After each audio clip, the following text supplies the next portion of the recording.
April 2nd, 2025, Celtics playing the Heat tonight. We got our injury report. I'll tell you guys in 1 second. Please like, share, subscribe.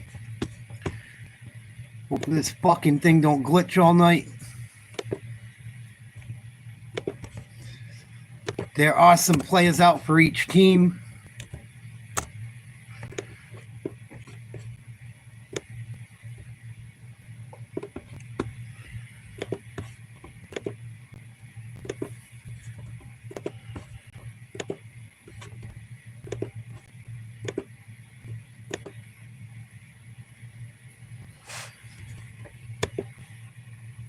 Hope everyone had a good hump day. For the Heat, Nikola Jovic, Kevin Love, Duncan Robinson, Andrew Wiggins, and Drew Smith out tonight. Drew Smith's out for the season. For the Celtics, Horford, Porzingis, and Holiday going to get the night off. Nothing serious. What's up, Kai? I'm hanging in there, buddy. Hope you're well.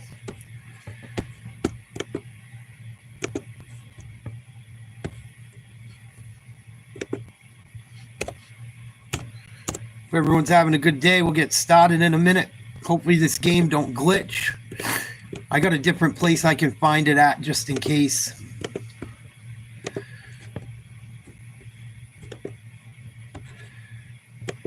Good, glad to hear it. Opportunities to grow on and off the court, and now the challenge is making sure we continue to play at a high level for the rest of the season. You've seen the Heat a bunch, not just this season, but in the past few seasons. What do they do well that's going to challenge you? Yeah, I mean, they're able to move the defense with their shifts. They're able to really get to that two-man pick and roll with Hero and Adebayo. They're obviously shooting the ball well right now. But defensively, they change up their coverages. So they switch here, they play touch, they really press you. Great ball pressure, so it's going to test our execution. I'm going to ask you about Eastern Conference Coach of the Month. What was your reaction? I mean, nothing, but at the same time, I think it's This fucking thing.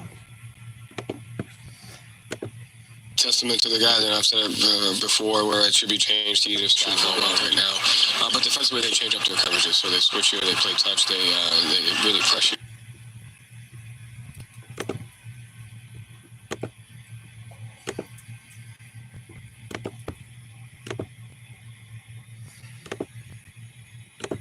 Before, where it should be changed to either staff of the month or the team, because the guys have to play. I think Brooklyn back-to-back to have to play 2 games in less than 20.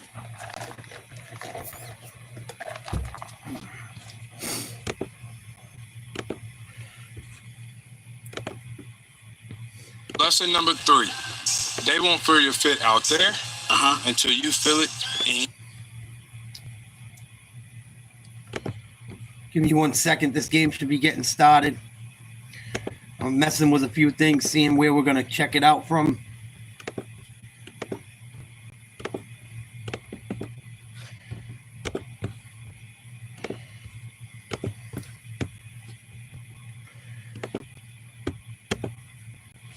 The Knicks got a big game against Cleveland tonight. New York up by 6 right now. We could really use New York. If New York wins and Boston wins, Boston will pull within 3 games of Cleveland for first place. Would be a big deal.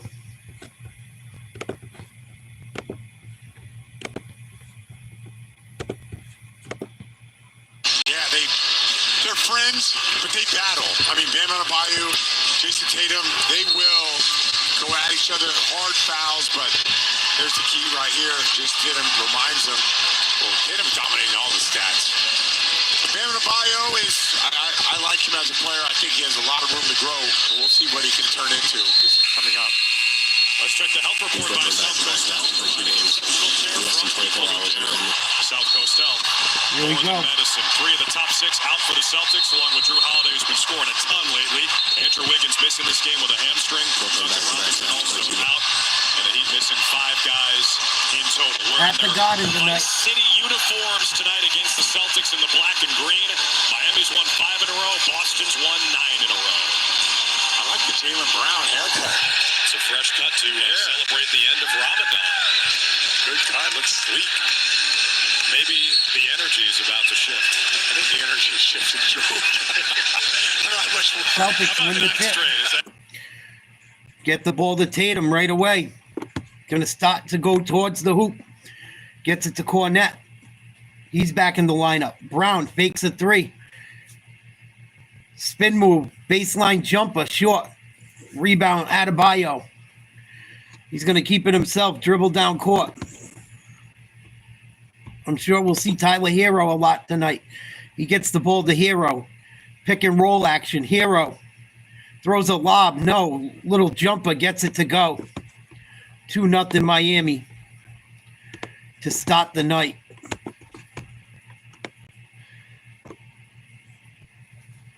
Tatum gets a screen. Gets it to Cornette. He's going to lay one in for two. Luke the Duke back in the lineup. 2-2 game. Tatum just continues to become better as a playmaker. you're looking at points per possession? It's the Murray-Jokic pick and roll, and then it's the Tatum-Cornette pick and roll, number 2 in the NBA. Here goes Larson. Tatum got a hand on it. Ends up with the vet, Alec Burks. Adebayo passed up the three. That's where he likes to shoot the Good D, mid-range. Derek And White. Derek White Rebound Tatum. Comes across half court. Cornette sets a screen, rolls to the hoop. Tatum keeps the ball. He's got a mismatch. He's going to take a three. Short, tipped out by Cornette, and it's going to go out of bounds. Heat ball.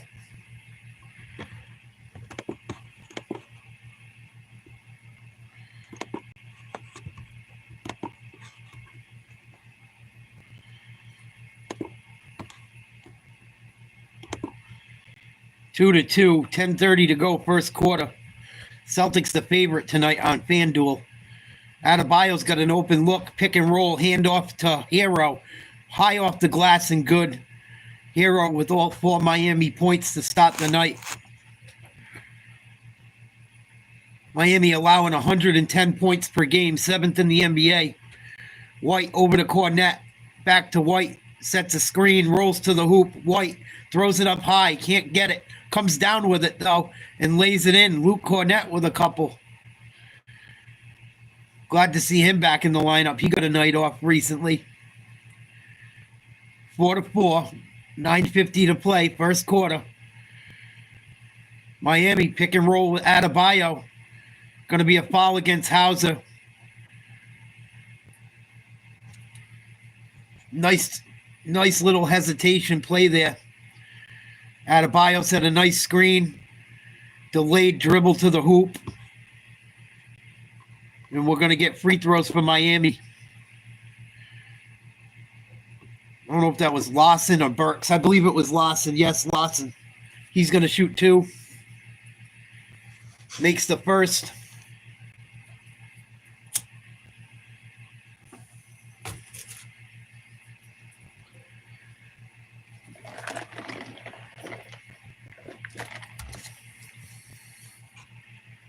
Lawson makes them both. 8-6 Miami. New York still leads Cleveland 41-33 just before the half. Jaylen Brown forces a 3. No good. Rebound Hauser. White gets it in the corner. Back to Hauser. They swing it around the outside.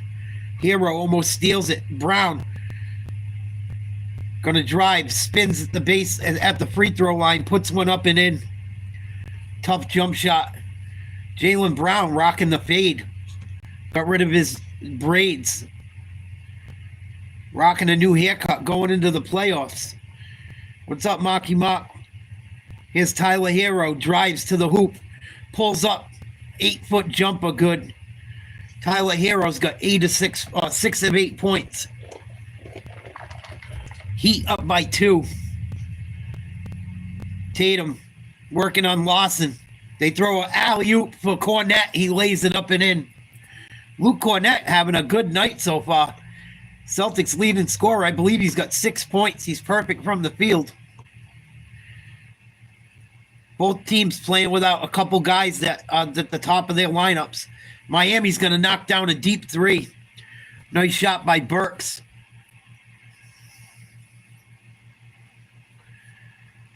Derek White hands it off to Brown. He goes to the hoop. Up off the glass, lefty layup, good. 11-10, Miami, 8:10 to go, first quarter.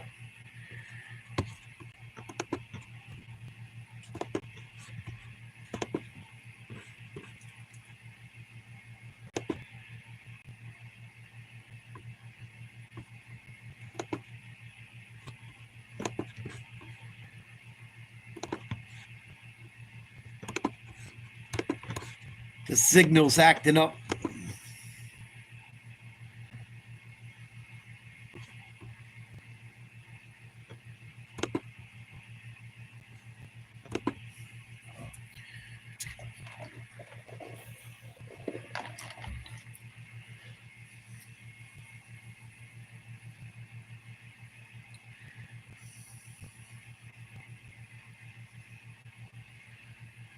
Yeah, that's crazy, Mark. That's bullshit. Boston with 10 points in the paint. Hero swings it out to Lawson. Wide open three. In and out, no good. Rebound, Hauser. That sounds like the dumbest thing I've ever heard. Mark.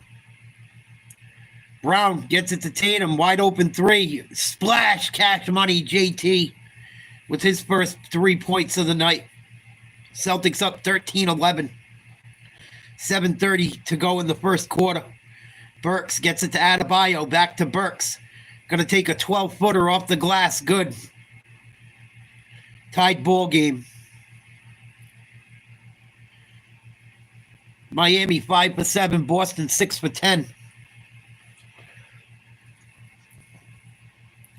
Hauser going to set a pick. Brown's going to shoot a three. Short. Rebound Lawson. There's going to be a foul down low.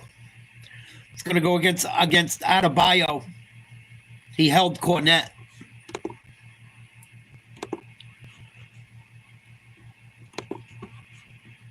Luke Cornette going to be a big piece off the bench. Celtics are going to need him.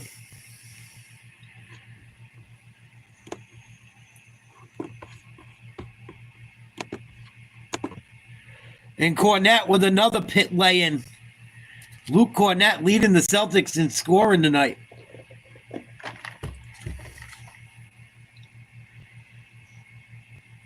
Give and go with Hero to Adebayo. Lawson gets the ball. Back to Adebayo.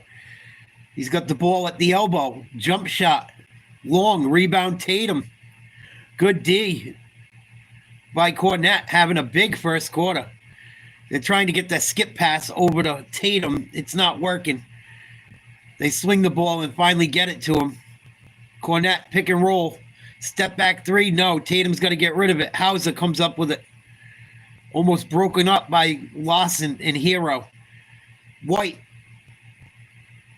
going to get called for a 24-second violation. Good defense by Miami on that possession. That's fucking bullshit, Mark. Who got voted in? Do they know yet?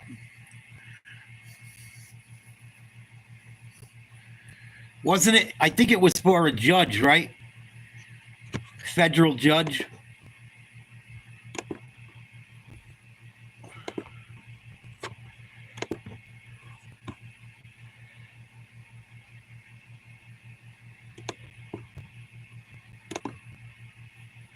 Timeout. Celtics up by a few.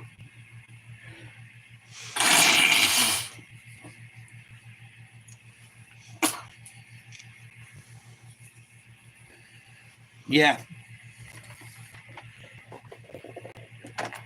Who won? Do they know yet?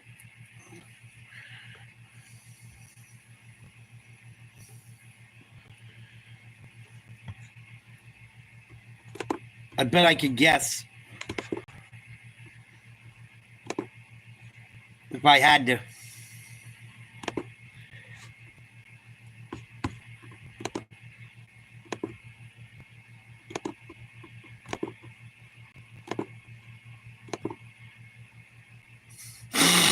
Oh, my allergies are killing me.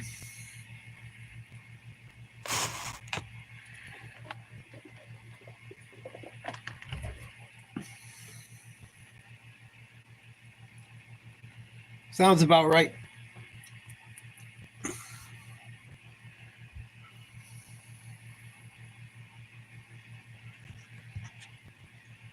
I was so pissed off watching those videos yesterday and doing that show yesterday on all the shit they continue to pull.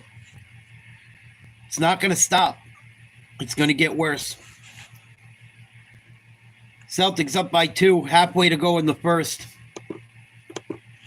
At 247, it is something that even Derek says he couldn't have imagined just a few years ago. Here's to the Doers, presented by Honeydew, where the iced coffee is the ultimate game changer. D. White shot less than 31% from 3 in his first season in Boston. He says that summer was the most important of his career after the Celtics fell to Golden State in the finals when the Warriors defense sagged off him, daring him to shoot, and Derek couldn't deliver. He said he went back in the gym, focused on a shot, and you see the numbers there. He's up to 39% from long range, 40% when it matters most in the playoffs, and we know he almost never misses in the clutch. Derek says he and his trainer Mark Mason focused on consistency, but more than anything else, he said he actually thanked Draymond Green after the Olympics for changing his... Well, you got to file a complaint, Mark. Everyone that happened to, they should have filed a complaint with the state. You got, I'm not saying you didn't, but if people don't speak up about it, they'll just keep doing it. Lawson fires a 3, no good, foul. Bad foul on Cornette. Yeah, that's good. Too bad the people that are legal voters couldn't vote last night because there wasn't enough paper. Pretty convenient.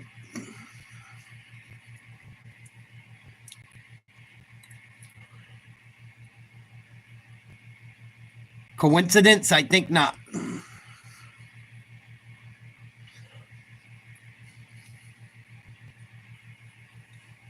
Fucking how convenient. Miami hits the first free throw, 15-14. Hit the second, tied game. Celtics with 2 fouls, Miami with 1. Yeah, of course they did.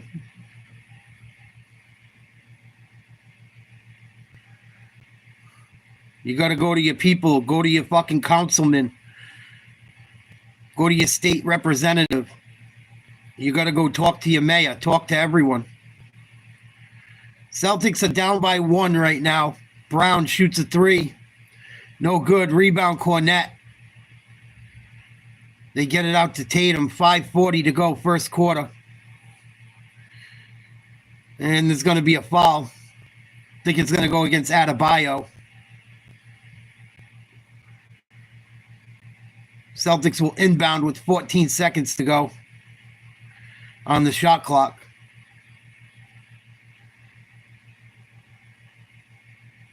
Yeah, he got him on the wrist. Tatum might have got away with a push-off, too. Timeout, 5:37 to play. Heat lead 16-15. See what's going on with the Knicks game. Celtics can make up a game if they win and the Knicks win.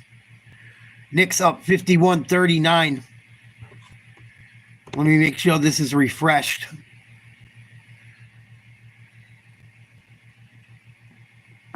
But Celtics with a chance to make up a game if the Knicks can pull off a W against Cleveland. They'll cut the Cleveland lead down to 3 games with about 7 games to play. I would love to see Boston catch Cleveland and steal home court from them. That would be big.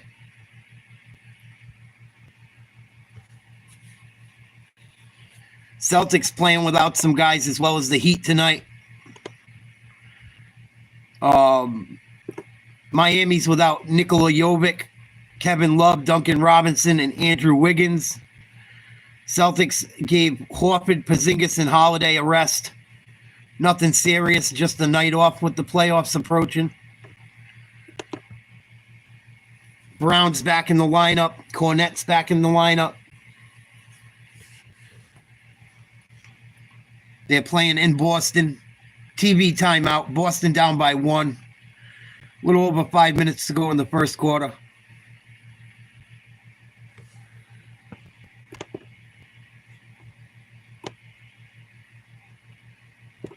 Charlotte down by 5 against Indiana. Washington up by 9 against Sacramento. All the other games start later on tonight. Utah versus Houston, Atlanta versus Dallas, San Antonio versus Denver, Detroit versus Oklahoma City, and New Orleans versus the LA Clippers. What up, Kenny? Salute. Heat are up by 1. Knicks are up by 15 on Cleveland. If the Knicks win tonight, that is huge if Boston can get a W. Huge. Boston still, if Cleveland doesn't play well these last 7 or 8 games, and Boston does, Boston can steal home court. There's still enough games left. And Cleveland's got to play some decent teams. They got to play the Knicks twice. They got to play the Pacers twice. They could fucking blow it. I hope they do. It would make my fucking day.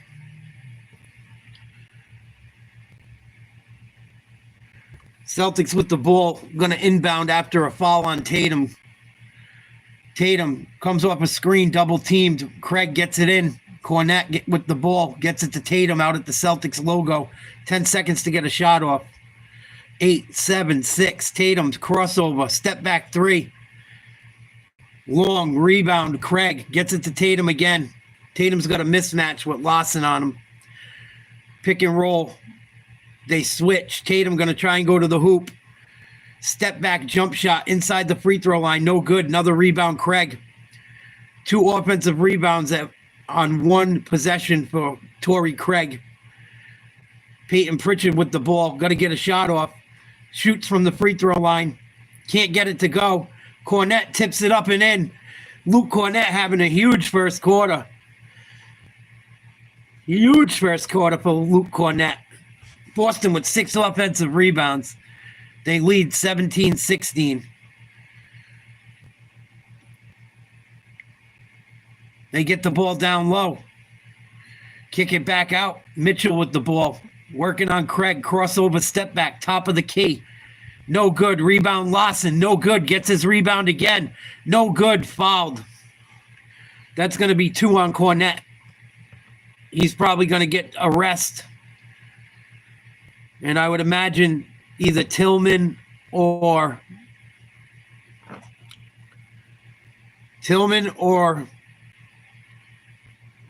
the Portuguese kid will be coming in.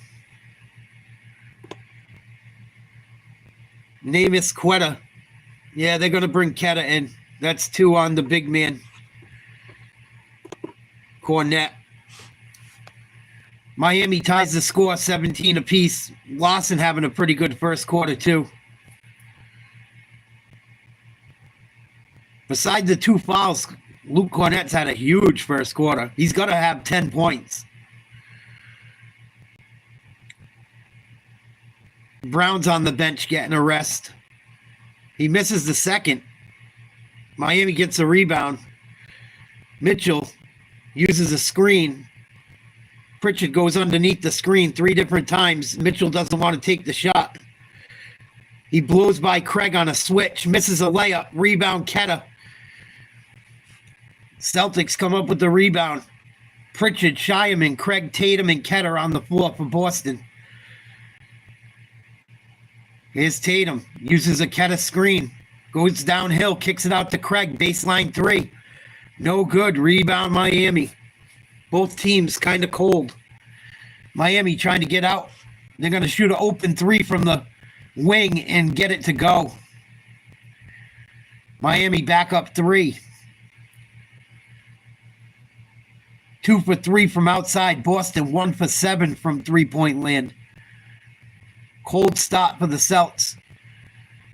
Pritchard trying to blow by his defender. Can't do it. They get it to Tatum. Dribbles into the lane. Throws a lob. Nobody home. Celtics end up with the ball. Craig forces a shot. No good. No rhythm on that play. Do not like that possession by the Celtics. Mitchell kicks it over to the corner. Baseline 3. Good. Miami up 6. Anderson with the 3. Miami on a 10-2 run in the last 3:07. Tatum trying to stop the bleeding. Uses a Keta screen. Pulls a 3. Nothing but iron on that one. Mitchell throws the ball away. Stolen by Tatum. Gonna try another 3. No. He tries to find Shyam cross court and turns it over. Celtics all discombobulated the last couple minutes since Cornette left the game.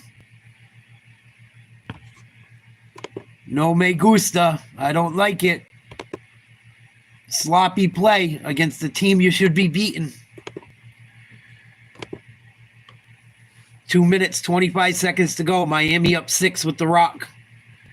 Anderson, defended by Shyam. Euro step. High off the glass, gets it to go. Take another step while you're at it.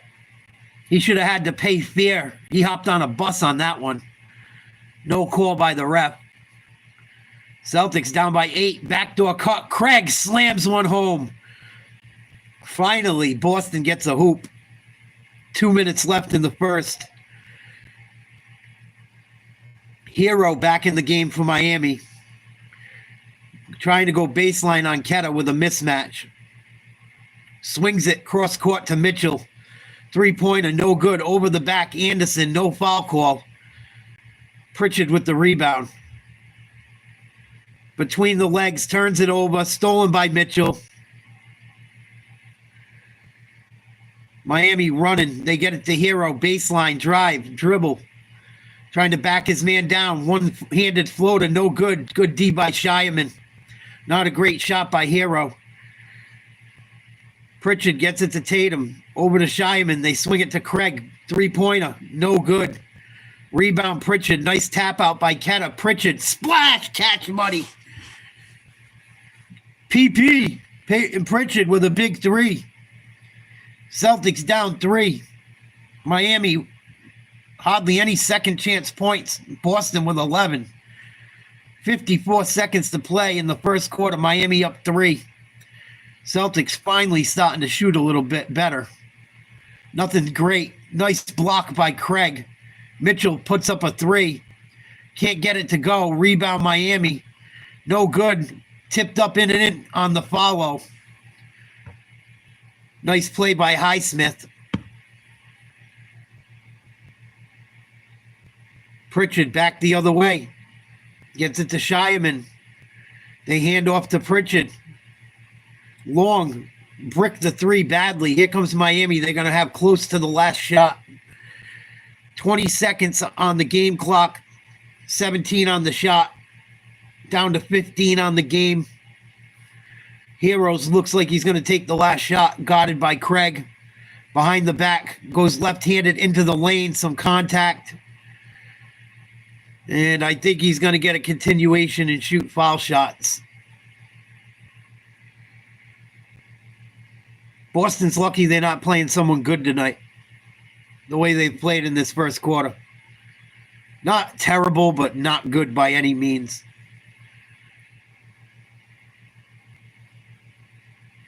Hero inspecting the ball like something's wrong with it.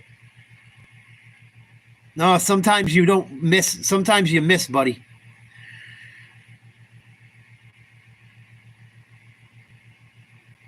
And he hits the first. Former Kentucky alumni. I think Tyler Hero played his high school ball in Wisconsin, if I'm not mistaken. Knocks them both down. 7 seconds for the Celtics to get a shot off before the end of the first. 29-22 Miami. Pritchard throws up a prayer, gets blocked. End of the first quarter, Miami leads 29-22. Luke Cornette leading the Celtics. Big first quarter. Played very well until he got in foul trouble. Tatum with 3, Craig with 2, Pritchard with 3. Adebayo didn't score at all, and Boston still down by 7. Luke Cornett had 10, Jaylen Brown had 4. That might be one of the worst quarters I've seen Boston play in a very long time. One of the worst quarters I've seen out of them all year. They are missing Al, Porzingis, and Holiday, but there's still no excuse for it. Let's see what the Knicks are up to at halftime. Hopefully they're beating Cleveland's ass. 60-53 New York at the half.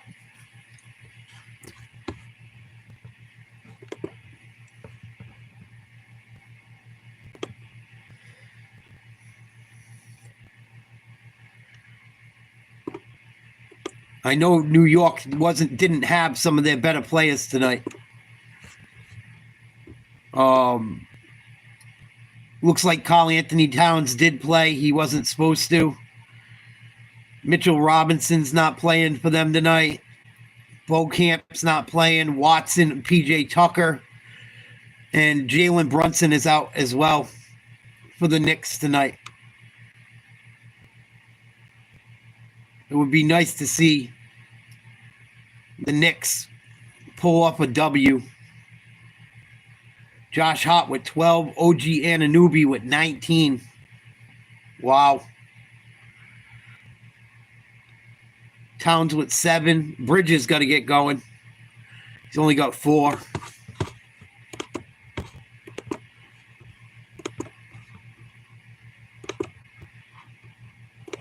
Celtics down by 7, end of the first quarter.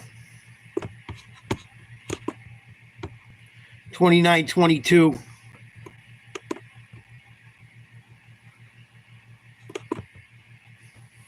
Welcome back to the Garden. Drew Scalanabi with you. We look at the stats by Jason Stone Injury Lawyers, official injury law firm of the Boston Celtics. Injured? Better funnel Stone. Really, you got Cornette and the second chance points. That is most of what our offense is coming from. So it'll be interesting right now how they play without Tatum. Luke is 5 for 6 from the floor. Rest of the team 5 of 19. Cornette's got 3 offensive rebounds and 10 points. He does have 2 fouls. He stays on the bench to start the second. Tatum goes there as well. Brown and White back in.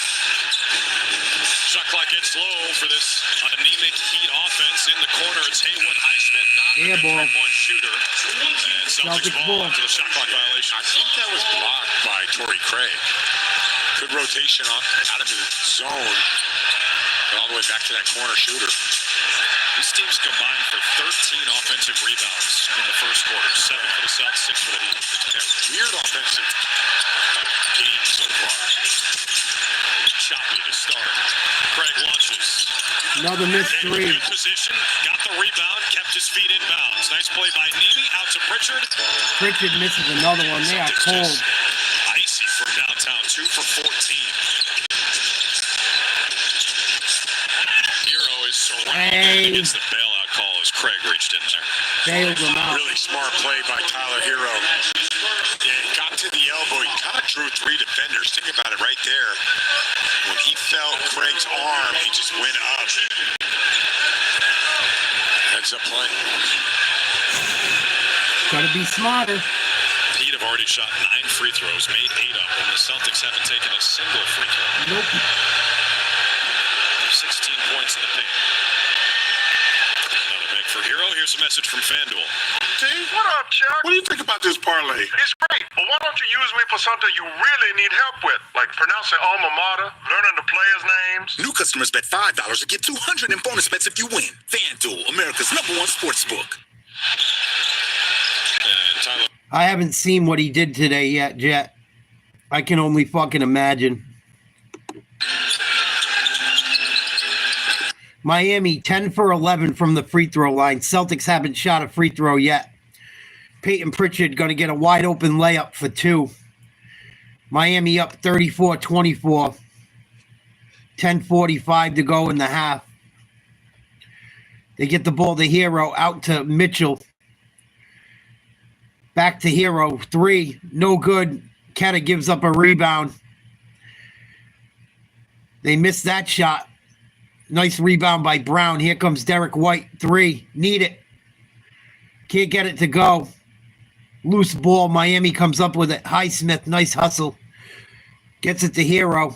In transition. Going to go to the hoop. Kicks it out to Mitchell. Open 3. Splash. Cash money. Miami up 10. 10 minutes to play in the second quarter. Surprised Missoula hasn't called a timeout. But knocks it down. Mitchell's first 3 points tonight and missed his first Come on, 4 Derek shots. White, get going. It's a double-digit lead for Round Miami, their someone. largest tonight. Celtics trying to sweep the season series. All 4 meetings. There you go, Nemus. Nice hook shot. Good, nice, good soft touch. Tatum stuck on the bench for most of the past He's few a months. moron. Getting some run here with the injuries and the foul Celtics trouble. with a steal. White with the steal. He gets paid to say shit like that. Smith denied the pass to Brown. Now JB's got it. Come on, Brown. Pass the ball. Looking to create something. Sees the shot clock. Fucking horrible. He's got to get out quicker. He's got to tag and go. Nemus Keta got to get to that hoop quicker on that pass. I get it. That's going to go down as Jalen Brown's turnover. But once a guy comes off the screen and he has a little bit of separation, you got to tag. You got to they're all the same. dive to the basket. It's just like a little touch, right? If the guy has space, if the guy's up on him, no. But if the guy has some separation, go. Adebayo back in the game. Over Tatum for 2. Celtics getting bullied right now. Miami just wants it more. Celtics look like dog shit. 8:50 to play in the second quarter. Miami up by 10. Derek White guarded by Adebayo. Let's shoot another 3 and pray it goes. No good. Rebound Highsmith. They get the ball to Adebayo. No one wants to stop the ball. Back to Hero. He's got an open look at a shot. Gives it up. Adebayo, open jumper at the base at the free throw line. 12-point lead, Miami. Timeout, Missoula.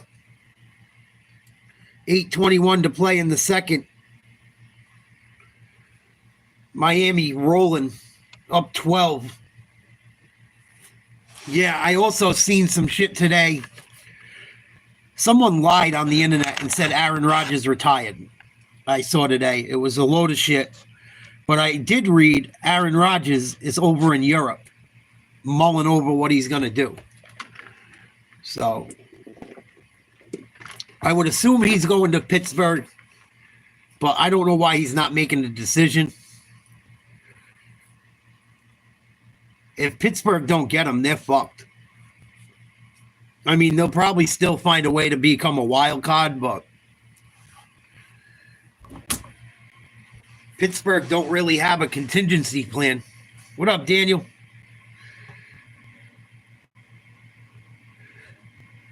If Pittsburgh doesn't end up with fucking Rodgers,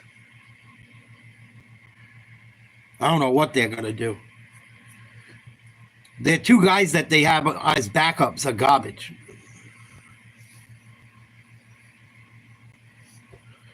So if they don't get Rodgers, man, I don't know what they do. Draft someone and pray that the kid can play. This is why I didn't like Pittsburgh fucking with Russell Wilson in the first place. Because he had a horrible end of the year, and now it painted them into a corner, not re-signing him. And now they got a fucking... Pittsburgh's season now depends on Aaron Rodgers signing to the team. Or getting a rookie that can fucking ball. What it could happen. It could happen. But I wouldn't want to be Pittsburgh if it doesn't. Yeah, they're gonna have to, Jet. They're gonna have to do something. Is wearing tonight on the sidelines. Joe, along with the NBA coach Coaches Association wearing custom Nikes this week to benefit autism acceptance efforts and the To the Max Foundation, started by former Celtics assistant Scott. And even then, who knows what fucking Aaron Rodgers has left in the tank? He's been a great quarterback at times in his career, but who the fuck knows what he's even got? You know, is he going to be able to play? Is he going to go out there and first play of the season blow out his shit again? Who the fuck knows?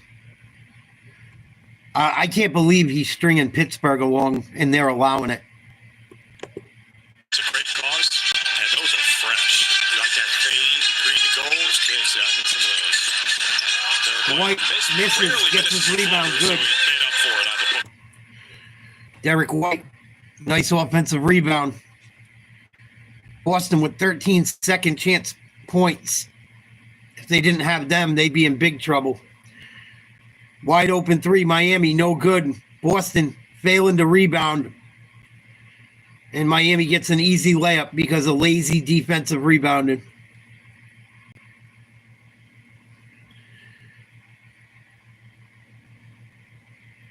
Derek White with the ball. Gets it to Brown. Running floater, no good. Out of bounds, Celtics ball.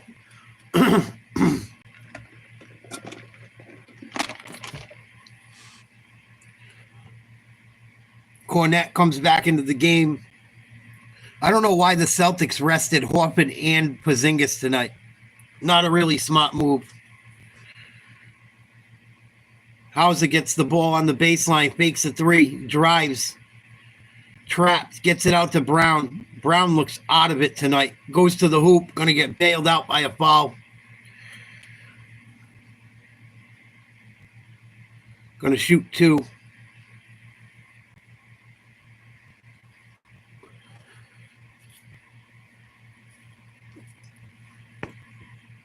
Yeah, I don't get it either, Jet. It's fucking corny. Sign the contract or don't. T-Clyde gave me a funny look. He's side-eyeing you. Comforts of Home is presented by Bernie and Phil's. Save 30% on a second item during their BOGO event. How about the month of March for the Celtics? Abby mentioned Joe Missoula won Coach of the Month. Celtics were 14-1 in March, including 8-0 on the road. Misses the second. Jalen short on the second free throw. JB playing in his 600th regular season NBA game. Boston only shot 2 free throws to Miami's 11. The scores table.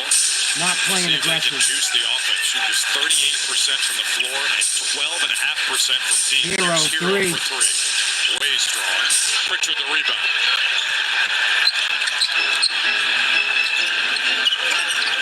Clear out that side of the floor for Derek White. Finds Brown. Good position on Hero. Missed it. Clean it up. Nice job, Brown. Smart play by Derek White. Jaylen Brown, 2 feet in the paint. Deep post position. Here's Mitchell working the pick and roll with Adebayo. Picks up his dribble, gets it out to Highsmith. White switches over to Hero. They get the ball to Adebayo. Jumper, good. Luke Cornette looked like a fish out of water trying to guard Adebayo at the free throw line. 42-31 Miami. 6:10 to go in the first half. Tatum still hasn't come back into the game. They get the ball to Pritchard, had an open three, mishandles the pass, gets it down low to Cornette, misses a layup, gets his own rebound. They get it out to Brown. He gets it stripped from him. Here comes Hero. Breakaway, foul, and one. No foul. Should have been one. Derek White got away with one there. He makes the free throw. The layup. 9 points for Miami off Boston turnovers. None for Boston. Joe Missoula about to get teched up. He's pissed. Cornette went up. I thought he got hammered. Technical. You know what? Joe does get kicked out. I'm definitely buy those shoes. Missoula's pissed. I never seen him get like this. Get him to sign him. Not this mad. You say something about why he Oh, got Cornette got hammered, that's why. Joe, just write down whatever you said to Jason. How many times have you got ejected? This is like a one of one. Yeah, he really does not get. No. Hero knocks down the free throw, 45-31. After the technical foul on Celtics coach Joe Missoula.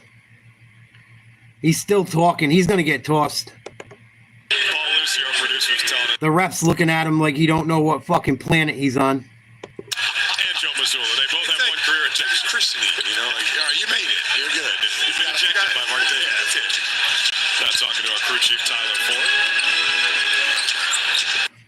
Yeah, if you think that's the good move, Pat Ponce, I got a fucking bridge I can sell you too. Maybe you're right, but I don't think so. Derek White hits a 2-point hoop. 45-33 Miami. Adebayo and Tatum wrestling down low. They're going to call a foul on Tatum. Oh, it's going to be one of those nights. What up, Eric? Salute. Going to be one of those nights the Celtics going to play against the refs and the fucking Miami Heat. Unbelievable. 5:21 to go in the first. Celtics down 12. Adebayo with the ball, trying to back down Tatum. Goes baseline.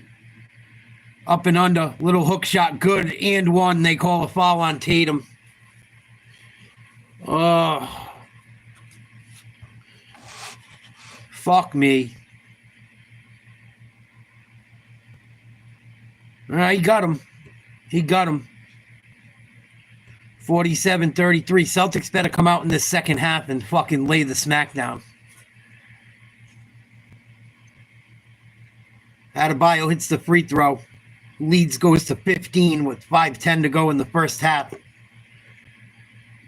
Of course, the Knicks are up too. Motherfucker. Oh, another turnover. Derek White's the only one that wants to play. He steals the ball. Celtics back the other way. Tatum to Hauser. Fakes a three. Back to Tatum. Fakes a three. Over to White. Over to Pritchard. Three. Splash. Cash money. Peyton Pritchard. Suck a fat cock, Miami. Holy shit.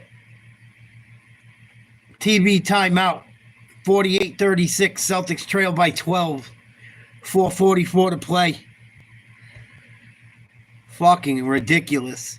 This is why you don't give Horford and Porzingis a night off on the same night. Stupid fucking management of minutes. But Boston should still have enough to get it done. There's a lot of time to play. Miami shot like 15 free throws to Boston's too. Come on. What the fuck? 15-2?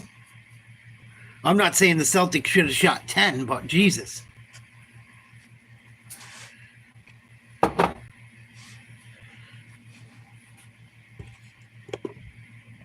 Knicks up by 7. 11 minutes to go in the third. It's a big game for Boston. If the Knicks can pull off a W, it'd be big. Especially if Boston wins. If Boston loses, it don't fucking really matter.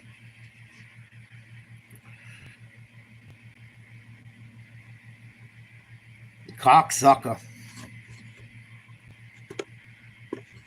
Fucking unreal.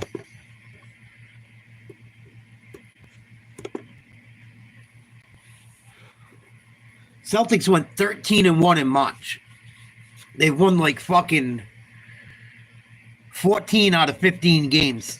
You're going to fucking blow it against the Heat. Come on. Been playing so goddamn good. We're going to shit our pants at home tonight.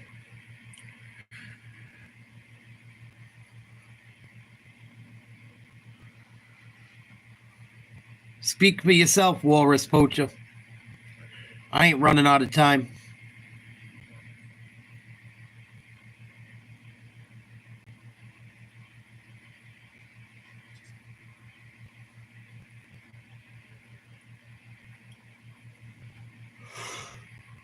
Oh, oh, oh.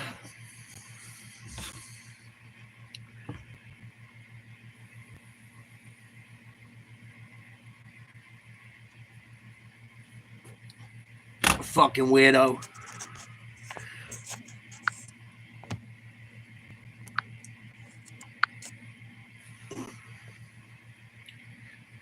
You kidding me? I'll be around when the fucking roaches and rats are all that left.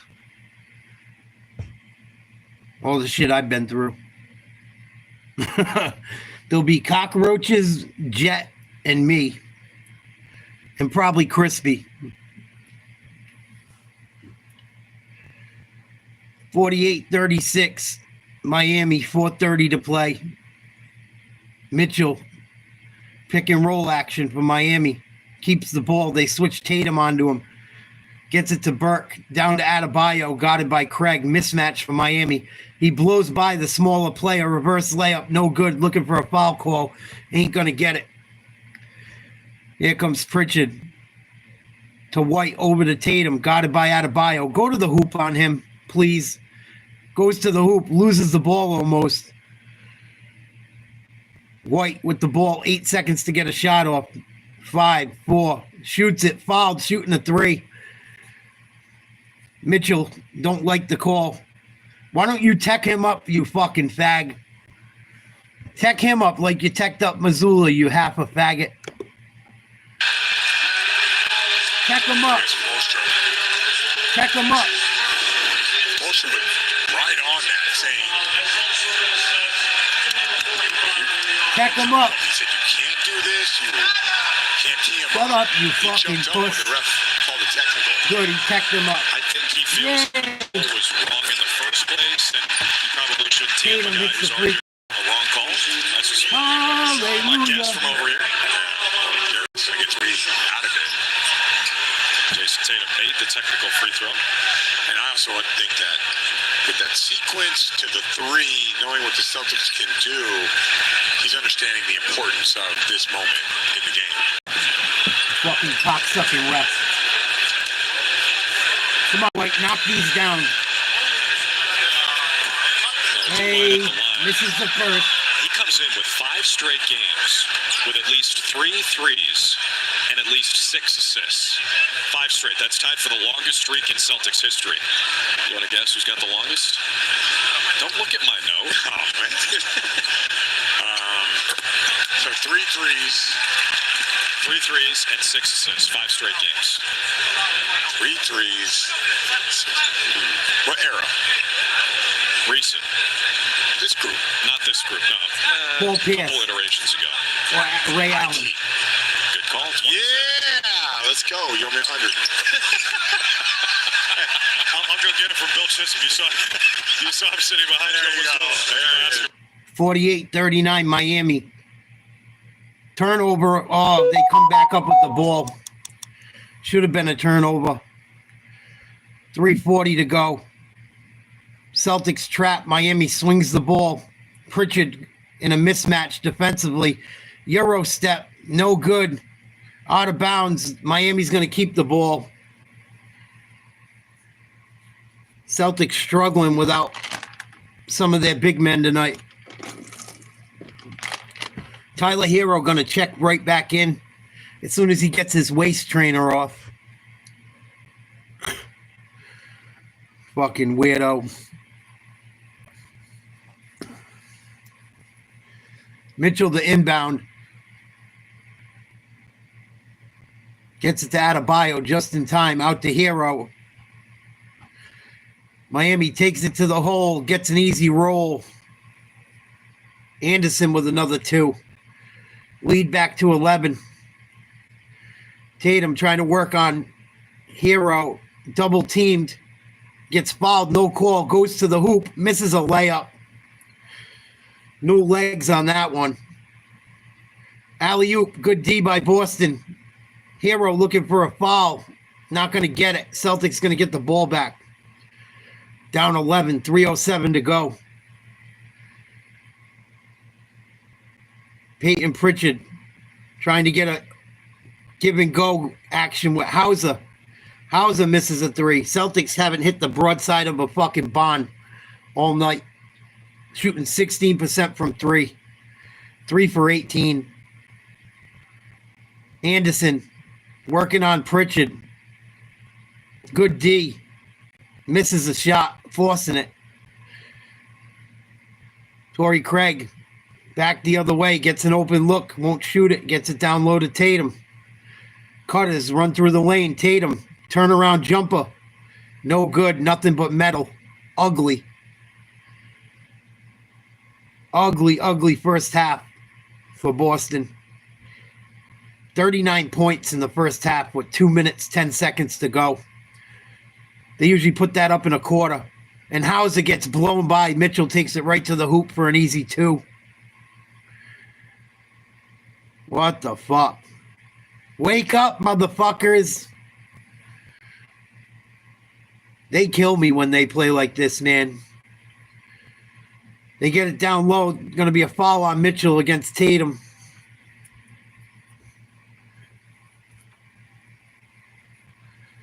Tech him up again, that big mouth motherfucker. Talking all that shit.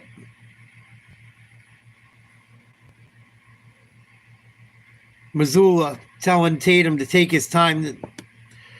White cuts to the hoop, gets fouled. Yay! We're going to shoot our third free throw of the night. Miami shot about 20. Nice pass by Tatum to catch White cutting. Good job by White to get his body into Lawson. Lawson was out of position defensively. Come on, D. White. What the fuck? He's missed free throws too. Knocks that one down. Boston cuts the lead to 12. Cornette with 10. Pritchard with 8. Jaylen Brown with 7. That should tell you everything you need to know about Boston's performance so far. Luke Cornett's your lead scorer. You're probably in rough fucking shape. Or you need to check him for steroids. White hits them both. 52-41. 1:45 to go. Celtics trying to play full court man-to-man. Miami busts right through it. Easy layup. No one wants to stop the ball.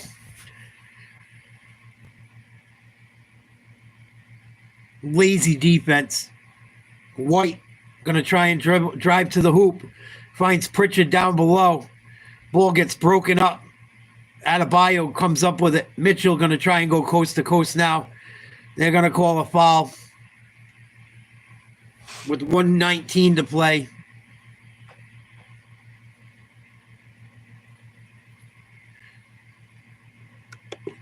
It's not on Hauser. Watch Craig.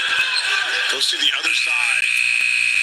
Just, yeah, you're right. It's like a wrecking ball. He wants a shot, but let's see. Goes to the Euro. Oh, yeah, he probably should have That was a foul. That's a tough call. David Mitchell upset. Oh, I'm surprised he's not That shooting. wasn't a shooting foul. 18 on the timer for Miami. Foul was on Hauser, his second.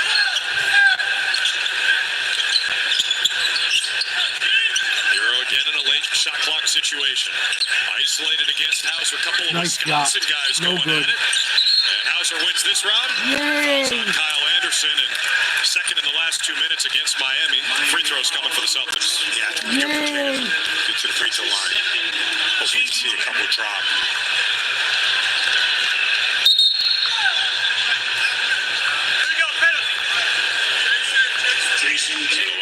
Tyler Ford saying, let's go. Let's keep it moving Come on, here, Tatum. fellas. Wake the fuck up. With 1:01 to play in the first half.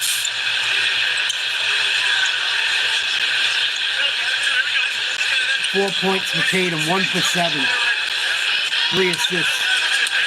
JT's second trips to the line, hit that technical free throw earlier. Now Yay, 2 for we 2. get a free throw. Hey, Celtics fans, TD Bank is giving you the chance to win 2 tickets to the home game against Charlotte on April 13th, regular season finale, along with a pregame experience and a swag bag. Oh, Visit and a swag bag. Celtics.com/TD Bank Fan Appreciation Day to enter for your chance to win. No purchase necessary. Must be 18 or older. See official rules for details. That's going to be a 1 o'clock start. Yeah, you get free tickets to the game, but you're going to pay $100 to park. Fucking nuts. Ain't shit free. Celtics down by 11, under a minute to go. Lawson from Miami right to the hole. And he's going to get called for an out of bounds off his knee. I thought they blew the whistle for a foul. Tatum with the ball, 50 seconds left. Celtics can get a 2-for-1 if they're smart. They put Hero out on Tatum. Tatum between the legs, step back, loses the ball. They're going to call a foul on Hero. Hero's pissed. That's what Tatum said. And there's a step back. He comes back up. Oh, he hit him on the hand. Tatum had lost it already, but they still whacked him on the arm. That's tough. Tatum's going to shoot 3. That's a tough call. I mean, worst case scenario, it's a loose ball foul. Maybe a makeup call for the Celts. I don't know if he's going to shoot 2 or 3. Celtics are in the bonus. Tatum knocks it down. Hopefully he's shooting 3. Maybe a little makeup call for the fucking nonsense that's happened in the first half. I thought Missoula was going to get thrown out. I thought Mitchell was too. 38.1 left to play in the half. Tatum shooting another free throw. Gets it to go. 54-45 Miami. They inbound to Hero. Guarded by Craig. Blows by him at half court. Goes right to the rim. Easy layup. He can't guard Tyler Hero. You haven't noticed yet, Boston? Does anyone want to step up and defend the rim? No? Obviously not. Hero with 15 points. Pritchard with the ball. They try to get it to Tatum, guarded by Hero.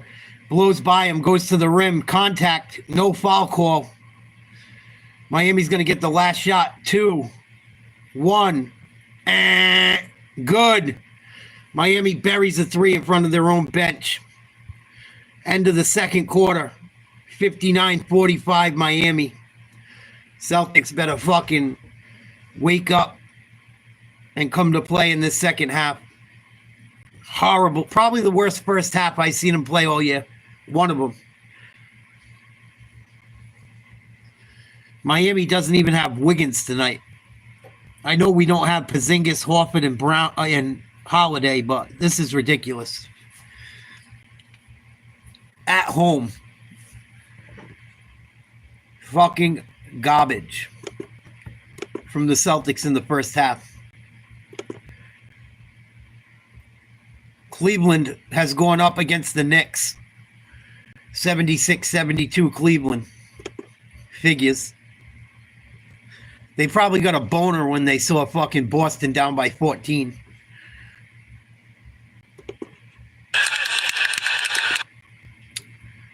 I don't like it. I don't like what I see tonight. Indiana up by 6 on Charlotte. 3:10 to go in the third. Washington up 8 on Sacramento. Same thing. End of the first quarter. Houston leads Utah by 9. Atlanta, Dallas going to start any minute. San Antonio, Denver, Oklahoma City, Detroit, and the LA Clippers and Pelicans. New Orleans Pelicans will play each other at 10:30.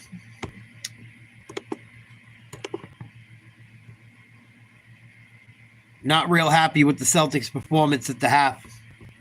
At all. At all.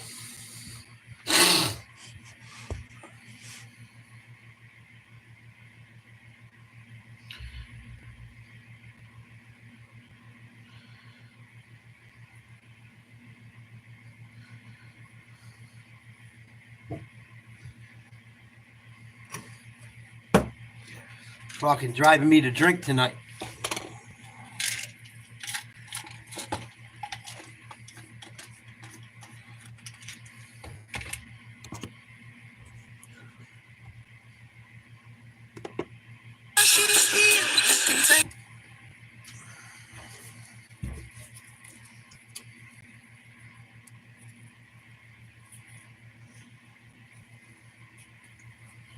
See if I can throw the Knicks game on quick at halftime.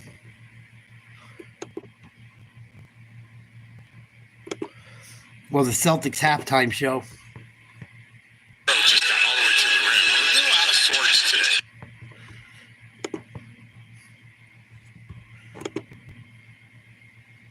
Around here in the third quarter, Knicks are up 7 at halftime. Ananobi falls down, keeps the dribble. Little curly kneel impression, drives inside, can't get it. The follow, banks it home. What did Cassie call him? That 6'8" what? A demon. A demon. And for those who are under 40, Curly Neal was a great globetrotter. Garland floats it out. Gosh, you're scaring me that even needs explanation. Josh Hart tied up, gets it back to Towns. Towns lost the handle. Hart trips up under. And the Cavaliers have taken control right now. Josh Hart. First foul on Hart.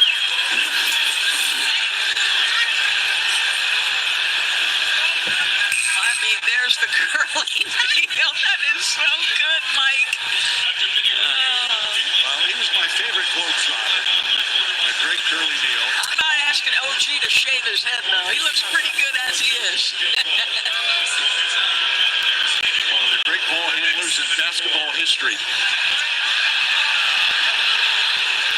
Ananobi at 19 first half points. There's 2 here in this third quarter. Achua takes it away from Allen, and Allen grabs him. That's going to be a transition take foul. So that'll be 1 shot and then possession. By the way, one of Mitchell's 3-pointers was changed to a 2.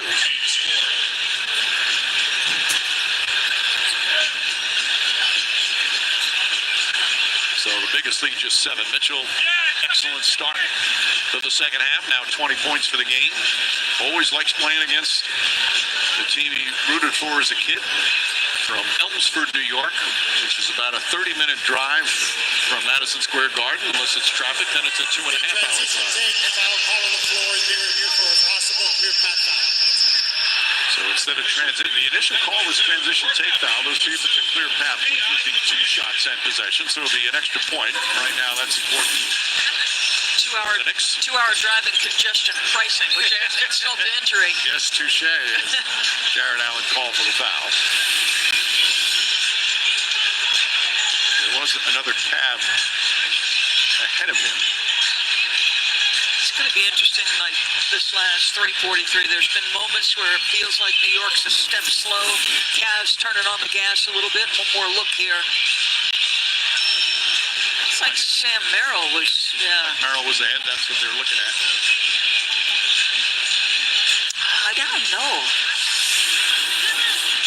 So Allen checking it out. Allen, meanwhile, will pick up his second personal foul. Allen with a spot. Jared Allen does something before every home game. He walks around the perimeter of the court and waves to different sections and makes to get the fans waving back. Sometimes it's in the upper deck, sometimes it's right behind the score table. After review, Allen fouls Achua from behind.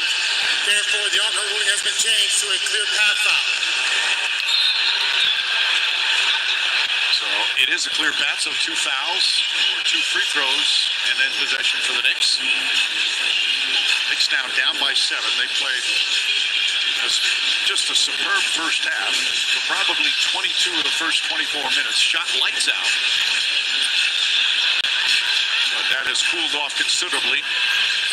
Some of that has to do with the Cavalier defense. The other thing that's happened here is the third. The Cavs have got loose in the paint. They're 8 for 8 in this quarter. So I'll touch on the first upcoming national TV schedule. TNT tomorrow, Grizzlies and Heat in Miami, Warriors and Lakers in LA, NBA TV Friday, doubleheader from Boston and from San Francisco. Hurricanes have something to do with playoff positioning for at least one of the teams. Achua hits both free throws. Knicks have only taken 4 free throws. Cavs only 8. 5-point game. Ananobi sitting there. He's got 4 fouls. Towns 3 fouls. This is where the offense got a little stagnant when those two guys went out at the end of that second quarter. Can they generate anything here? For the ball denials, excellent here. Cleveland. Oh, kicks inside. Loves that reverse. And Josh Hart now with 16 points, back to a three-point game. Boy, he has a knack for timely playmaking. Come on, New York. Stolen by Hart. Right on cue, Doris. Here's Wright. Alley-oop for Nice. Down one. And the connection for Precious Achua back to a one-point game. And if you're going to scuffle to score it, what better way to score it than off your defense with a numbered advantage? Garland kicks it out to Hunter, up top to a Fuller. Under 3 to play here in the third. Shamit's back in for the Knicks. Hunter goes right at him. Inside, layup is good. Hunter with a dozen. Oh, the Knicks hanging in there, 83-80 Cleveland. Celtics down big at the half. We'll go back to the game when halftime is over. 59-45 Miami over Boston.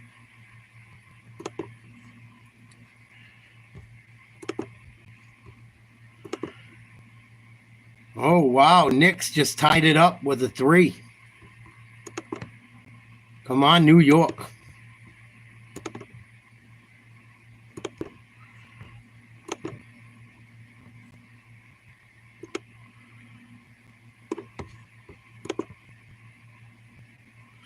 Eastern Conference Player of the Week, Paolo Banchero, 30 points, 7.5 rebounds, 4.3 assists. He can play.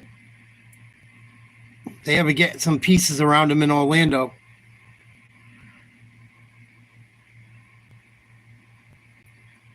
They've given the Celtics some troubles the last few years. Jalen Green, the Western Conference Player of the Week, 3-0, Houston. Almost 29 points a game, 7 rebounds, 4 assists. Another young stud. Really starting to ball out.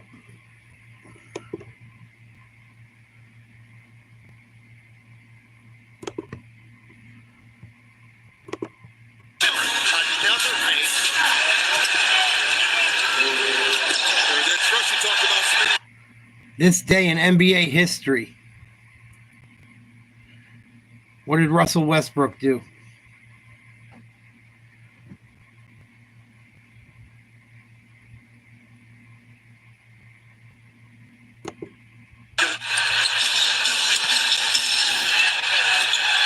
Oh, Russell Westbrook with the pass to Noel. Will be on. Can't wait to get a chance to see it. And there's Russ. Russell Westbrook.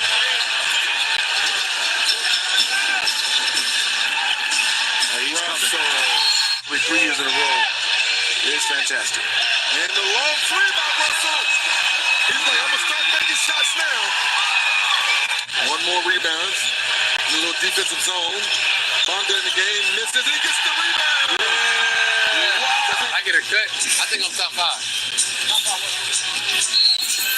Top 5. So in my third season, I was mic'd up for a game talking to my old teammate, Javante Green. I just got a haircut, and I told him.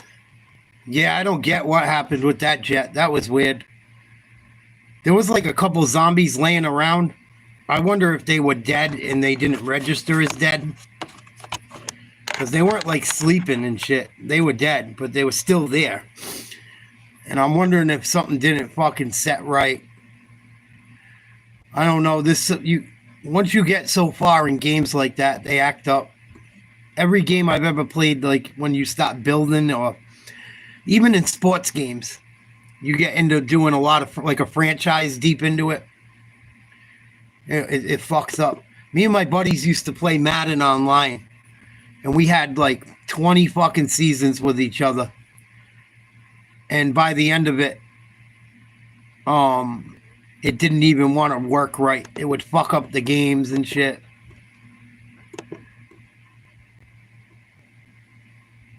It wouldn't even let us like draft players. It would act up. Those games get all funky once you get too far into them.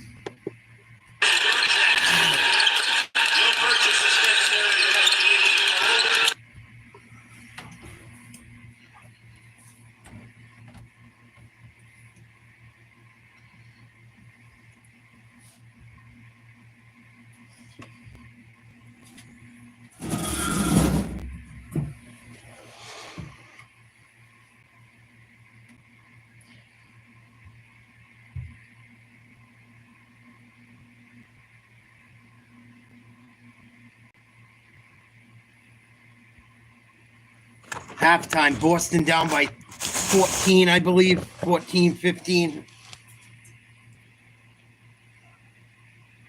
No Horford, no Porzingis, no Holiday. No motivation tonight so far. They got all the team shooters practicing shooting threes right now at half. You guys are going to need them. You better fucking get warmed up. Whole team just trying to shoot threes and get in a rhythm. There's got to be fucking 25 balls on the court right now. Missoula's probably like, you motherfuckers get ready because you're going to have to stop putting up some threes to pull this comeback off. Get loose and get ready to shoot the ball like a motherfucker and play defense.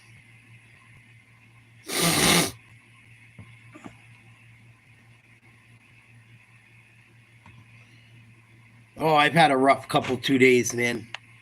I'm sorry if I'm not myself tonight. Family shit going on. Ugh.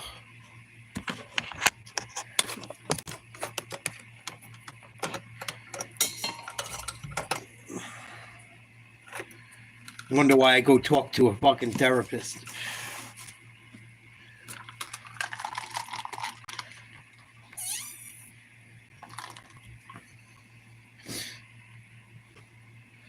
Yeah, exactly, right, Jet? You motherfuckers want to shoot and you can't hit them?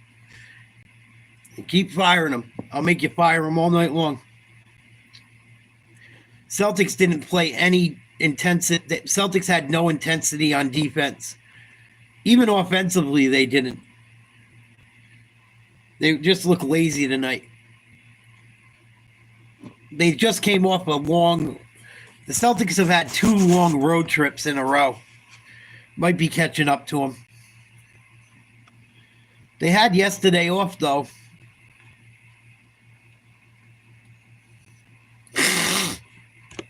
Oh, allergies are killing me. Excuse me.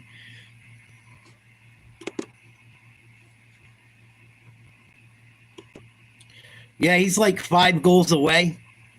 He was 5 goals away yesterday. I don't know if they played last night. He's getting close, though. I think he needed 5 more last I read. He's running out of time in the season. Who knows? I don't know if... I would imagine Washington's a playoff team. They usually are. That'd be cool if he broke it in the fucking playoffs. On a big one. That's crazy. I never thought any... Jet. That's one record I didn't think would ever get broken. Ever. Fucking almost 1,000 goals. I think it's like 1,000 goals. It might even be more than 1,000. And right away, the Celtics going to get called for a bullshit foul.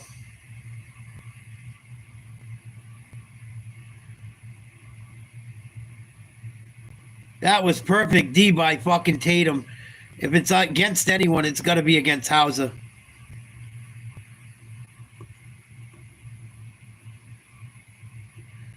Khalil Weir makes the first free throw. The 4 spot. Seems like it'll be a good pairing. And then, I think they're going to get busy this offseason. I don't expect Miami. I don't know if they're playing Boston tonight, but I think they played Boston last night, maybe. And he needed 5 goals. I know Boston was supposed to play him either last night or tonight. I was like, fuck it. The Bruins are so bad. Let them score fucking 5. Who cares? Jaylen Brown hits a little layup. 14-point lead, Miami. Adebayo, 3 from the baseline, good. 17-point lead. Brown back the other way. Contact, no foul called. Rebound, Miami. 11 from the floor. Celtics 17 for 45. Below 30. And one. It's an and one opportunity for Alec Burks. This is the disadvantage. 19-point lead, Miami. Pathetic.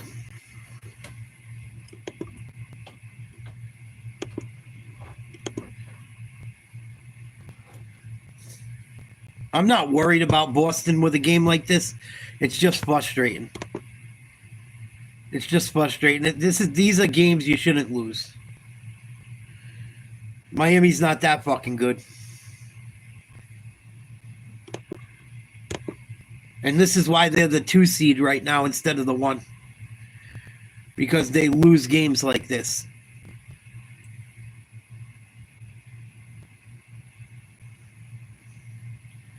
Tatum with the ball down 20, shoots a 3. No good. Long rebound. Adebayo takes a dive. And they're going to call another foul on Boston. Going to go against Craig.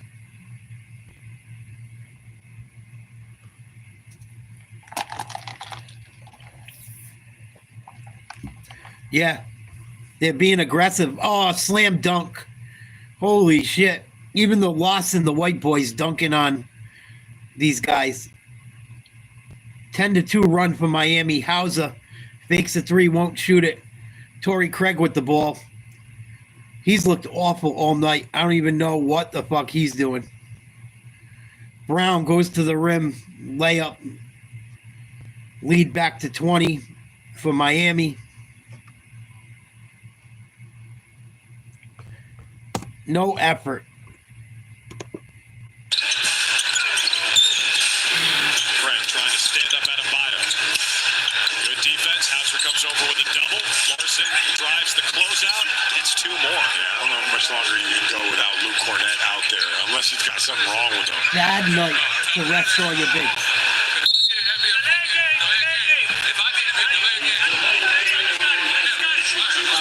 I don't get why Missoula rested all his bigs in one night against Bam Adebayo. I don't get it.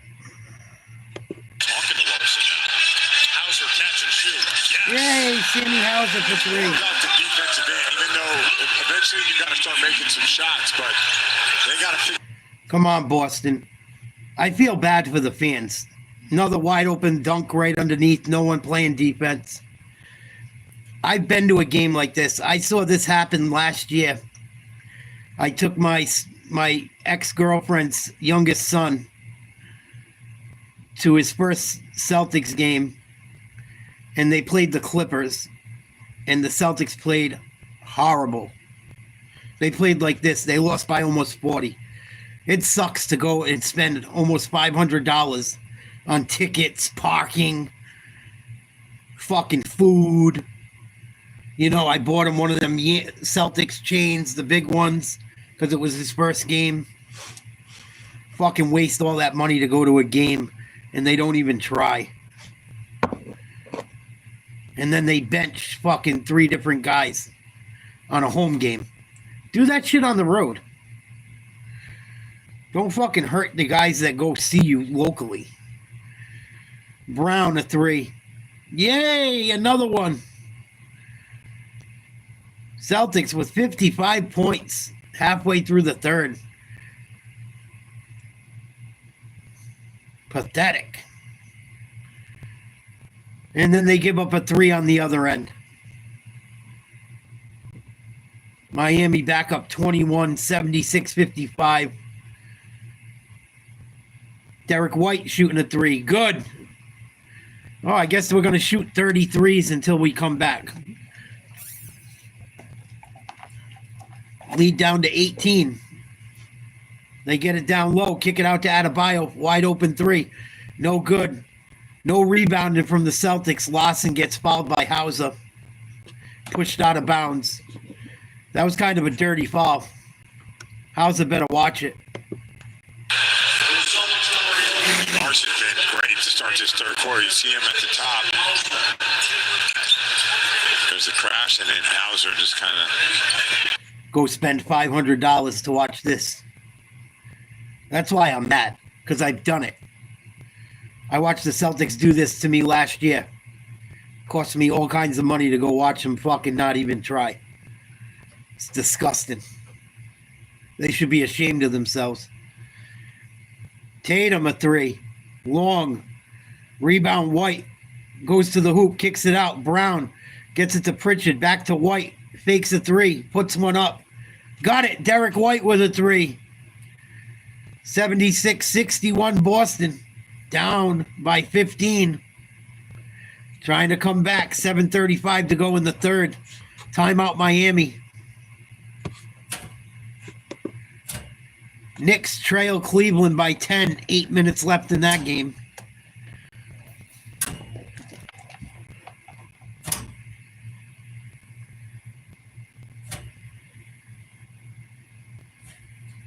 Oh, dude, I've wasted... Actually, every other game I've gone to, they were competitive. I watched them blow a lead against Portland. The first time I took my girl's oldest son to the game, we watched them play Portland. They should have won. The year before we got Porzingis, they blew it. The year we went to the championship and lost, they blew a 10-point lead with fucking like 3 minutes to play. I saw him play against the Knicks. I saw him blow 3 different 20-point leads.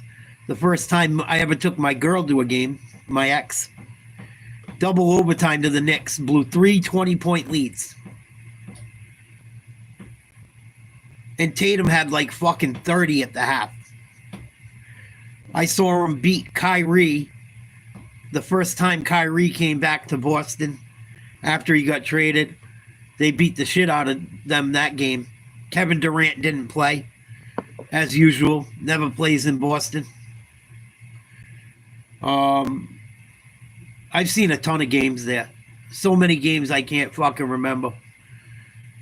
I think I've seen the Celtics lose more than I've seen them win, though. Go figure. Every time I fucking go, they play like shit.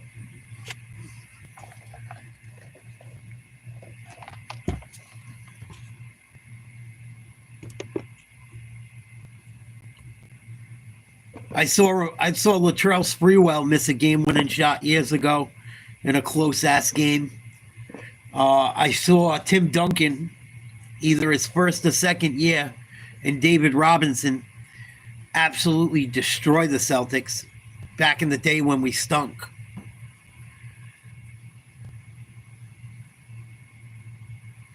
Yeah. Funny, right, Jet? Ain't it funny, right? I took my ex to her first game, both of her kids that aren't mine to their first game. But I'm a fucking piece of shit, right? Thousands of dollars just to take these people to go have fun that threw me away like garbage.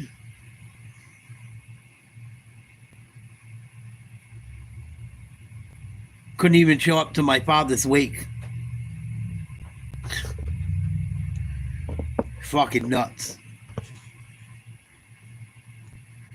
Brown has really been the biggest guy to take him under his wing when he first arrived here in Boston and has been a huge help for him in this game. A big congratulations to him and best of luck to the Maine Celtics as they move on in the playoff. Yeah, I love the G League idea. It's just something I didn't have as a player. I think it's so great for players to get the minutes, go down there and play. I wonder why I go to a fucking really seriously. You didn't have it as a player, but you did have it as a coach, right? I got sent down to the G League When you were with the Warriors. Hey, man, I got humbled, man. You're like in Hidalgo, Texas.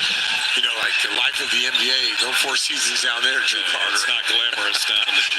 But if you love it, you love it. And you got to do it. And he's got a lot of guys that are in there, living the dream. They love hoop. Congratulations. It's got to be an incredible list of people who have won MVP of the G League. Abby? Yes, I was going to say, JD told me that one of the toughest parts for him was during the postseason last year when the Maine Celtics were in the playoffs, and so were the Celtics. So JD said he had 5 straight road games going between the two teams, and as you know, that is not the private jet travel that the Celtics deal with on a day-to-day basis. So he was flying commercial between all those cities as Luke Cornett takes it to the rack. All right, here we go. Come on. Drive it all the way to the basket. But it is a grind in the G League, as Scal was mentioning. Yeah, Miles Norris, I remember when he got the news about his two-way deal, was on a connecting flight. Kiss those things goodbye when you're with the big club. Hero, come on. Come on, faking like you got fouled. No foul there. Jalen picked up his dribble. Got it away to Luke.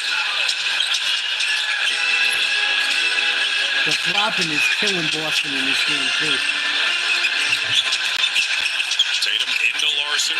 Rookie defending well. He's done a nice job tonight. Tatum, Bad shot. another miss. Good Ends up hustle, with Derek Pritchard. White, the offensive rebound for the Celtics on the reload. And Hero White with misses the a rebound. three. JT's only field goal tonight was at 7:43 of the first quarter. Hero drops it, and Larson stepped out of bounds on the baseline. Luke all right?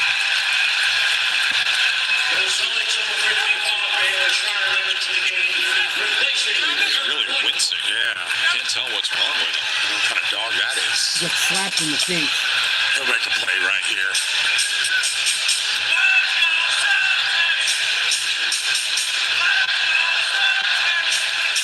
Brown slips the screen. Here comes Cornette to set one for JT. Yes! Jason Tatum thinking finally. Yeah, you reverse Jinx. 11-point game. Only field goal, all of a sudden he's 6-3. 11-1 run, Boston. Hero, no good. Brown the rebound.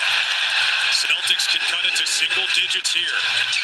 It's Brown on the pull-up. Yes! Jaylen Brown just looked right at his poster and said, you need a timeout. Timeout Miami. Brown with a three. You do that walkout thing that you like to do.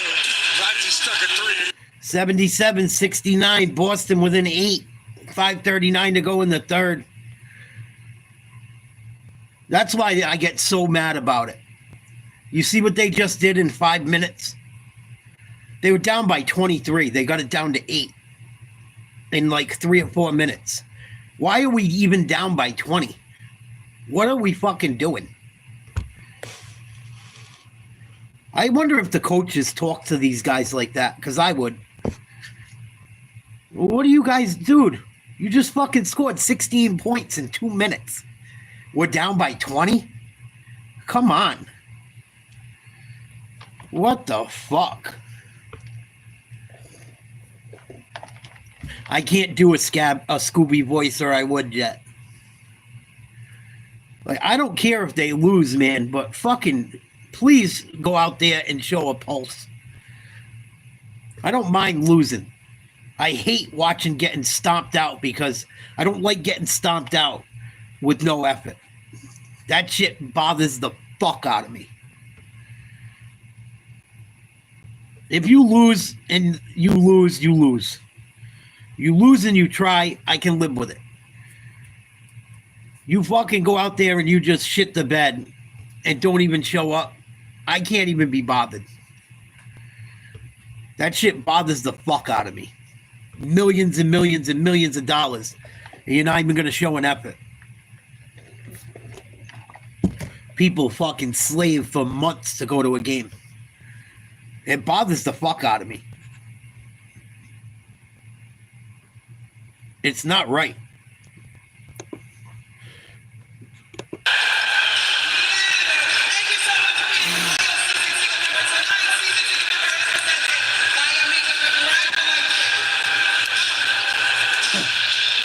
Right now, ESPN Bet Sportsbook customers can get $100 in bonus bets after making your first $10 wager. Download the ESPN Bet app and sign up using promo code HOMETEAM to get started today. Time now for the Miller Lite Moment, official partner of the Boston Celtics last tour and the momentum of the Seas.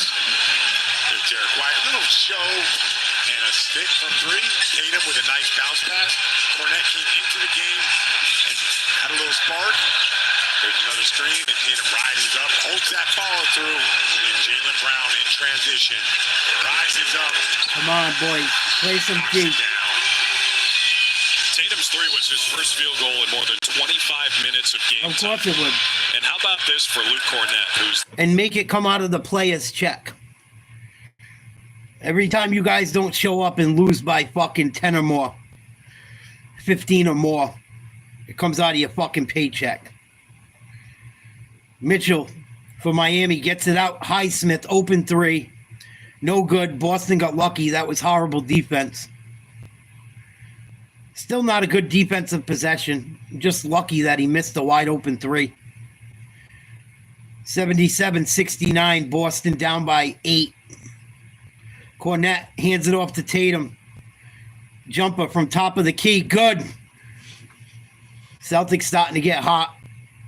Lead down to 6. 16-1 run for Boston in the last 3:25. I didn't think I was losing my mind. Adebayo hands it off. Highsmith or Burke with a 3. No good. Rebound Brown. He's going to get fouled by Highsmith.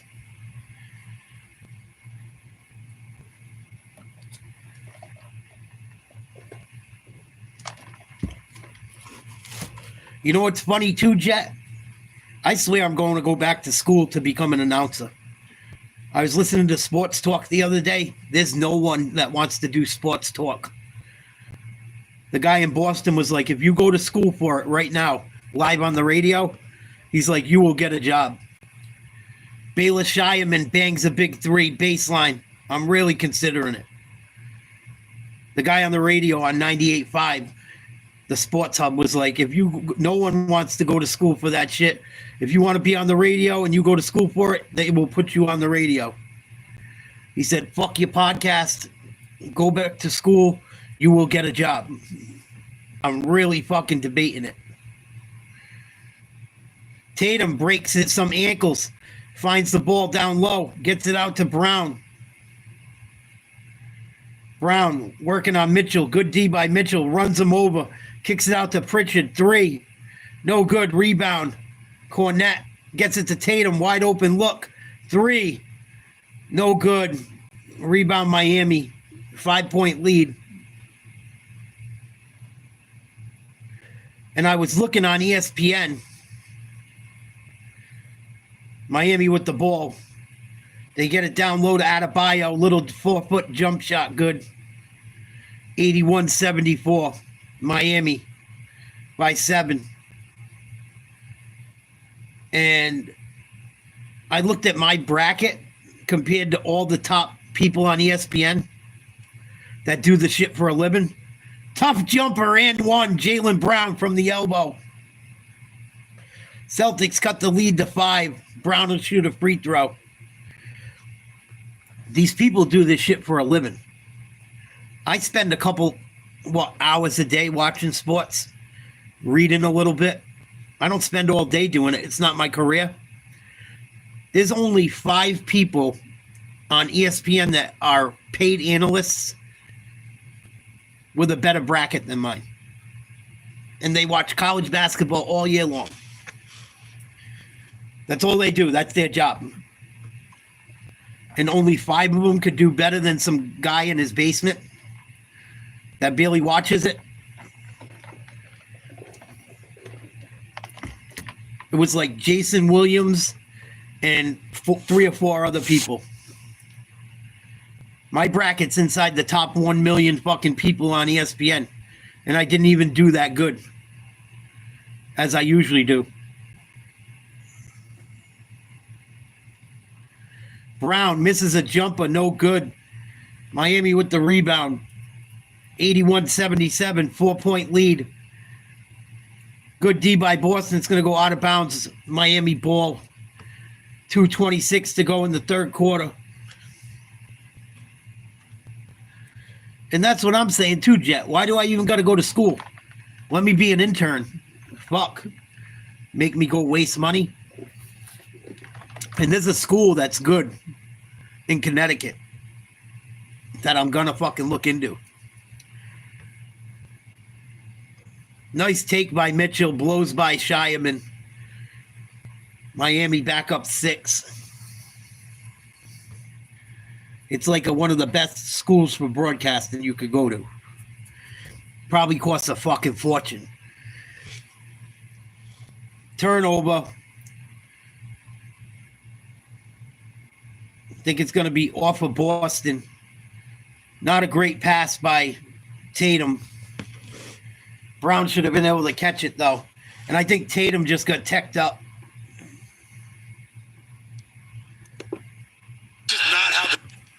I already know more than the motherfucker is talking about it.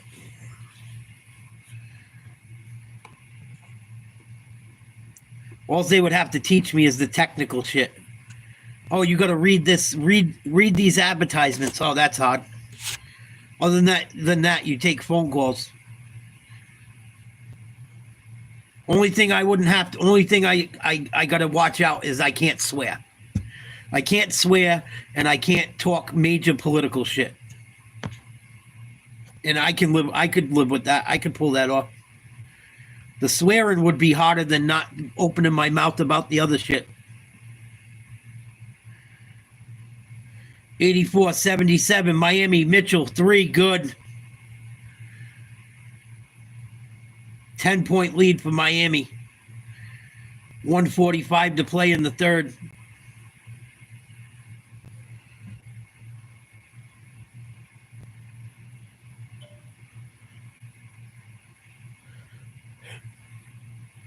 Tatum forces his way to the hoop. Nice finger roll. A lot of contact, no call.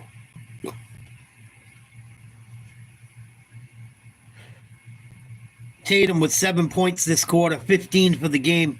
Adebayo goes to the hoop. Thank God Miami didn't see him cutting. Peyton Pritchard's got to switch. They do, thank God. Tatum, good D.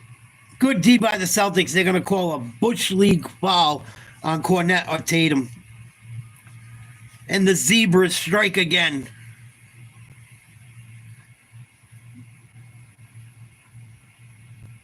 Oh, my goodness.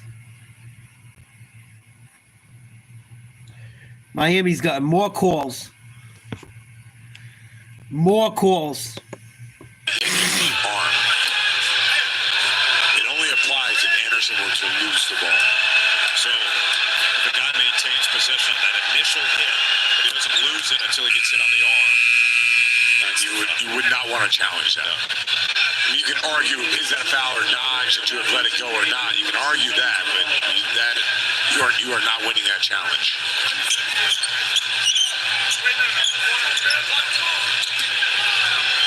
Come on, Boston. You fought back. What are you doing?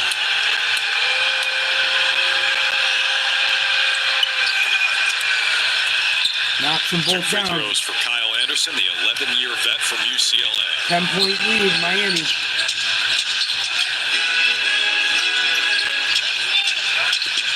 Another screen. Tatum against the rookie Khalil Ware. Go by him. Anderson shaded over. Tatum right to the rack. Ware might have gotten a piece of that. Luka Nice. clean up. I don't even know why Tatum's even shooting threes. Garbage man. Blow 6 by him. offensive He rebounds can't for Luke guard you. Cornette. The 6 boards, all of them offensive. He might be at a 50-50 split for the season by the end of this game. Miami's already shot 21 free throws. Again, Luke defending Kyle Anderson with Tatum on Khalil Ware. Oh, Anderson. come on, Cornette. Kyle Anderson's going to beat us.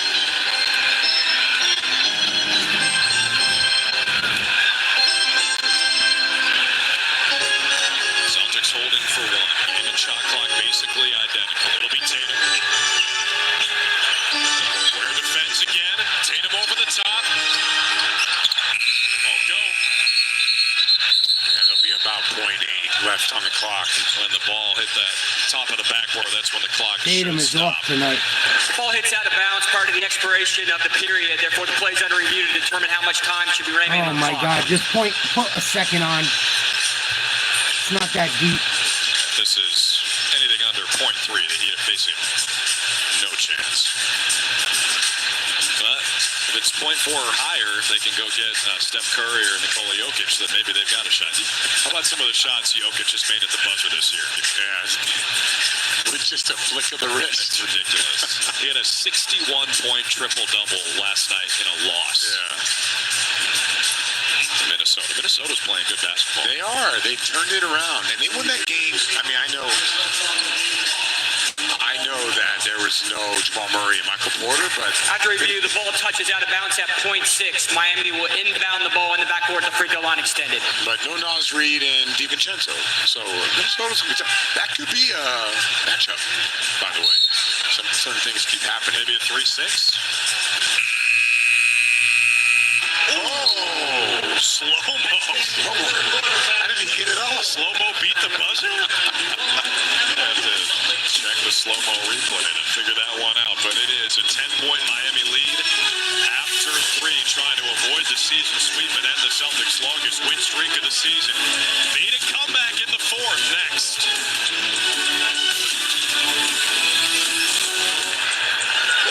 Bring them out, bring them out, bring them out, bring them out. Bring them out, bring them out. Fucking assholes. I'm going to get a copyright strike now.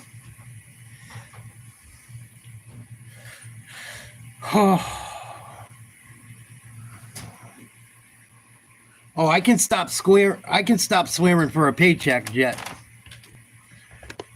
Absolutely.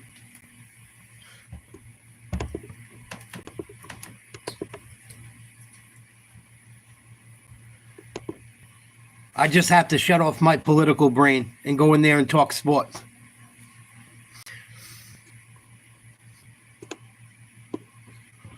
But I'm really thinking about fucking doing it lately.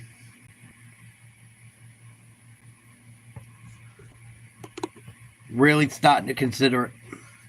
Cleveland up by 18 on the Knicks.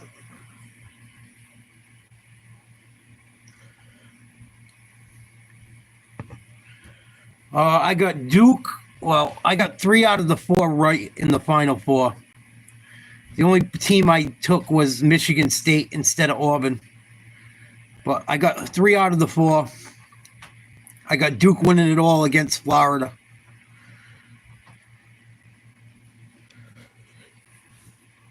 But I need everything to go perfect in my bracket to win it. Like Alabama. Auburn.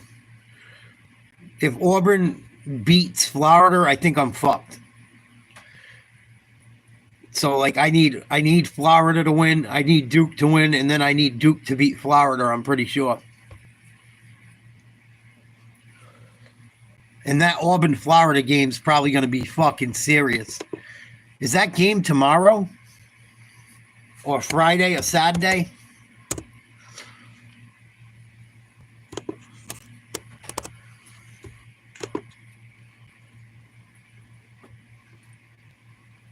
I know it's been on Thursdays, but I don't know if they play tomorrow or Friday, and then they'll get a week off. It might be just this weekend.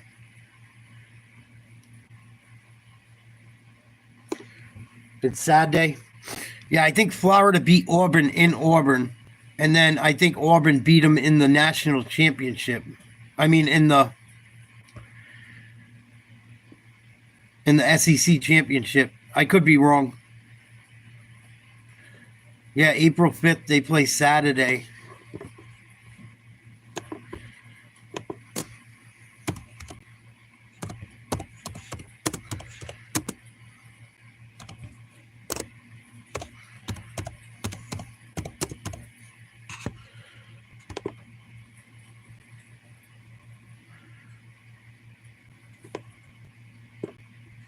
Yeah, Auburn beat Florida in, that's 2024, excuse me.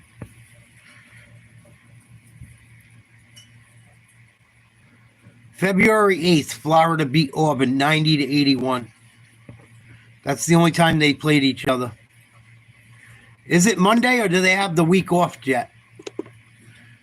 Because I could have swore they have like a week off to get ready. I could be wrong too.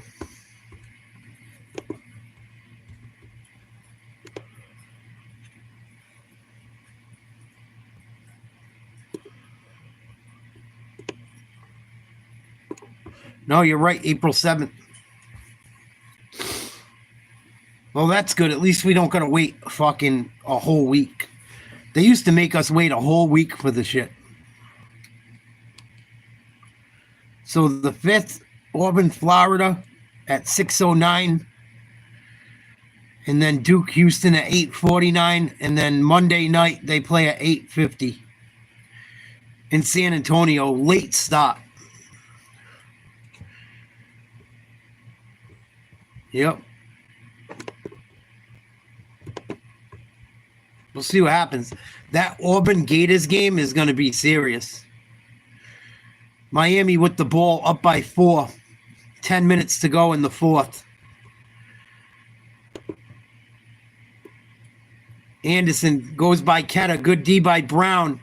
And he gets bailed out with a foul call. Says he got smashed in the face. Yeah, they both have a lot of big guys, man.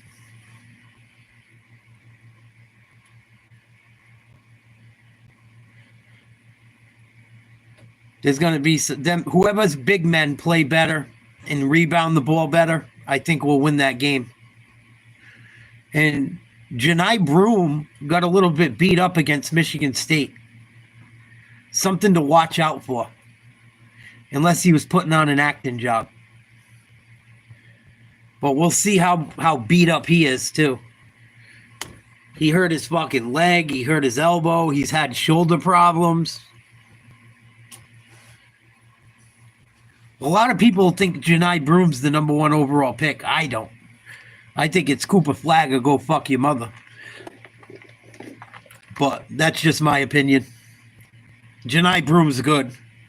No doubt about it. But he's not Cooper Flagg in my opinion. But still solid. Very solid. He's not garbage. Jaylen Brown misses a jump shot from the free throw line. Here comes Miami. Tyler Hero takes 4 steps and shoots a 3. Should have been a travel. Oh, he must have scored 2 against Boston then. I think they played Boston last night. Pritchard up and under. Gets it to go.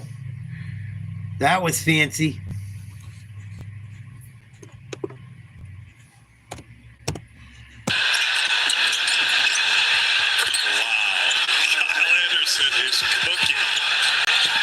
They got 7 guys in double figures. Anderson has 17.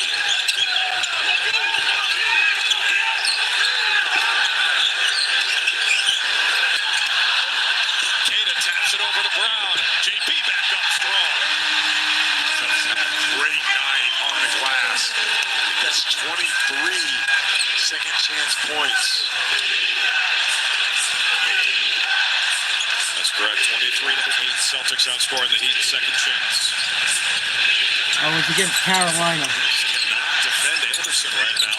Recovered well. Kyle Anderson makes the 3. He scored 891 a night earlier against the Bruins. That's what it was.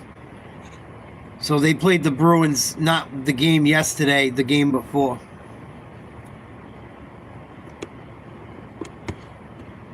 Fucking crazy. I never thought that record would ever get broken. Celtics down by 7, 8 minutes to go. Mitchell with the ball. Still time left, but Boston still has not played consistent basketball this entire game. Hero turns it over. Here's Jaylen Brown. Spin move to the hoop. Contact. No foul call. He lays it up and in.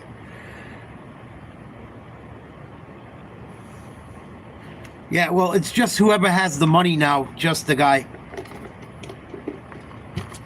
All the teams from football are going to start spending money on basketball. It's just going to convert over to basketball and every other sport. The teams with money will thrive. All the blue bloods.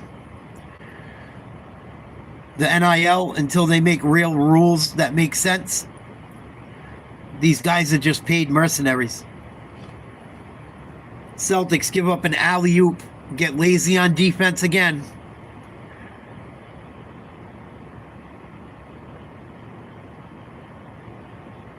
Timeout, 7:13 to go in the fourth. 102-95 Miami. I think if you transfer schools, you should have to sit out a year. I think if you make these guys sit out a year, they won't transfer as much. They shouldn't be able to. They're getting paid by a college to play for them. You shouldn't be able to up and bounce. Yeah, absolutely. They shouldn't be able to get paid either. You want to transfer, you don't get paid for the year. They got to stop it. It is. That's why, like, certain teams have general managers now. Duke has a general manager, some lady, some Spanish lady is their general manager. She runs it like a business. She don't know shit about basketball. She's just crunching numbers and making money. She doesn't have a fucking clue about basketball. She's just running the financial end of it, getting them the best teams they can play against and make money. It's big business, huge business. Yeah, it's not college sports, it's pro sports. It's pro sports. They shouldn't even call it college anymore. Because if you're getting paid, you're a professional. Even the kid from, listen to this one. This is how crazy that shit's gotten. The dude from, you guys see McNeese State? McNeese State has a manager, this corny, dorky, Indian kid. Corny Indian kid. That's the team manager. He runs around with a boombox, and they put him all over Twitter and fucking TikTok and this, that, and the other thing. He's a social media influencer. The coach got hired from McNeese State. He's going to coach North or South Carolina next year. That university that hired him gave the manager $100,000 to be the manager and go to school as the manager in North or South Carolina. It's fucking nuts. He's a fucking dork that fills up water bottles. Celtics miss another 3. 7-point lead, Miami. 6:53 to go. Celtics win streak on the line.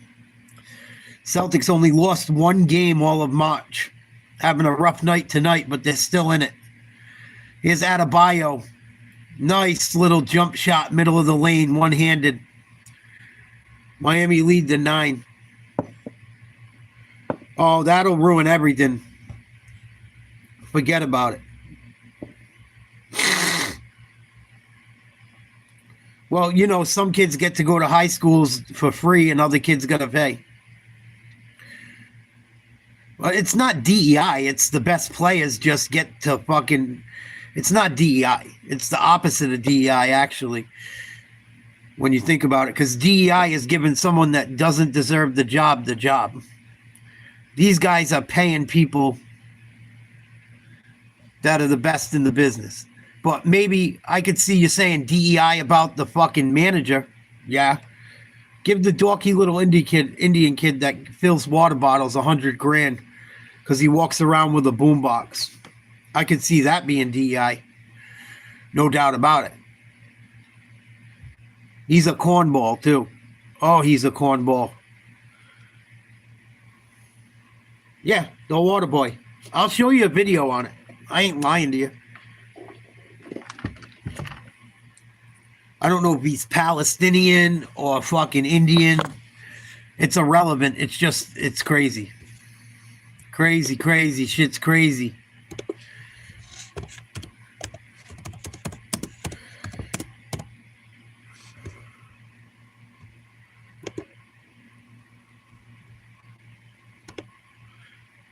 Amir Orakan. Dude's a fucking dork, dude. This is the kid they given $100,000 to go to a new college.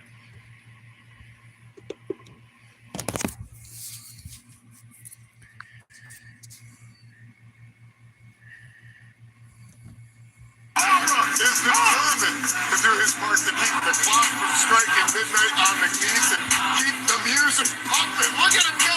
Well, he's got a hazard suit on. Follow one too. But March is made for Cinderella and viral sensation.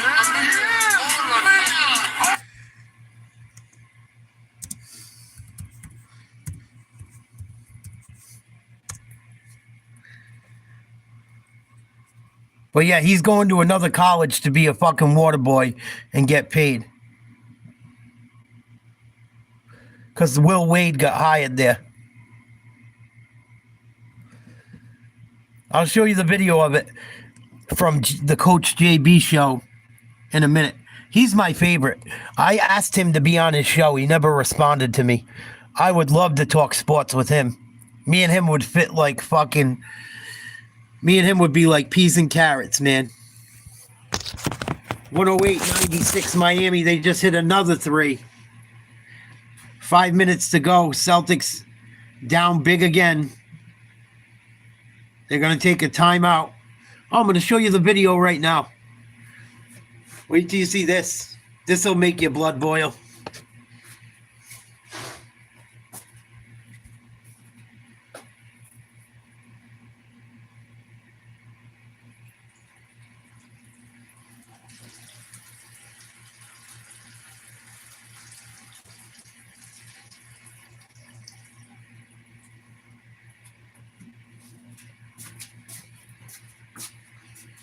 This is complete clown world shit.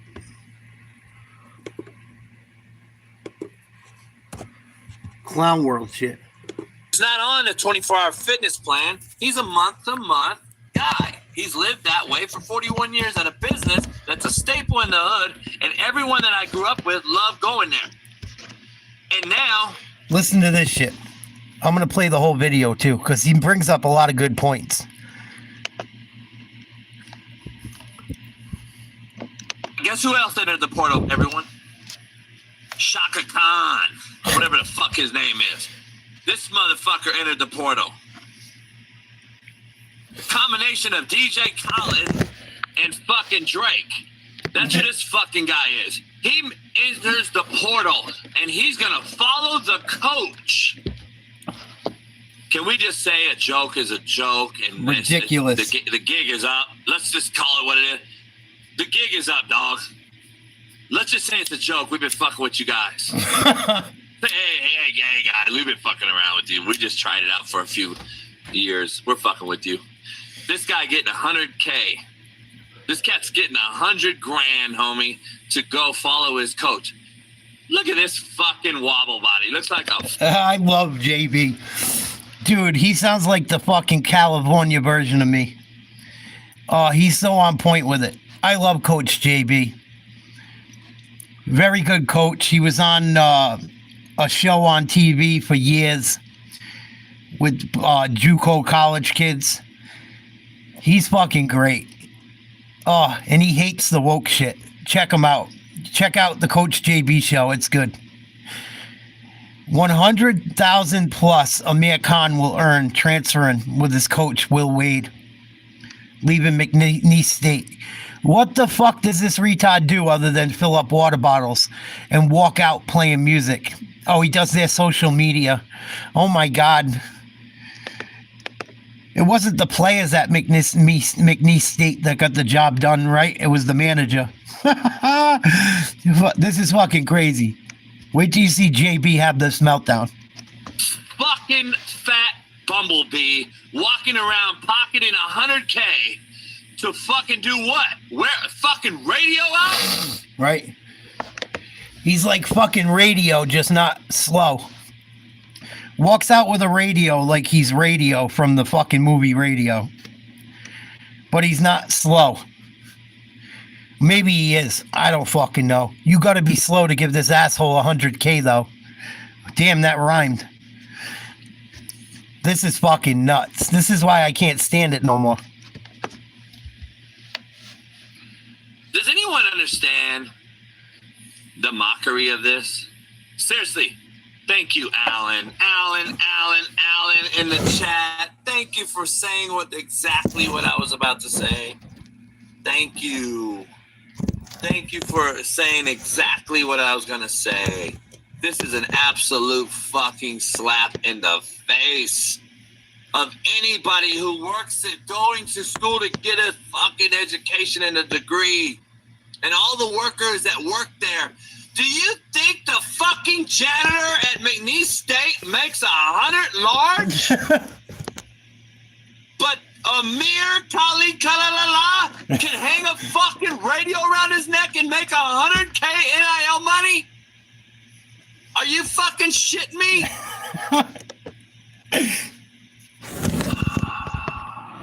Are you fucking shitting me? This is an absolute mockery. And you think this is NIL? This is what NIL was made for. Now, can we all agree that this is a mockery? This kid earned an NIL bag? Seriously. And we got, by the way, let's go down the list here at McNeese State. Do you think players 8, 9, 10, 11 are getting $100K NIL bag? No, they ain't getting shit. From the 6th roster spot on, do you think they're even close? I would argue that the top 5 aren't even all getting $100,000. Do you think 6 through 12 getting $100K that sit on the roster, sit on that bench to play for that team? Nope. And then I got to go over here and look at Amir wearing a fucking radio around his neck, and he gets $100K, and then he gets to go with this coach and follow him and get another bag? They are employees. They are now grown. And now stop saying they're 17. I love how you both use, they're just kids, JB. And then when they get cussed out, I'm a grown-ass man. Don't talk to me like that. Yep. I love how you motherfuckers say that shit. I love how you motherfuckers actually say that shit. I want to be honest with you guys. The audacity of people out here in the world. I'm going to be honest. I'm going to stay mostly on social media, but I'm going to even say some of you in the chat and the people out here who think this way. The audacity of a lot of you out here. He's sick. I agree. Who blame me for reacting the way I do to half of you and half of everybody on social media. The audacity of all you out there who blame me how I react. What do you mean the audacity of who they blame? You motherfuckers have the gall and the audacity blows my fucking mind. Me too. On some of you out here. Me too.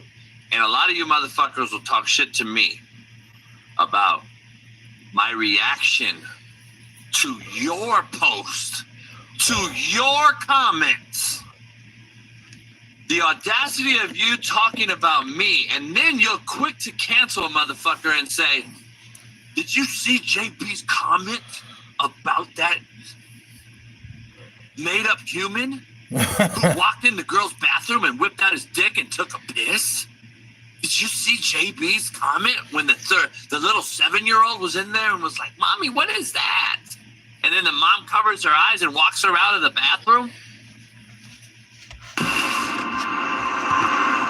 It's true. Oh, it gets better. And then you're trying to cancel me because I drugged that weirdo fuck out of the bathroom? Which I just had to do the other day, by the way. Lucky that wasn't on film. But here's the audacity. This is the part I want to get to. You're all mad at me. But you motherfuckers don't want to talk about the motherfuckers, the shit that you guys say to get me to react that way. You just skip right over the fact on what you said to get me to react. You don't talk about that ever. The audacity of it, dog. The social media audacity blows my mind. You motherfuckers think that you can say any and everything, but when I react to it, I'm the criminal. I should be canceled.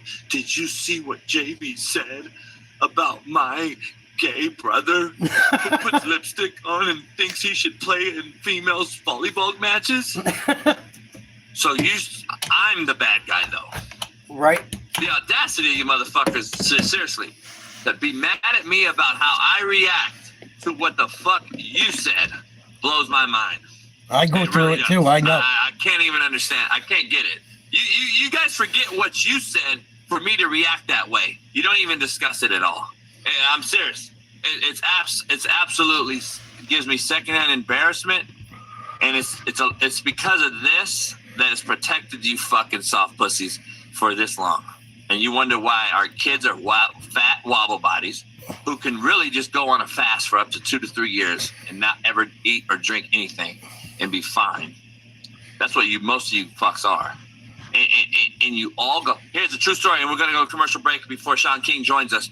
My buddy sold his gym the other day. He is a staple of the community. Had Celtics got blown out. Most famous, real hood gyms. Motherfuckers go in there, really pump, hard, free weights, by the way. It's still free weights, not this fucking mechanical cable bullshit. Free weights, go in here to work out. You really go in there to do about your business. He sold it, dog, after being there 41 years. You know why? He said it's a mockery. It's a joke. You know why? Because the females go in there in yoga pants just to take videos of their motherfucking self, and then they want to catch the guy looking at their asshole out of their fucking yoga pants. And when you look at him, then the girl makes a huge fucking scene. Why are you looking at me? Right. And then it's true. Gets mad about it, and then there's guys in here who are fighting over the bitch in the yoga pants with their asshole out, and then want to talk about the whole thing at their gym, and no one's in there even working out. Nope, it's a big fucking clusterfuck. Work out no more. These motherfuckers are in here filming each other in yoga pants for an Instagram video, and here's the reason why he sold it. The month-to-month memberships are simply that. They're month-to-month. Simply for, and he gave me a whole rundown. Motherfuckers to come in, film themselves, they pay the 1 month fee, they come in for about 5 or 6 times during the month, work out, film their motherfucking self, and then they don't re-up the membership, and that's it. Because he's a hood, he's an inner city gym guy. He's not on a 24-hour fitness plan. He's a month-to-month guy. He's lived that way for 41 years at a business that's a staple in the hood, and everyone that I grew up with loved going there. And now the month-to-month memberships aren't revolving and aren't re-upping because these motherfuckers are in here simply for one thing: clout chasing, content, bullshit creators, and out here doing these fucking fake videos. And by the way, he said they're all fucking wobble bodies, they're horribly in shape, and the girls are just skinny ass little broads that come in there, they're already in shape. They don't need the gym. They need the gym as the backdrop for their TikTok videos, homie. That's how sad of a fucking place we're in right now. That's real shit. That's true. And it's a damn shame. He's like, I can't be a part of that shit. I'm done. And he sold it to somebody, and I think they're going to chop it down and build a huge, big gym on it. Something straight out of fucking Global Gym or whatever, dodgeball, homie. Like, this motherfucker's taking this place. I mean, I'm just telling you, dog, it's sickening to see. And that's what we got.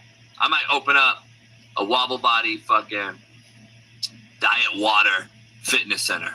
That's what I might do. We have the most gyms in the world and the most vitamin shops, and we're the most obese country on the planet. Make it make sense, dog. I don't work out, truth telling, Maxwell. Why did anything I had to say anything about me working out? Truth teller, tell me how I just talked about anything that I said that makes me work out. Why the fuck do you think I work out? I don't work out at all. I work out on top of your fucking girl. That's what I do. He stole one of my lines from me. Fucking nuts, dude. You can't go anywhere anymore, dude. Bunch of people faking the funk. Let's check out some Clown World insanity. I'll hang out for a few more minutes. Let's see what retarded shit happened on the internet today from these liberal woke fuck faces. I'm already sick over the Celtics tonight. Why not get a little sicker? Wix fucking gives you the power of AI to build the website you need. With full... I'm non-binary. The kind of non-binary that used Z0 pronouns before neo-pronouns or cringe culture or thing. Like, it's not much harder. It's still 3 words. she, her, hers, he, him, his, they, them, theirs, z, zir, zirs. Right? Ursula the sea My hag. pronouns are older than most of you, I'm sure. And I get it. It's a new word. I'm not going to enforce it in most aspects of my life. I'm not even out in most aspects of my life, though. So yeah, I'll close my pronouns off to anything else. Don't call me she. Don't call me he. Call me they if you've got to call me anything. Oh my That just god. makes no fucking sense. I mean, it's just bullshit. Oh my. Now, there is absolutely no circumstance where I'm going to call a grown woman who is clearly a she, a they. But that's just me. You guys obviously do as you see fit. Anyway, welcome back. Thank you guys so much for joining. Let's get into it. Now, if you place your attention on the screen for a moment. So here we have a post from a subreddit called Trans Passing. Now, this slightly rotund individual who is a biological man that identifies as a trans woman and calls himself a lesbian posted this photo. The caption says, "I hate posting this, but dysphoria is kicking my butt. Am I pretty?" Nutcase. Cuckoo. No, man. Shit, no, man. All right, we're going to keep it moving with this lovely lady who has a severe case of EDS, also known as Elon Derangement Syndrome, as well as EDS. This lady's a meth head. Well, with these liberal types, those two disorders generally do go hand in hand, so roll it. Dear Elon, I thought you'd want to come face to face with me, boy. You're your boyfriend, no doubt. Lies. Oh, and I'd see right through them, you know I would. Would it be a dream come true if you met me in person? Would it?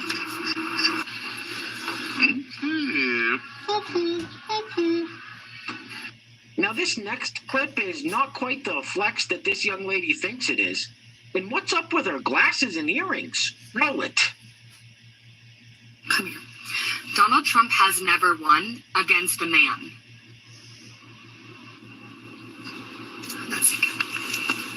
That's all. You look ridiculous. Now, I am a little tiny bit confused about this next clip. Doesn't this young lady own any mirrors? Roll it.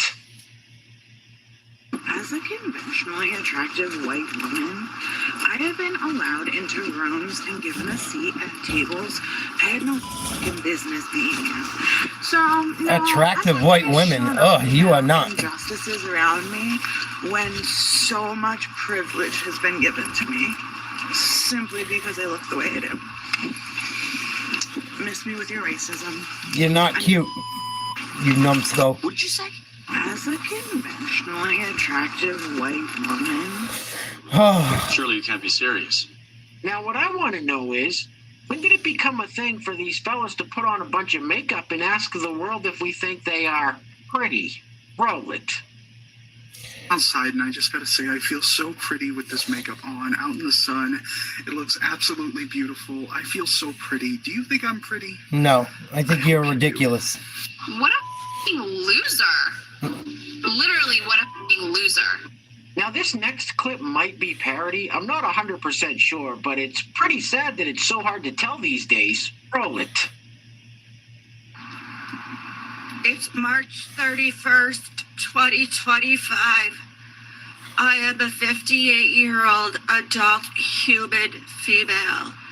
I am formally making my proclamation, exclamation, right now to you. I will no longer be associating with any white males of any kind. It does not matter if liberal or conservative. It does not matter what color hair or eyes. As long as the skin is white and it is a male, I will not be associating with it anymore. The symbolism of a white male has become the epitome of hate. This is my former proclamation. Are you fucking retarded? What the hell's the matter with you? All right, next up we have this pink-haired fellow who identifies as a non-binary, and he says that the people who want to keep certain books out of elementary schools are loveless. Roll it.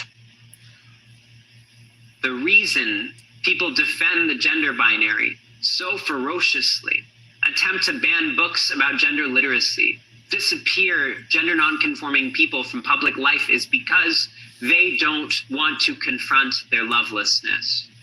That awareness that they've never been allowed to be free.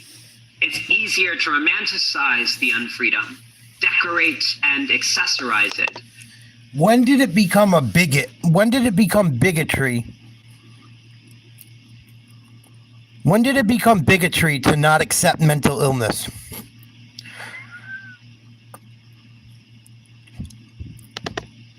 When did it? I gotta say that again. When did it become bigotry or hate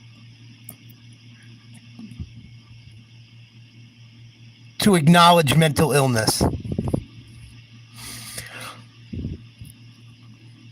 They basically made it so crazy people could run the world. That's what they're trying to do. If you allow this shit, you're allowing mental illness and satanic nonsense to run your world. Crazy. Mistake dissociation as an identity and a virtue. Wear it like a badge or a family heirloom. So many would rather die than give it up.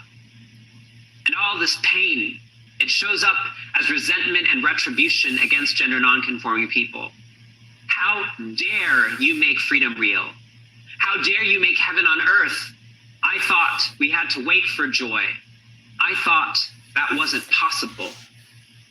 People are made to destroy their own creativity, their own simultaneity, their own gender nonconformity in order to receive love from their families and societies. If they don't see gender nonconforming people, then they don't have to see the parts of themselves that they have to cut out in order to be loved. If they don't see us, then they don't have to see their own pain. Their grief is so calcified, it takes the form of anger. Whatever, dude. Whatever. Whatever you got to tell yourself to accept yourself. Next up we have this individual who says that trans women basically have PMS. I'm guessing it's just the meds they're on. Roll it. People who say that trans women don't have period-like symptoms clearly don't know anything, because tell me why. Just a couple days ago, my fiance was, like she was getting mad at every little. Now they get their period too. This is great. Now trannies get PMS too. I fucking heard it all now. Thing, and the next minute she's sobbing. Why? Because the proposal that I made to her when I, asked her to marry me on last week. She's sobbing because it was so beautiful. I proposed to her last week, guys. Disgusting. You don't know what you're talking about, do you? Hey, if you live in one of these cities right here, why don't you own an apartment building? Seriously, let me show you a Because no one wants to fucking deal with the bullshit, buddy. It's not that easy to buy an apartment building. Fuck out of here. Quick, before we do this. People are nuts, man. I have fucking had it. Disgusting. All right, next up we have this fellow who wants to talk about non-binary people in sports. I'm going to go out on a limb here and guess that this fella doesn't play any sports. Roll it. What's up, party people? Everyone's talking about trans people in sports, but what's up, party people? Everyone's talking about trans people in sports, but no one is talking about non-binary people in sports. No one wants to consider a hypothetical agender super athlete that could dominate both men and women's basketball and make everyone obsolete. Probably because most non-binary people who are athletic have already been recruited into rock climbing or roller derby. Speaking of which, if you play roller derby and are single or more likely solo poly, hit me up. It's funny because he's fat. Next up, we have this individual who is a biological man that identifies as a trans woman. He calls himself a transman or trans lesbian, but that's neither here nor there. He's responding to a comment on his previous TikTok. The comment says, "Manliest woman I've ever seen." Roll it. This comment says, "You're the manliest woman I've ever seen." Don't get out much, do you? Whoa, you have a deep voice. Just saying. If I'm the manliest woman you've ever seen, you might want to come up underneath that rock you fucking live under. Because nothing here says man. But hey, okay. Whatever. The fucking balls on this egomaniac. And next up, we have this fellow who claims he just got hit on by some dude in a sports car. Roll it. I must be doing something right today because a man in a sporty car just swung by, opened up his window, and asked me if I had a number he could call. Apparently, he thought I was a call girl walking around just being myself, which I thanked him for the compliment and let him know I wasn't that kind of girl, but I find that pretty hilarious, really. I feel sorry for your mother. Well, today's video seemed slightly more disturbing than usual, and that's about all I can stand, so we're going to be wrapping it up with this clip of Star Wars actor John Boyega attacking fans of the franchise, insinuating that they're a bunch of racist white elitists. Anyway, things are clearly getting very crazy out there, guys, so please take care of yourselves. Take care of each other. Till next time, love you guys. Peace. Roll it. They're pandering. Let me tell you, Star Wars always had the vibe of being in the... This dude was the biggest cuck out of every fucking character in Star Wars. I guess on and off screen. The most whitest elite space. Like, this franchise is so white that it's like a black person existing in that was something. And you can always tell it's something when some Star Wars fans try to say, well, we had Lando Calrissian and had Samuel L. Jackson. It's like telling me how many cookie chips are on the cookie dough. I'm like, bro. Dude, you sucked in Star Wars. Admit it. You're not fucking Orlando and you're not fucking Samuel L. Jackson. These people are so fucking entitled. Listen to this again. This is fucking nuts. This is nuts. Fuck Disney. I will never go to Disney ever or spend another dollar on any Disney product. Ever. I don't care if my nieces and nephews want it. I'm not getting it. These fucking people are sick. Listen to this fucking victim. They're pandering. Let me tell you, Star Wars always had the vibe of being in the most whitest elite space. Like, this franchise is so white that it's like a black person existing in that was something. And you can always tell it's something when some Star Wars fans try to say, well, we had Lando Calrissian and had Samuel L. Jackson. It's like telling me how many cookie chips are on the cookie dough. I'm like, bro, they just scattered that in there, bro. They're okay with us playing the best friend. But once we touch their heroes, once we lead, once we trailblaze, it's like, oh my God, it's just a bit too much. I'm going to drop the N bomb if I have. Right. Thank you, Jet. I was going to say that too. And go figure, right? He probably don't even know James Earl Jones was in the fucking movie. So fucking stupid. Unreal. Like, dude. Enough. It's because they used his voice. They didn't put him in the actual movie. So that's a problem too. Because then Luke would have to be fucking mulatto. But that's super racist. Fucking nuts. How could Luke have a black dad? They use his voice. Sorry, dude. What the fuck? Luke's like the whitest dude on fucking Earth and in the solar system. I don't know how anyone watches Star Wars anymore. The last one I watched was when his daughter could have took out Han Solo's son, and she didn't. That was the last one I ever watched. I'm like, oh, this is bullshit. Luke's daughter is stronger than all of them. And it showed Luke Skywalker running up a mountain at the end of the movie, still alive. And that's when you kind of put two and two together that he's her daughter. If you're a fucking moron and you couldn't figure that out. And then I heard they turned Luke Skywalker into a cuck.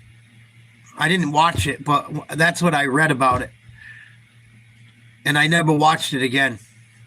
I heard they fucked Luke over on the way he died or the way it was handled. Crazy. Star Wars was awesome, man. The first three were great. After that, they were mez. I tried to keep watching them. But once they made fucking Luke's daughter not be able to take out fucking her cousin on some weirdo shit when she could have fucking sealed the deal, and they made it so corny, dude. They made it so corny. They fucked up Star Wars so bad.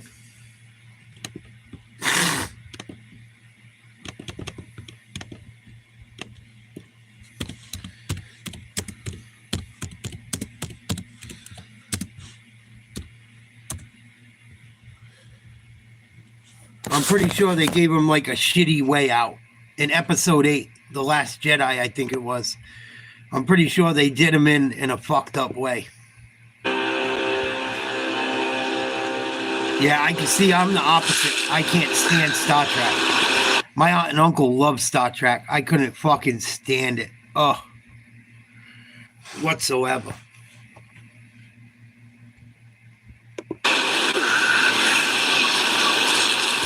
Probably because of all the commercials. It was on TV. And every time I tried to watch it, it was like commercial.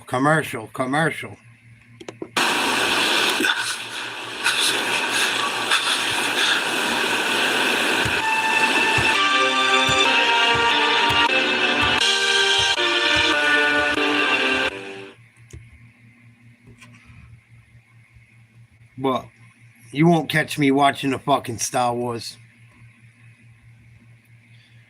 No fucking way. No more.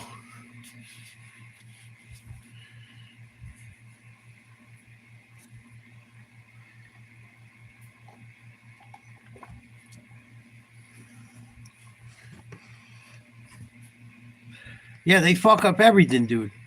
They fuck up everything. Dude, they made Gal Gadot the fucking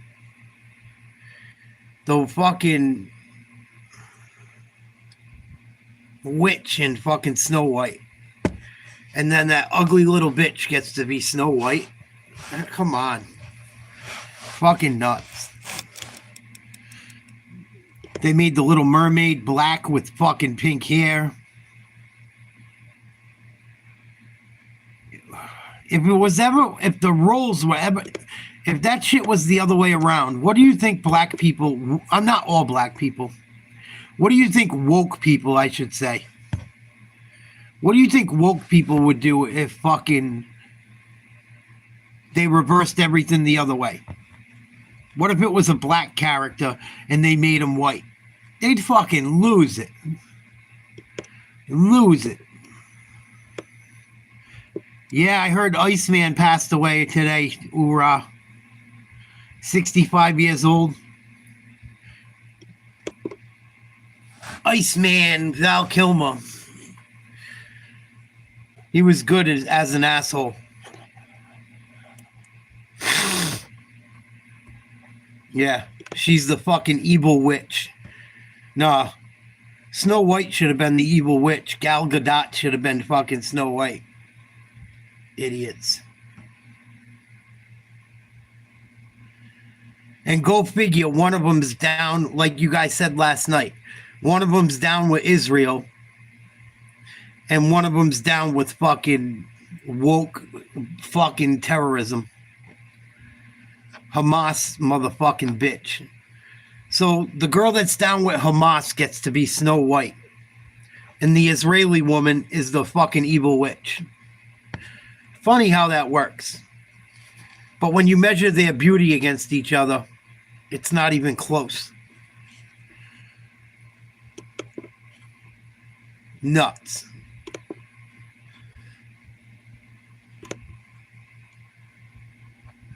Rachel Ziegler's a little troll, dude.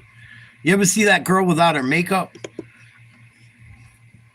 Most of these people in Hollywood, you see them without makeup, you would fucking die. You'd be like, what the? What? I'm telling you, there's so many fucking people out there. They take their makeup off. I dated a girl like that. I used to fool around with this chick. And she'd take her makeup off. You'd be like, where the fuck did you go?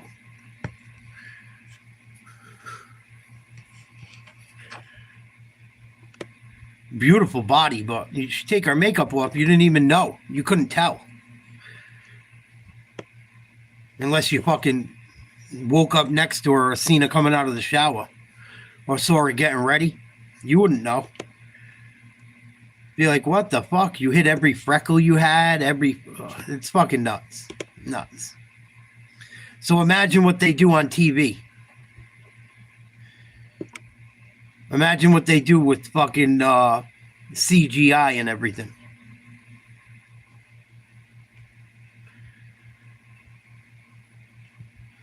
So many fucking girls like that, dude. You see them in, especially celebrities. You see them in fucking person. I never really liked girls that wore a lot of makeup. But some of them, they don't need to wear a lot of makeup. It'll turn them that much fucking prettier. Oh. One girl I dated was kind of a butterface and I didn't know it. She ended up doing porn videos, dude. Swear to God. On Everything I Love.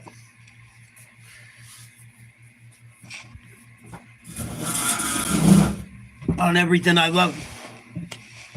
She was friends with my cousin. And my cousin got killed in a car accident. And she was hot. She had a gorgeous body and everything, but she did not age well. And you see her without her makeup on and shit. If my brother, next time I talk to my brother, my brother knows her name. I'll ask him her porn name so you can look her up.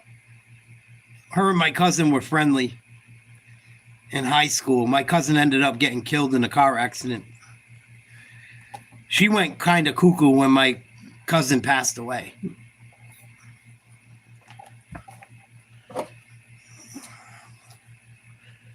But she moved down to Miami and fucking all kinds of shit. Fucking nuts, dude. Nuts.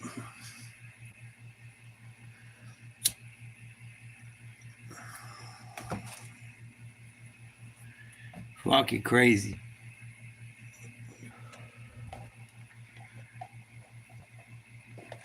Yeah, there's a lot of chicks like that, Jeff. A lot of chicks like that.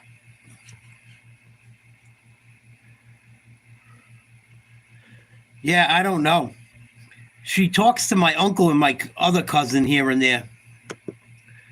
And she said she was bartending. And my brother hit me up. He's like, she ain't bartending. Check this out. She was getting fucking destroyed, dude.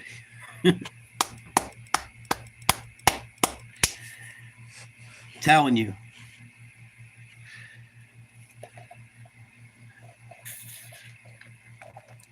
Getting those cheeks clapped. Good, it's disgusting.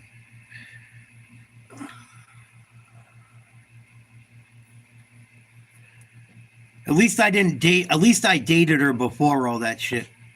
Thank God. That would have been bad. I dated her when she was like 20, 19. I didn't date her after she was getting fucking destroyed by all the guys on Brazos.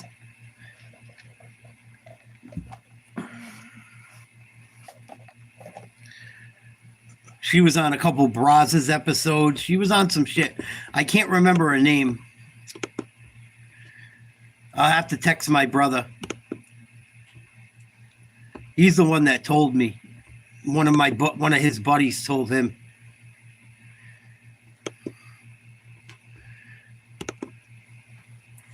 He's like, yeah, look at your little, look at the chick you used to party with and shit. Sure as shit.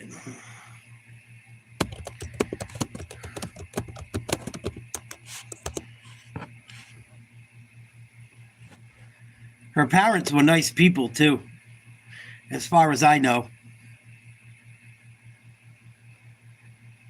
I mean, I don't know. I didn't live with the girl, but...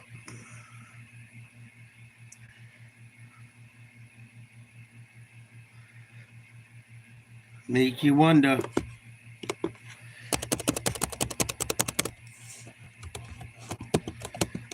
Well, down in Miami, that shit's big. She probably went down there. She had an amazing body. She was cute with her makeup on. And she probably got offered a bunch of money. Thought she would make it big, and she didn't make it anywhere. That porn star business is fucking gross, dude. Look at all these people that end up like... There's been a lot of porn stars that have died lately. Unalived themselves. In the last 10, 15 years. It's a grimy fucking business.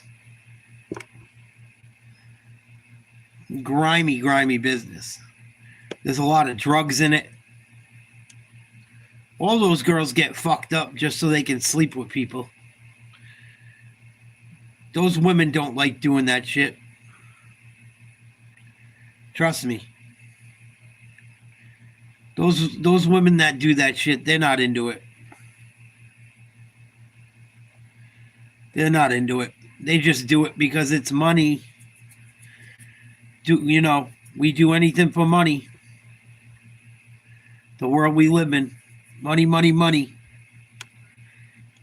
Pleasure. Till it destroys us.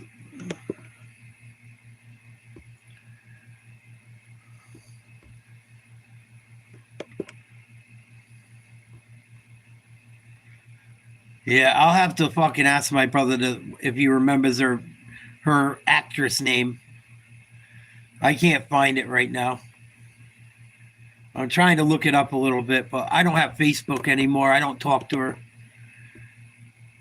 But last time I knew, I asked my cousin and my uncle if they heard from her, because she was friends with my cousin in high school that passed away. And they go, oh, last we heard she's doing good. She's a bartender down in Miami. She got out of here, and she said it was the best thing that ever happened to her.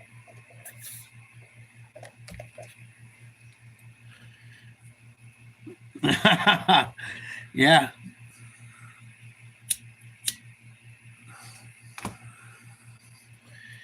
Jet, do you remember hearing one of my favorite MMA interviews is Chael Sonnen with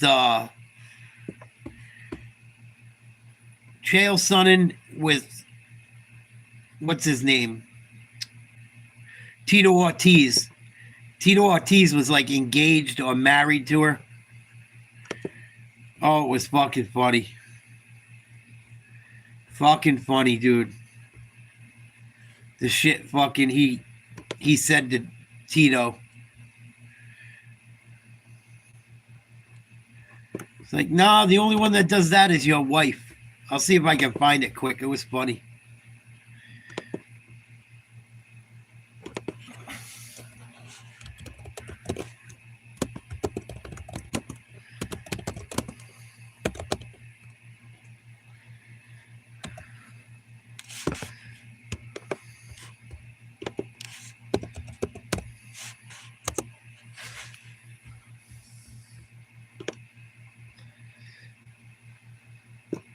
Yeah, he got Jenna Jameson good.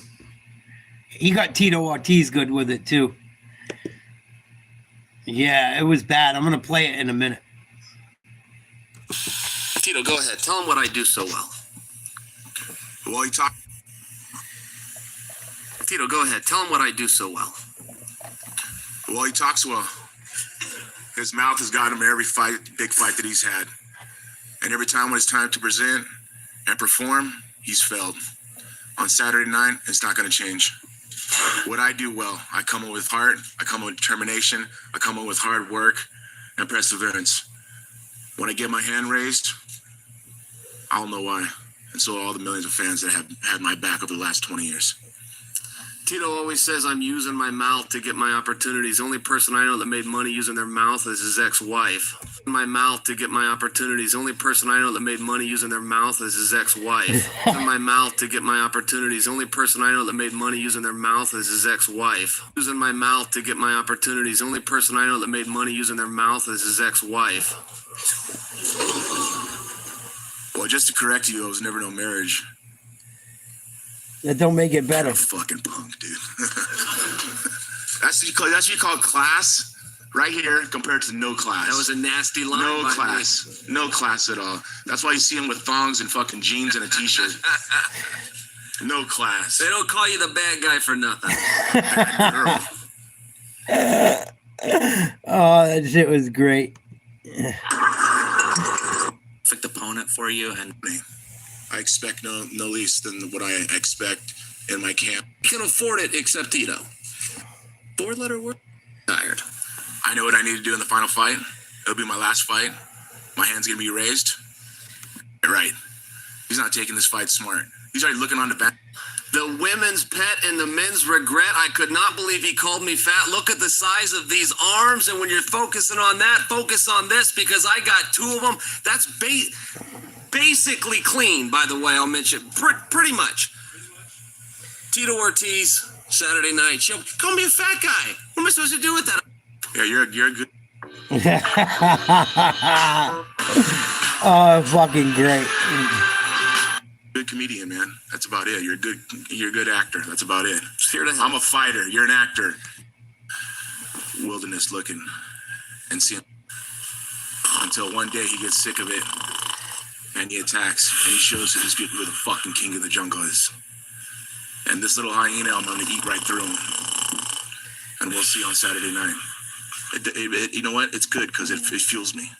It's fueled me over the last 14 weeks. And it's great to see. Because you hear that snoring nose? That's a snoring nose you're going to hear in the second round of the fight. That's good. That was good. That was good work by you. I give you a good setup. Yeah, you're a good comedian, man. That's about it. You're a good actor. That's about it. I'm a fighter. You're an actor. You're on The fucking Apprentice because of me. You're the bad guy because of me. You trying to talk because of me. You've never won a world title. Who's the last champion you've ever beat? Who's the last legend, as you say, you've ever beat? You call yourself a legend? What have you done legendary besides talk? Oh, he would have been great. Buddy, on Saturday night, those little blue eyes are going to be sparkling even more, man. Just wait and watch.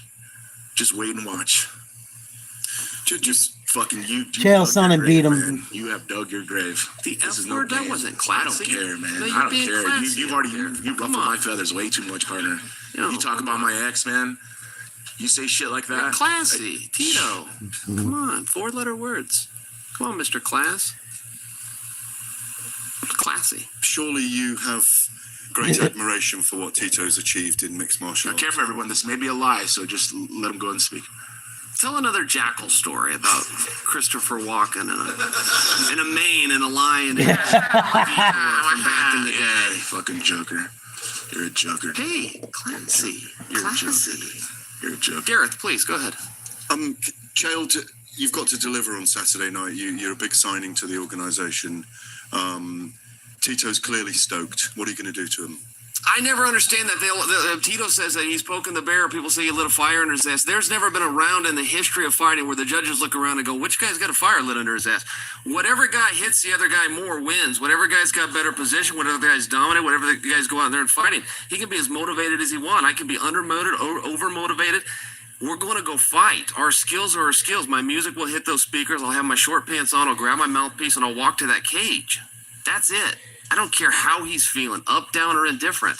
We're going to walk out there, and one of us is tougher than the other. I have made a contention since the 90s that I was the baddest dude in the world. I'm either right or I'm not, but it's taken me 20 years to find out. January 21st is going to be that day. Are you looking for a statement knockout yourself? No, I'm looking to go out there and fight. The second the ref says go, I will. And what happens after that, I do not know. But I'm ready to fight. I like kicking ass. And don't forget, it's not 39 years old. It's 39 years young. It is not how many miles the car has. It's how many miles the car has left. I will honor this contract. I've honored every contract that I had. I could not be happier to be over here at Bellator. I'm on a Legends ass whipping tour. I'm starting with Tito. I'm moving on to Vandalay, and I will let you know who the opponent is after that. But there's a lot of guys that need their asses kicked. I thought I was done. I thought my race was ran. You hipped up on that. Interrupting is not classy. No interruptions aren't. Look at that. Brought him down in the dirt with me. Said he wouldn't come here, but I got him here, didn't I? Got him all frustrated in his nice suit and his four-letter words. What was I saying? I was saying something brilliant. What was it? I lost my own train of thought. Saturday night, live, free, and only on Spike TV. Yeah, Chael Sonnen knows how to talk, man. Tito was totally outgunned intellectually. Look how bewildered he looks. Sonnen was so in his fucking head. For you, and how do you envision the perfect ending for your career on Saturday night? I'm going to dominate. I expect no less than what I expect in my camp. I expect no least than what I expect. I've been doing in my camp against the training partners I've had, the work I put in over the last 14 weeks. I dislike this man. Not even a man. He's a child. He's said some personal things about me, and he's lit a fire under my ass like no other. I've been in camp for 14 weeks. This guy thinks he can come in after 8 weeks of camp and compete with me after taking 3 years off. I'm going to hurt him.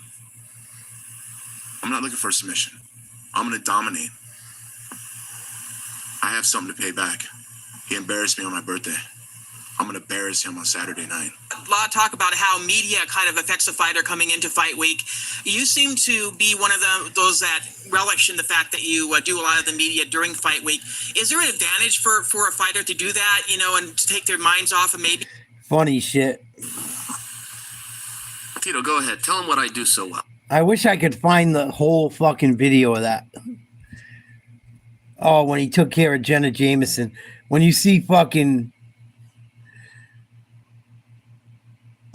fucking do it, it was fucking great. When you see Tito's face, like, you're a fucking punk, dude. You're a punk, dude. Oh my goodness.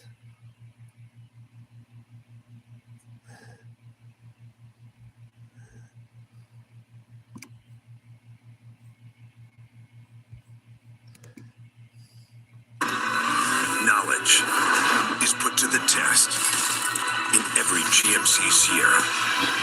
When I first moved to Hollywood, it was out of control. I would have packs of them just following me because, I was dating. I was running around with Paris Hilton. I was acting like a heathen.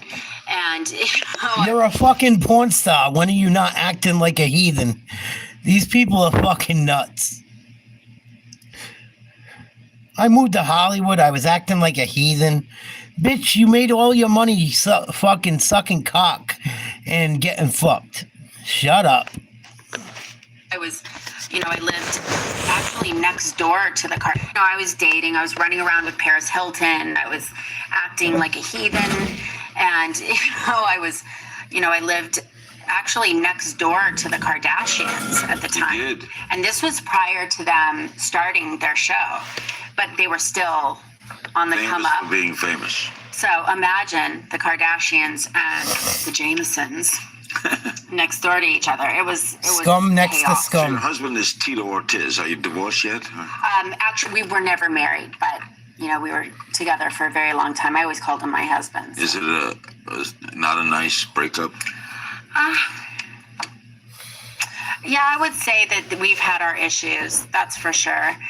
But I think that it's important for us to, be gentle with each other. Your kids watch him fight? I would never allow my kids to watch him fight. No way. So they will not watch him fight? Tito the Cuck Ortiz. They will not watch your films? Absolutely not. But they're going to hear about both, right? Right.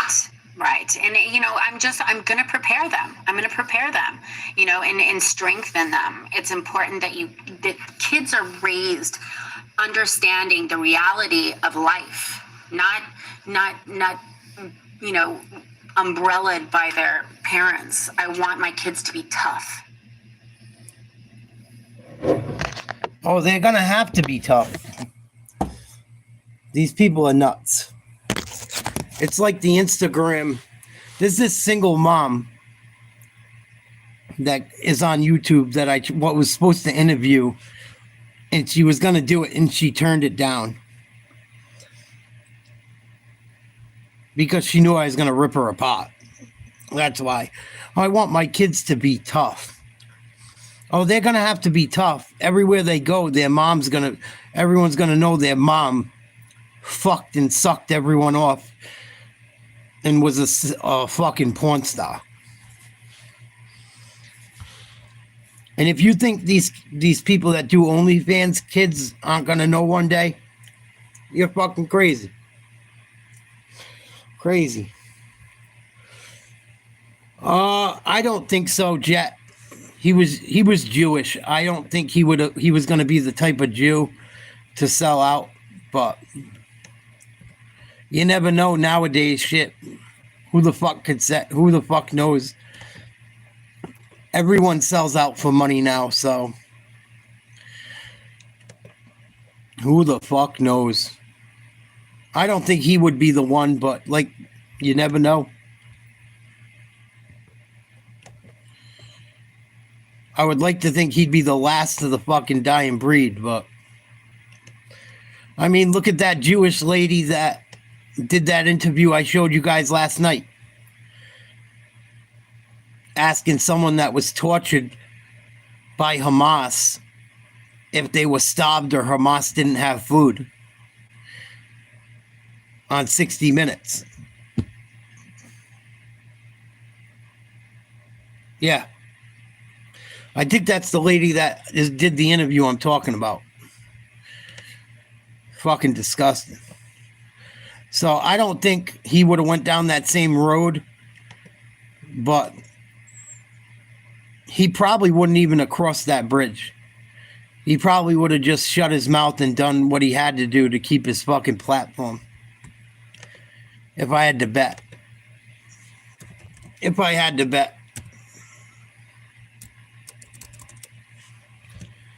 Because that's the problem with it too. A lot of these people just don't open their mouths. I call it the go along, get along gang. They're all part of the go along, get along gang. The go along, get along gang.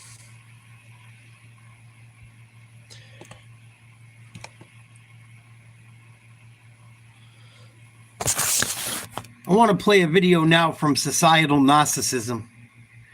I want to hear what he has to say about the narcissistic baby boomer generation, the 21% still alive.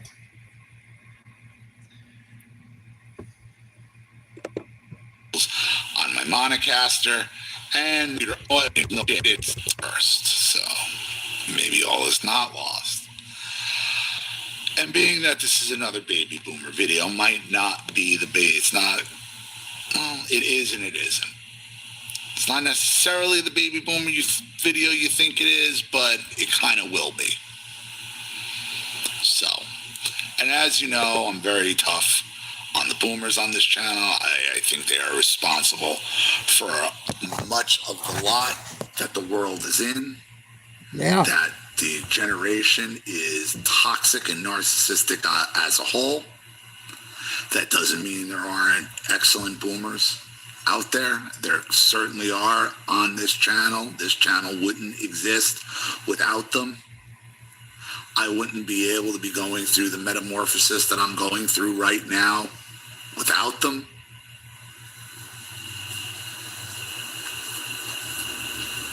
These boomers defied the trend of their counterpart, their generational counterparts in the boomers.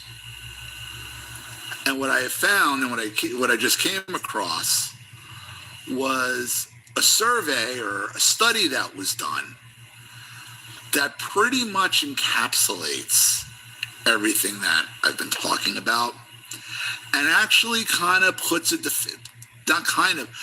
definitive number on the age-old question. Well, Ollie, I mean, how much of this generate? Like, what's the number? What's the percentage? I'm like, and I always said, it's a lot. It is.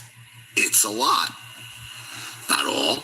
It's most. But what's the number? Is it, Well, I came across this study and, because of everything I've been going through and the rethinking of, as we all do, have to rethink our abuse and rethink everything that happened. And, with me, obviously with Aaron and me and everything that went down, and my boomer parents, this all circles back to what I'm talking about. So like when I say this isn't the type of boomer video that you think it is by the title, but I think in the end it probably will be. So, not on X, that's where it's all at. And this study, if you look, is from Charles Schwab and Bloomberg. I think they, now you could say mainstream media, yada, yada, but this is money they're talking about.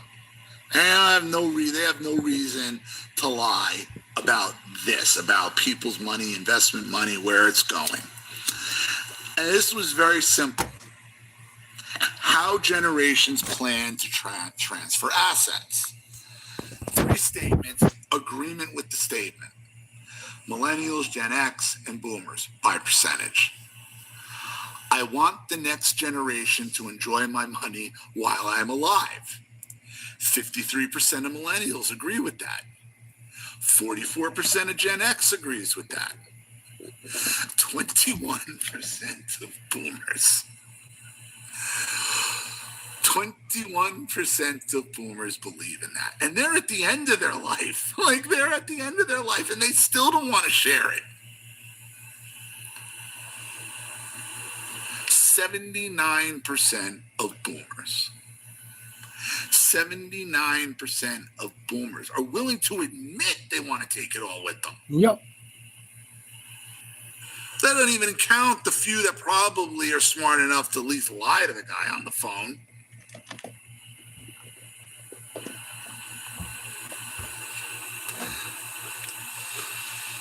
That's why if you're in the 21%, you have a lot to be proud of because you overcame the social engineering, the peer pressuring, the bullying, the outright anarchy, the greed, the jealousy, the need to take it all with you and put yourself on a pedestal above everyone else. The 21% overcame all of that, and they should be commended. And it sucks for them that they get lumped in with the admitted 79%. Crazy. Think about how wild that is. 79% admitted to it. I want to enjoy my money for myself while I'm alive. 15% of millennials said that. 11% of Gen X said that. 45% of boomers said that. So Gen X, we don't even want to enjoy it for ourselves because we're used to going on less. We were the neglected generation. We're the generation that grew up, as somebody said in the comments, on a freaking garden, neglecting a garden hose. Yep. 15% of millennials, 45% of boomers. I want to enjoy my money for myself while I'm alive. Okay. It's the most selfish generation. Okay. And that number's higher because they're like, yeah, because they're lying. All right, but 45%, we're just willing to admit it.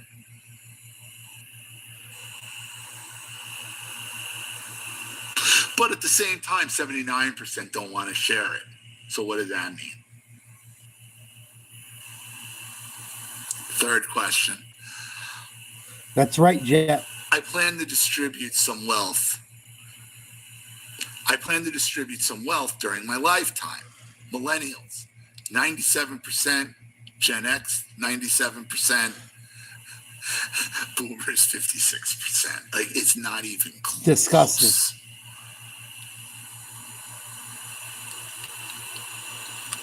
And you know what?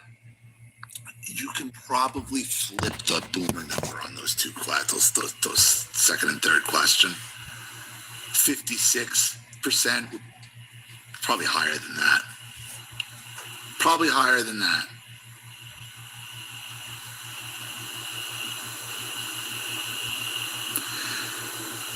The boomers are at the end of their run and they still don't want to share it.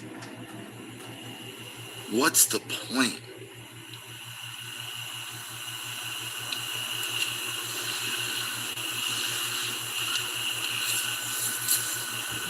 And what gets me, and you know, I said this in the first video, that where it becomes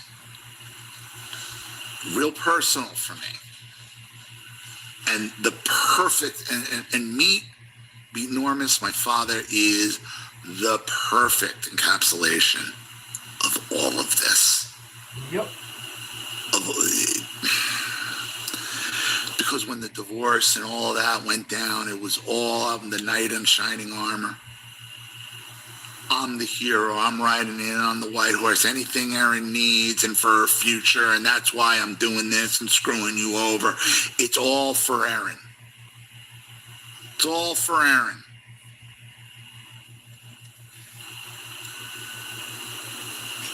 Erin's graduating next month from college. Very proud of her. Haven't spoken to her since she started college, but... Yeah, that's what they do, Mark. That's what they do. I go to counseling. I'm going to tell you guys some personal shit tonight. Yes, I go to counseling like once a month to go talk to someone. Between what my ex pulled on me, all the shit I've been through in my life, and my family dysfunction and all that shit. My dad was super abusive when I was a kid. Not sexually. Not even just as a kid. My dad was mentally and physically abusive. Never did anything sexually to me. I never had sexual abuse. I was never sexually abused. I can say that. My father provided. My mother provided. They weren't the worst fucking people, but they weren't the best. My mom comes home last night freaking out. She's really struggling. My dad's birthday's coming up. Yesterday I had counseling and got a bunch of shit off my chest. Because no one knows what my father did. None of his buddies know any of that shit. People out in the public don't know the double life. They don't know what happened under my roof. They don't know what it was like to be his kid. My mother, for some reasons, I don't understand it.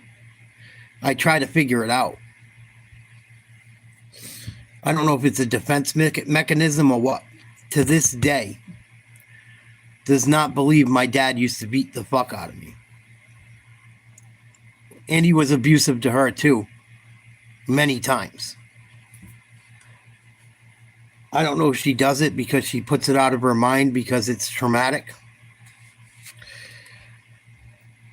But she was upset about my dad and she goes, "Why don't you get so upset? Why aren't you upset that your dad's gone?" I go, "I'm upset. He wasn't all bad. I miss the good, but I don't miss the bad. I don't miss talking to him as a 39-year-old to 42-year-old man, still getting treated like a piece of dog shit, still being put down when I'm doing everything right in life, everything I'm supposed to. And I'm still not good enough. one of the last times I saw my father, he came home drunk and tried to get in a fist fight with me in front of my stepkids and my girl. That was the reason I left this house and didn't talk to him again, ever again. And my mom don't understand, and she's crying, and she don't understand, and she doesn't realize because they would rather go out and party and drink and act crazy. So last night, I had a horrible night. And also went to counseling that day to try and work through this shit. So it's already on my mind, kind of. Between that and my ex and the bullshit I went through with that, and her not going to the funeral, and her just turning her back on me when I got sick and couldn't work. And the shit I'm going through with the government right now and my health. And my mother turned on me last night like a motherfucker. She started lying about things, started making shit up. Today she comes home, she's trying to give me money. I'm sorry, I'm this, I'm that. And then I don't accept it. She does this shit all the time. This is what abusive people do. I got you a pack of cigarettes. I hope you can forgive me. I don't need to forgive you. I need you to fucking accept why I feel the way I do. I need you to fucking realize the hurt and the fucking pain that was caused. On top of it, I was born with cancer. So my father had a kid that was fucking pretty much handicapped and beat the fuck out of him every time my mom wasn't around.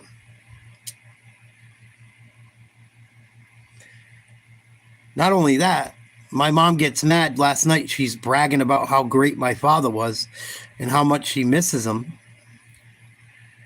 And I go, Ma, I had a rough day at counseling. I really can't talk about this. She snaps and starts freaking out on me. She starts making up shit about my ex, telling me my ex has got a new person and she was the greatest and I fucked up. My mom didn't talk to my ex or me, nor did my father, for the last 3 years of our relationship. Oh, no wonder why Jen told you to get the fuck out, all this shit. Making up shit, knowing Jen didn't go to her husband's funeral, yet telling me how great Jen is, when she can't stand Jen for what she did to me and not going to the funeral, but to cut me deeper, she's got to try and fucking make it like to hurt me more because she's hurting, grieving. And she doesn't want to accept the facts of what my father did to make our relationship terrible. She's got to go and fucking attack me more and more. I didn't sleep at all last night. I tossed and turned for hours.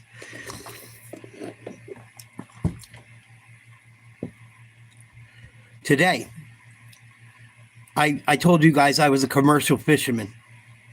I still have my boat in my yard. Before my father passed away, my uncle weaseled the motor out of him. Them two made a deal to buy my motor. It's on the back of my uncle's boat now. My uncle's a multi-millionaire.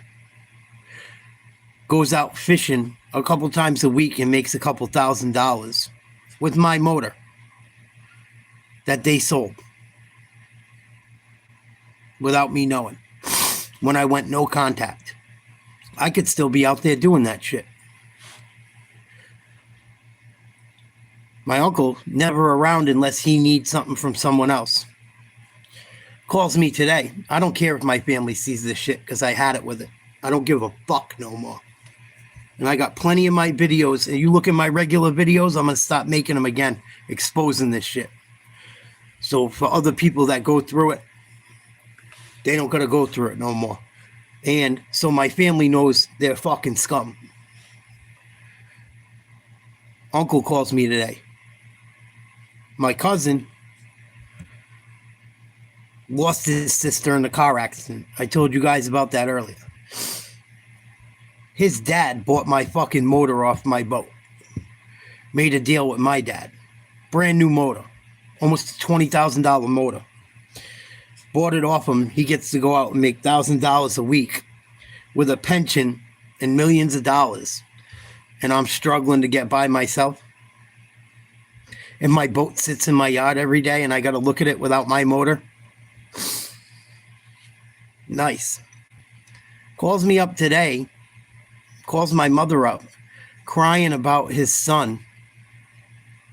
And my cousin's got problems. He's not all there. I don't know what his deal is. He's got a girlfriend that's got issues as well. If they see this, I don't give a fuck. They got 3 little girls they had within about 4.5 years. They've had fucking all kinds of problems, mental problems, fucking can't get along, arguing, police involved. They took off with the 3 kids, said they were in Florida. Now they're in, my uncle calls them today to talk to one of the little girls for their happy birthday. And they're in Texas. And I got to hear my uncle cry and bitch and moan to my mother about all his problems. But he fucks everyone else over at every chance he gets. And my mom's like, you don't feel bad? I go, I feel bad for the kids. I go, that's what he gets. That's their karma. That's what happens. That's what happens when you fuck everyone else up and fuck everyone else over and you keep letting your kid have more and more and more and more. I don't feel no pity. I just pray those kids make it home alive. And the mother's got problems with fucking prenatal fucking postnatal depression and oh yeah. Fucking nuts. But when anyone else needs anything, the motherfucker ain't there. When he needs someone to talk to about his kid being a fucking lunatic, though, gotta pick up the phone and break our balls. We're going through our own shit. We don't need to fucking listen to your shit, buddy. Same guy, right? My dad died. Crying, praying at the funeral. He's a born-again Christian, millionaire. Fucks people over constantly. Crying, bawling, this, that, and the other thing. Oh, tell Nate I dug up a golf ball today while I was out on the boat clamming. It made me think of his dad. I think it was a sign. Motherfucker, you're driving around with my brand new motor on the back of your boat. That wasn't a sign from my father. That was a fuck you to me. And my mom don't see it. Fucking nuts. Nuts. And then he's crying. Oh, he took off with the kids. Well, he had 3 kids with both of them had mental problems, weren't mature enough to have children. You guys give him money to run all over the fucking world, the country, do whatever the fuck he wants. You come rob my motor off my pops for almost nothing, just to stick it up my ass. And you're still making all this fucking money and you think it's cool. I feel no fucking sorrow for none of them. I just pray those kids make it back all right. So that's why I've been a little cranky lately. Nuts. I had to listen to my mother yell at me for an hour while I was down here last night trying to get away from it. That's why Jen's got a new man and she's fucking him and she's having a good old time. Saying the most horrible shit to me. Horrible shit. You're the reason she didn't go to the funeral. She told me she didn't want to be with me 10 minutes before I got the phone call my father died. It was completely random. It wasn't like it was something I mean, we were butting heads, but we've been together so long, I didn't think it was coming. These people will hurt you at all fucking means, right? And furthermore, if she didn't do all that nasty shit and wasn't so rotten to me last night, why did she try to, like, buy me off with cigarettes and money today? Like, I'm sorry.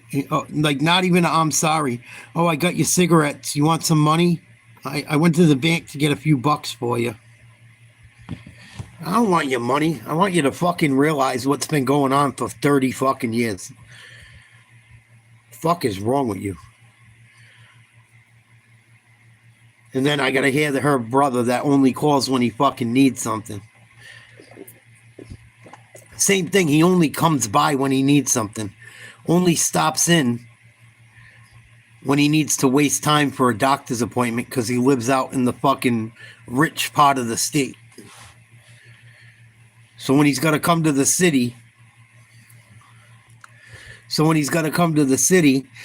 it's okay to come back to the slum and hang out with us. I'm so fucking over it. Same thing with my brother too. I'm gonna tell your brother. Fucking tell him.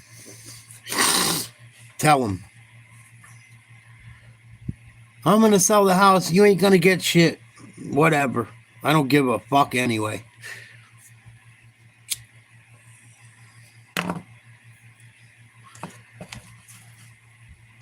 These people think you care about what they can do for you. It's not about what you can do.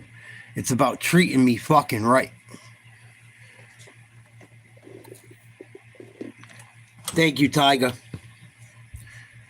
And if you're going through that shit, the best thing I can tell you is to cut it the fuck out of your life.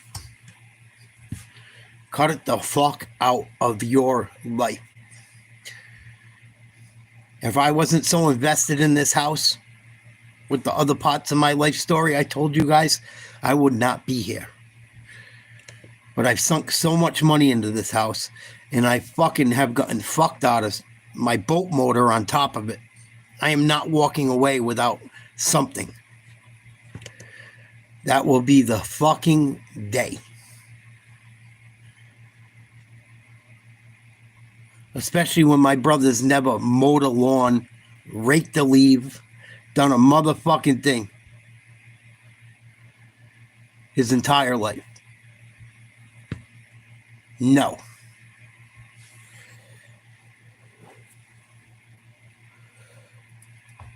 Yeah. Of course they did, Tiger. Of course they did.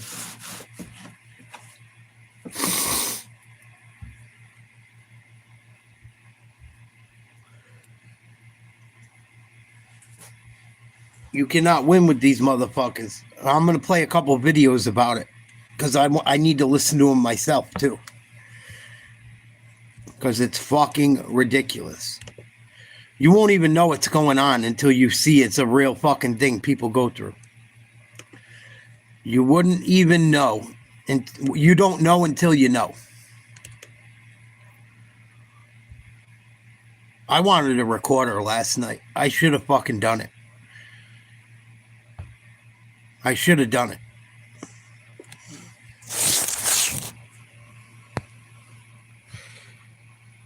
Fucking nuts. The best thing you can do from people like that is stay the fuck away from them. Yeah.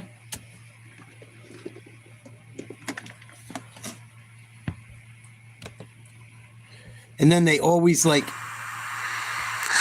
if they do give you help, it's just enough where they got to keep themselves in your life. They want to keep you inferior, man. It's fucking nuts. They'll gaslight you. They say fucking things that they know will set you off. They'll deny everything that ever happened that's true. It's fucking nuts. Nuts.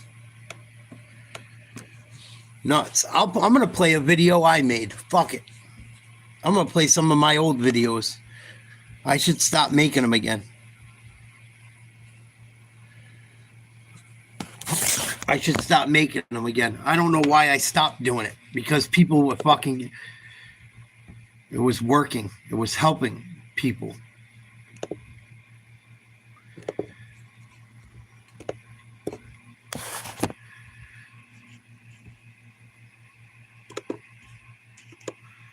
And the same thing with, and the thing with them is it's rinse and repeat. Oh, I love you. I'm sorry. I'll never do it again. They do it again. And they do it again. And they do it again. And they do it again. It's like a motherfucker that abuses a woman. Same thing. Oh, I'm so sorry. I'll never hit you again. I'll never hurt you again. I bought you roses. I got you some jewelry. I love you. I'm so sorry. They'll be nice to you for a week or two, and then fucking boom, right back to the same old shit. Bullshit. They're full of shit. They'll never change. They've been doing it their whole fucking life. It's fucking gross.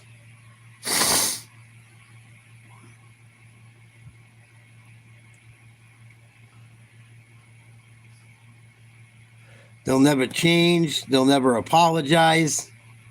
I dealt with teachers like that. I dealt with fucking family like that. It's fucking gross. And they will never stop being who they are. It's all they know. It's all they know.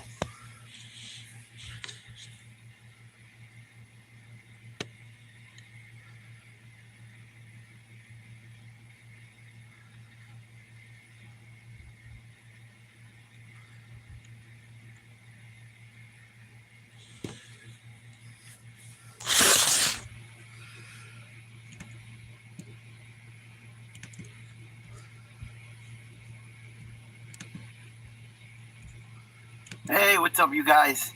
Nate's Live Talk, Tuesday on the East Coast. This is one of my first videos I ever made. Monsoon coming, it sounds like. I don't know, I thought it said it might snow or something too early over the weekend. I hope not. But I heard 1 to 3 inches. What the fuck again? Ugh. Look at how much different I looked, how much younger. Before all this shit happened the last year. This video was like a year ago. This is what stress will do to you. The gift that keeps giving, living in New England. Yeah, I was happier. I just wanted to I was way happier, dude. shout out someone in, locally. I wasn't dealing with my fucked up family. My relationship was still good. I just quit the post office. This is what stress does to people. And dealing with fucked up people. So I tell you guys, cut it out of your fucking life. I also have my fake teeth in, so I always look younger like that. But look at the difference. Look at the fucking difference in a year. This is what being around scumbags will do to you. To me, my God, congrats on the baby, very cute. Got your hands full. You ain't spring chicken no more, but you'll get through it. You're a great guy, and I'm sure you'll be a great father. So congrats to Mike on his newborn. I also wanted to thank someone, Frankie G. Check out Frank Gortia Art on Instagram. Great artist. Kind of pushed me into start telling these stories, and I was really, I was worried about leaving my job. So, by people's standards, it was a good job. But you've already heard, I couldn't take it no more. Frankie, I talked to Frankie quite a bit, and a few times, and he told me, how he got into doing his own thing and painting and getting out of the hustle and bustle of things, and, how he liked this tennis ball. That's a story for another day. I pray he comes on the podcast or comes on the video one day. But one of my favorite, I saw a clip of one of my favorite podcasters talking, and he goes, I was born a nice kid, and then life happened pretty much. So that's what this is. This is going to be the I was born a nice kid, and life happened series, I guess. From NatesLiveTalk. So, was born in Oakland Beach. And I wasn't born in Oakland Beach. My parents had me, and they lived in Connecticut for a bit. Then they bought the house in Oakland Beach. And, I had surgery. The birthmark I told you about, hairy nevus, it was cancerous. They were very afraid it was cancer. It was going to turn into cancer, so that's why they cut it off me. It was huge. So, there's some trauma there from that. I'm not going to get all into that, but, being a little kid and seeing burn victims was a lot. I don't remember certain things from being like 3 or 4 years old. I remember going to my uncle's wedding in Philly. I don't remember being in the hospital and that stuff. I don't remember it now. I don't know if it sticks with me deep down and, fight or flight and stuff. But, being a nice kid and then life happened, growing up in Oakland Beach, I remember I got out of one of my surgeries and I just came back from school and someone punched me in the stomach the minute I walked up to the school that morning, and, they didn't know. The little kid was just, being a kid or whatever. God knows what he grew up with. And punched me in the stomach. And, I went home that night. I remember telling my dad, don't take that shit. He just came in from welding and stuff. Don't take that stuff, whatever, And I remember one of my first fights. I was like in, first one I remember, telling this story. The bus used to drop off us at the corner of Owens and I don't remember the name of the street. It might have been Wade. Owens. It was on the corner of Owens. It was a dead end street down in Oakland Beach, and the bus would drop us at the corner. The Bonds used to live there, and it was a huge weeping willow, and it would drop us right over there. I run home from school. My brother was probably in like first grade or kindergarten. He went to afternoon kindergarten. He'd get on the same bus as me to go home. And I go in the house, right? And my brother comes in after me. And my brother got bullied and fucked with by this kid, Jay. And my dad comes up to me. I'm already playing Nintendo upstairs, and he goes, "You don't let no one bust your fucking brother's balls. That kid hit him. You come home tomorrow, you better kick his fucking ass, or else I'm kicking yours." My dad, I love my father very, very much, and I'll talk about that in this story. I love him, but, my father had a really bad childhood, and life happened to him too,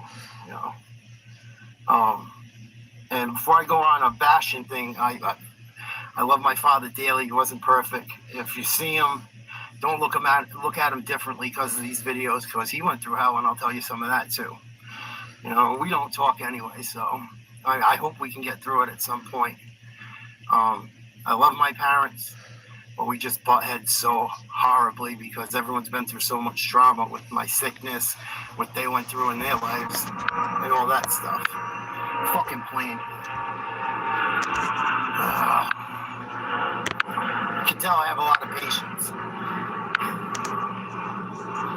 And so my brother was getting fucked with. My dad tells him, "You better whip his ass or else you're in trouble." My dad said it. He meant it. Meant it. So the next day, I get off the bus. The kid's giving my brother shit. "Well, what are you going to do?" Whatever. I punch him out. Go home. I walk in the door. My dad's looking out the window. "Hey, kid, come here. Good job." My brother's kicking dirt in the fucking poor kid's face. And the kid that did it, he lived with his mom in a little shithole. They didn't have nothing on the next street over. I'm not going to say their names. They're not around anyway anymore. We're kids. And, I was a nice kid, and then life happened. Thanks, Jay. I love you. I love my brother. I was not the best brother to Jay. And I'll talk about that too. I owe Jay a huge apology. I love my family, but we're just fucked up. Fucked up. Is your guys' family that fucked up? Tell me. Leave it in the comments. I need to know. I might get ripped apart for these stories, but they're therapeutic for me.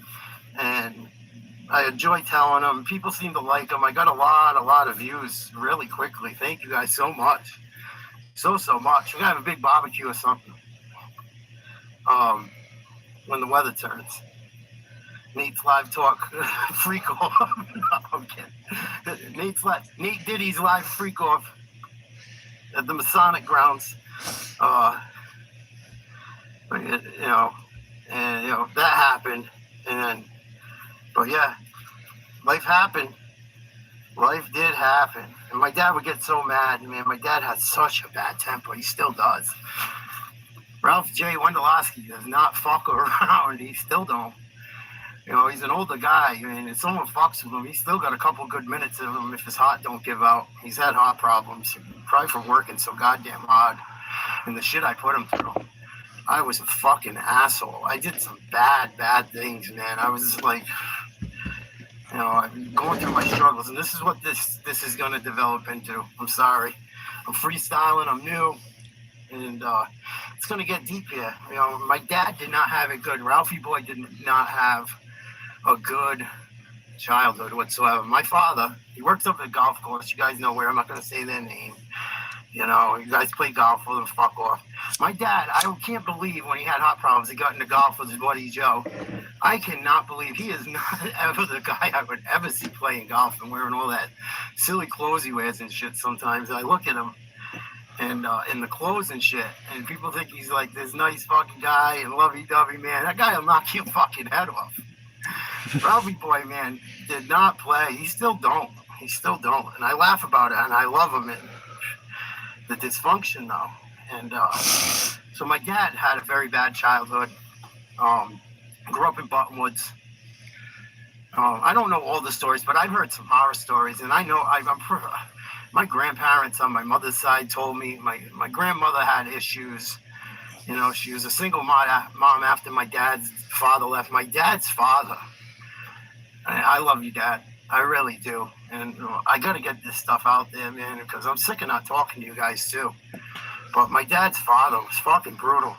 They had a huge newspaper route in Governor Francis, I think it was, and they lived in Buttonwoods. And my dad's dad, John, he worked at Gorham's. He was a fucking slime ball from the sounds of it. He worked at Gorham's.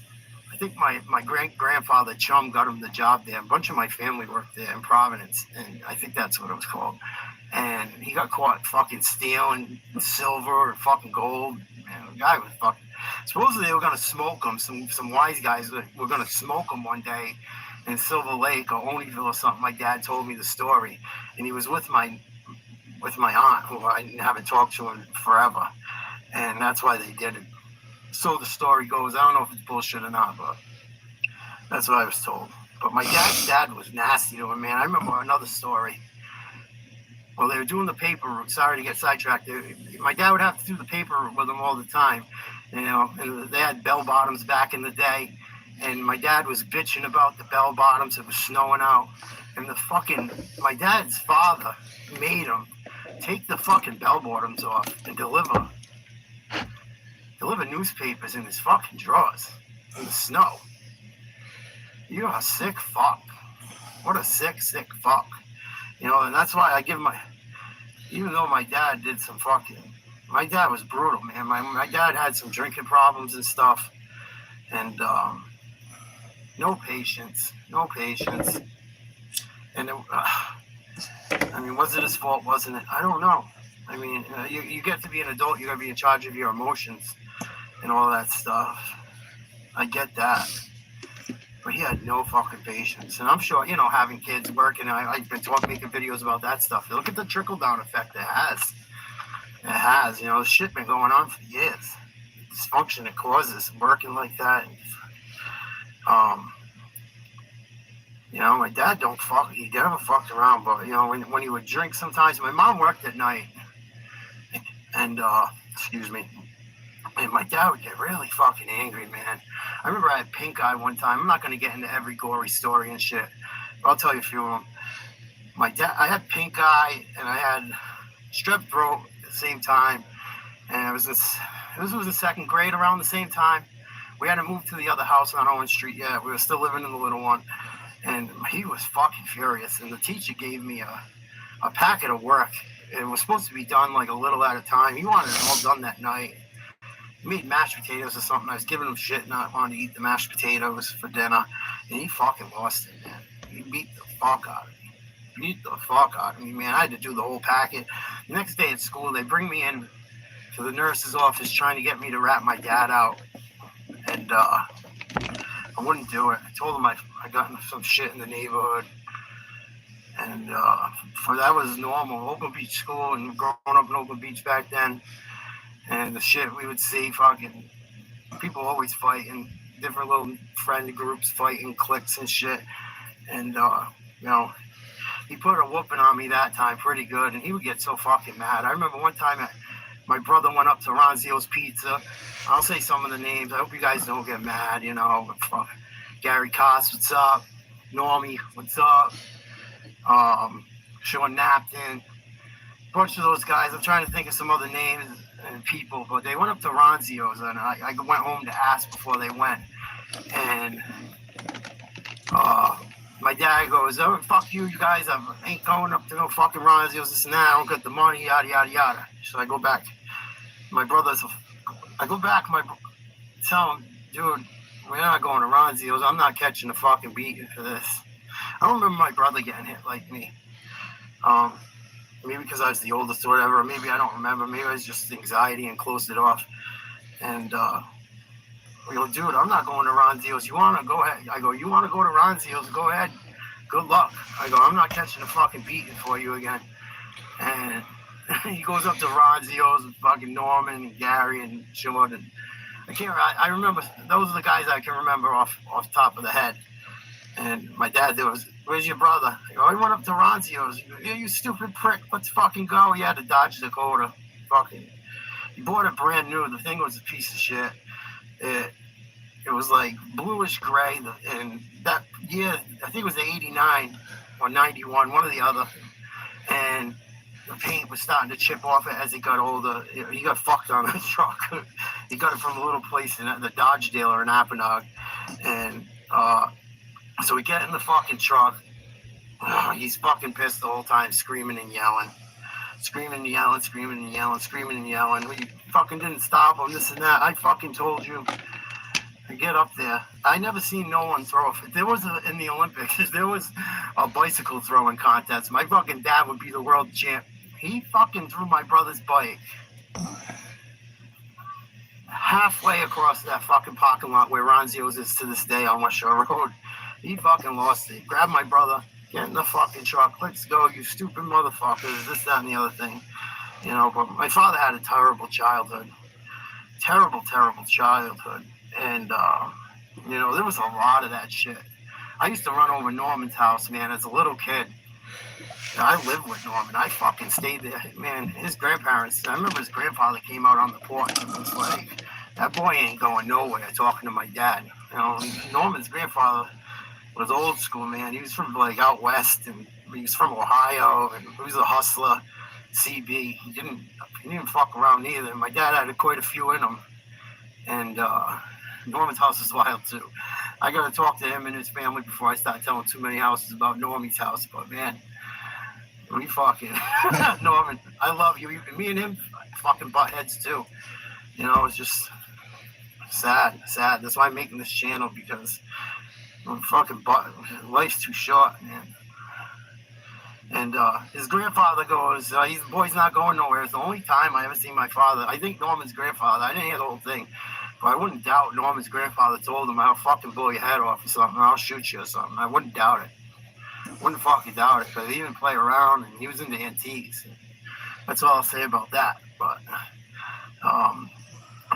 my father wasn't a horrible guy either, and I love him. Please don't look at him differently because of this. That's not why I'm making the video. It's not the point I'm getting at, My father coached our teams. He quit drinking for a while. He quit drinking for a while, and he could kind of manage it now and here and there. I guess he kind of made peace with some of his demons, but he had some horrible shit happen. When my grandmother died, they left him a fucking $1. Imagine having $1 left in your will. And when my grandfather left, my father dropped out of high school to fucking take care of that house. You know? So, I love you, Dad. This is not a shot at you. I remember one time the fucking city screwed, part of my language, awful language. So I can't help it. It's an emotional story. I'm surprised I'm not in tears yet. My father went up to the field and mowed right across from Oakland Beach School. Whole field. If you run around the whole thing, I think 3 or 4 times, it's got to be a mile, if not less than that. He mowed the whole soccer field with his little fucking mower. He won Man of the Year in the Province Journal. They had like 20, 30 people in it that year. And when we played soccer for him, the kids loved him. I never heard him anyone say anything bad about him while he was coaching and stuff. He'd scream so loud cheering for us. We'd play at the West Warwick Civic Center. The place would vibrate, man. And we would play Central Falls. Central Falls was crazy. It was like when you played them, they bring the drums out. It was like being in the World Cup, man. You know, it would be like having the white stripes going, oh, oh, oh, oh, oh, oh. And man, he'd scream and he cheered for us and he took us everywhere. And we didn't lose, man. There was, for years straight, my teams did not lose anything. Select tournaments from here to New York, all over, man. We won everything. And he was there for it, you know. So this is not a shot at my father. But it goes to show you, you know, you're born a nice kid and life happens. And, you know, what it does to people, what abuse does to kids. And the funky thing about it, too, is my mom never believed any of it. You know, we butt heads about that. My mom don't believe the stories I tell her. You know? I really haven't told my other family. This is like, there's no communication. No communication. And it trickles down through the whole family. No one knows what's really going on. Hide it, hide it, hide it, hide it.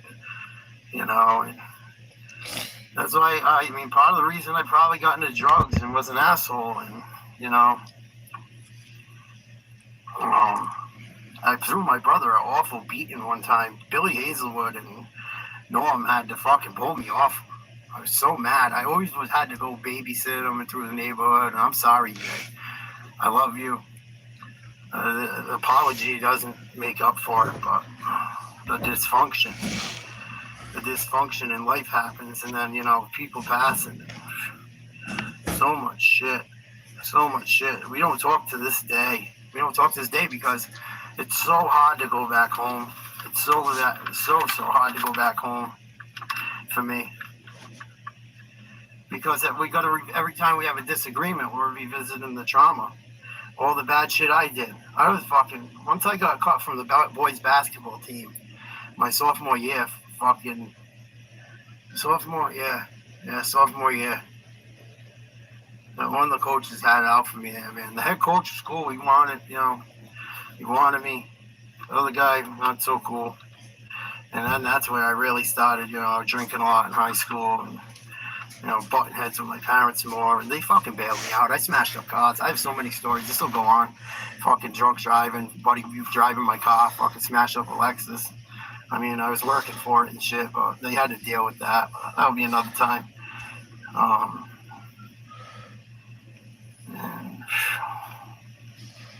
Yeah, that's why it's hard for me to go home. It's probably why I did drugs, and probably why I was nasty, did nasty shit. If I hurt anyone watching or did something nasty to you guys, I'm so sorry. Let me know. I'll fucking make it right if I can. If not, I'm so sorry. You fucking have the right to call me whatever you want. But you have that right. But yeah, my dad did a lot of freaking great things for us, man. He worked very hard. Fucking plane.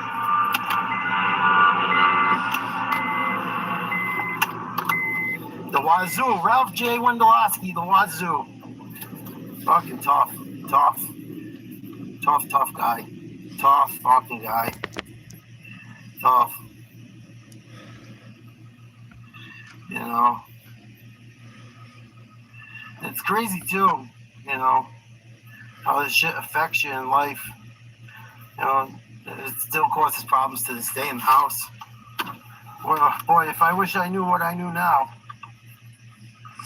If I knew what I knew now, you guys say that to yourselves. If I knew what I knew now, if you don't know me by now. Oh, someone yelling over there. Same shit, probably. You know. But yeah, it's tough for me to go home because every time we get into it, all that shit comes up. What I did to them, what they did to me. You know, and then I'm sure he thinks about the shit his dad did to him. My mom, she just was stuck in it. Stuck in it. I got more stories I can tell you. I can tell you stories for days. Major dysfunction. And a lot of good stuff, too. I mean, man, they took me to fucking cruises and shit. I blow money on them.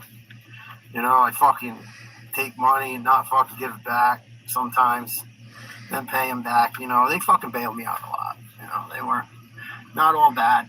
Not all bad. I did my dirt. I'll tell you about my dirt, too. I just don't want to, I don't want to put too much out in one thing. I want to save some stuff for some podcasts. I got some gems. I got a lot of life experience. You know. But yeah, it's tough to go home, man. You know, I don't talk to Norm no more. We were working together. His girl said some shit to my girl. We were butting heads, you know. We gotta be there for each other. All you guys, you know, we get so detached and stuck in life, and that's cool. But you know, if your boy's hitting you up, you gotta. One thing that bothers me is you call someone, and they don't call you no more. Like people, both sides of friendships gotta look out for each other, and it can't be the same people calling the other guy all the time. I know life happens, I mean, but there's gotta, you know, or the other guy gotta say, hey, I'm sorry, I'm busy. You know, communication is an important thing. But yeah, nostalgia is a razor sharp blade. I can't believe I didn't cry, man. I cried writing all this shit down. It's a little ranty, a little all over the place. You know, but I do love my father and mother dearly. It wasn't all bad stuff. It wasn't all bad, but a lot of bad, you know. And all that shit affects how you live. The anxiety. Major anxiety. You know. How my brother even talks to me anymore. Even my parents, like. That's why if you try to make it and try to go to counseling and stuff. I've been to lots of counseling. You know. I've been to lots. No one else wants to go to it. So, I don't know. But I can't keep reliving the same shit all the time. You know, I get my shit thrown in my face. Tell my mother what's going on, what had happened in the past with my father's abuse and shit. There's so many. I don't want to tell too many. I mean, how many stories do you gotta hear? You know? How many do you really want to hear them all? I mean, I'll tell them if you guys want. But, you know, he had a rough. My father had a rough childhood. Very rough. Some of them I can't even tell. Because they're too explicit. Very rough. So if you see Ralphie, give him a hug. Tell him I love him. He was fucking nuts.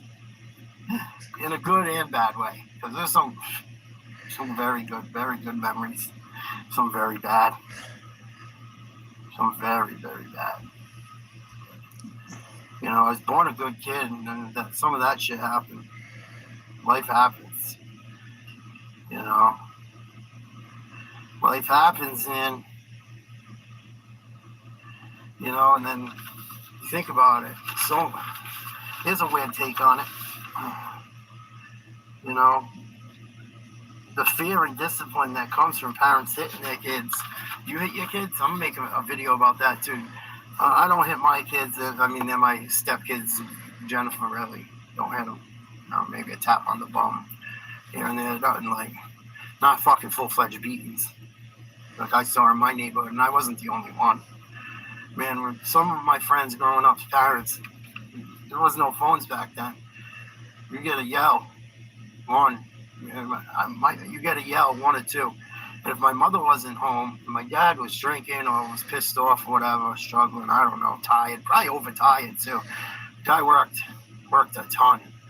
And I heard my dad's voice, man. I could hear it all the way up at fucking basketball court 3 blocks away. Fucking see you. My friends would be like, where you going? It's time to go. Check, please. Check, please. But the feeling discipline, I mean, I got such a great work ethic from him, but I was always wound so tight. I still am to this day. It's something I really got to work on. Being wound so tight because my whole life is like, and the fear of letting them down. Don't hit your kids. Try not to fucking scream at them, please, people. It's not gonna help. They're gonna be fucked up. Fuck you. Don't do it. Please, I'm begging you, don't. They get loud. They do this or whatever. Try to talk to them, but don't hit them. No matter what, don't hit them. Try not to make things anxious on them. Because it sticks with me to this day. Jay, I'm sorry. I've been a fucking shitty brother sometimes. Didn't go to your wedding. Mom and Dad were up my ass that fucking night when I sent that message to Stephanie, which I can never take back. I gotta live with. Well, I sent the message to you, but they were on me about some fucking thing they didn't like to do with something you guys were doing, and I was so fucking sick of hearing it. And I was just getting clean, and I couldn't fucking take it. My brother, I don't know if he'll talk about whatever, but man, my parents keep going. I just got to get out of there. When it's bad, like when it gets to that point, and it's like pitting people against each other kind of shit. I don't know. I just get sick of hearing it. What the fuck does it got to do with me? Tell them. So you got to communicate. I was a good kid till some of that shit happened. Hopefully I'm a better man. I'm a better man today than I was. I'm always a work in progress. But yeah, fear and discipline, the shit that comes from hitting the kids, bad. And some of it, I'm sure, pushes people and propels people the right way. I mean, there's a lot of very successful people. Michael Jackson, fucking horrible childhood. I know Pistol Pete had a rough one. DMX, Eminem, Drew Barrymore. The list goes on and on. But they also had a lot of bad problems. Bad problems. Bad. Addiction, every one of them. Addiction. If we don't talk about this stuff, it's gonna keep going. This shit's like a curse. Look at it. It happened to my father. I know my mother's dad drank a lot. My grandmother was just very fucking sweet. My grandmother on my mother's side was an angel. She was a saint, as far as I know. Maureen Zeta Robinson, maiden name McGinn, was a fucking angel. Very sweet. Left this earth very quickly when she got sick. Sad.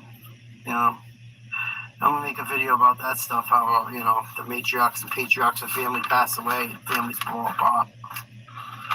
But yeah, I was a good kid. Until, started fucking getting beat up. Beat down. Fucking at home. You get into it with my mother too. Get in with my mother big time. I remember one time my dad's mom came over and helped clean up. That fucking house was destroyed. Destroyed. I love you, Mom, too. Love you, too. They were going through it. I was so sick, man, with that. They were probably afraid of losing me. They're working, trying to get by. Not much support from their parents. That's why I don't deal with the unsupportive shit from mine anymore either, because if you're not going to be a good support, I don't need the bad support, Yeah, that's why it's hard to go home. I'm going to make a video about that, being so hard to go home, man. I haven't driven around the beach in a while. I don't want to go see the house. I was going to buy the house recently, and we had the last falling out. You know, I don't know if they have mental illness or it was too much. So many people in the house through the renovation while the addition was being built. And, you know, I think it's well, my mom, I think it's a safety mechanism, and she just don't remember, or maybe she has a problem. Maybe something's going on. I don't know. She took such good care of me as a kid being sick, you know. But she wasn't around when my dad acted like that too much. She wasn't around. My dad did most of that shit when she was working at night at McDonald's or fucking nursing home, you know. It was like fist fighting shit. There was no weirdo shit. No, none of that. It was just, he beat the shit out of me. But, you know, she don't believe it for some reason. My buddies even told her, she don't believe it. You know, I can't get nowhere if you don't believe it. You know, I try to talk to you about why I'm the way I am, and the way they are, and just don't talk about it. Don't talk about it. You know, and it should make you start to resent God. You know, some of it. It did with me for a long time. But, you know, born a nice kid, and some of that shit in my life made me not such a nice guy for a while. Led to addiction, being down. You know, I lived in the tent in someone's yard for a while, man, at the end there. Fucking bad. Lived in the car. Stay on people's couches. Fucking, if there wasn't anything to party after work and nothing to do, nothing positive going on, you know, I'd be on the boat. My thoughts would just wander, thinking about what the fuck am I gonna do? You know? So that's why you gotta be good to your kids. Don't hit them. Don't hit your children. Don't, please. You know, but it's hard to drive around the beach for me. I'm a little all over the place on this. I'm sorry. It's hard for me to drive around the beach because it ain't the way it is. It used to be. No one lives down there. You know, beach variety ain't there no more. I know a lot of different shit. It's not the way it used to be. It brings up some bad memories. I'm going to do a good one on the good memories and the bad memories coming up. But I love you, Mom, Dad, Jay. I love you all. Hope you're doing okay. Hopefully we can get to a point where we can unblock numbers and talk. You know, people are hurt in the situation. Norm, I love you. Love you. Whether we talk or not. You're my brother from another mother. I don't give a fuck if no one says someone ever hurt him or me, as long as he wasn't doing the shit he was doing. I want to get him on a podcast. Little wild boy, man. He got into some wild shit. I won't go there, but, you know, this is my right-hand man. Right-hand man. You know, it sucks. I wish I never worked for him. It fucked things up. Then some shit was said. I don't know if we could work past it or not, if it's worth it or not. But some crazy stories. Crazy stories. Norman's house was fucking crazy. Haunted. Fucking haunted house. I would love to tell some of those stories. I don't know if I should or not. I reached out to his little cousin, Kayla, today. See if she can get a hold of him. Start a line of communication. Scary haunted house. And God rest Kayla's mother's soul. Vicky, man, she'll tell you about it. Kayla, if Kayla came on, she can tell you some shit. I don't care if you believe it or not, that house is haunted. Haunted.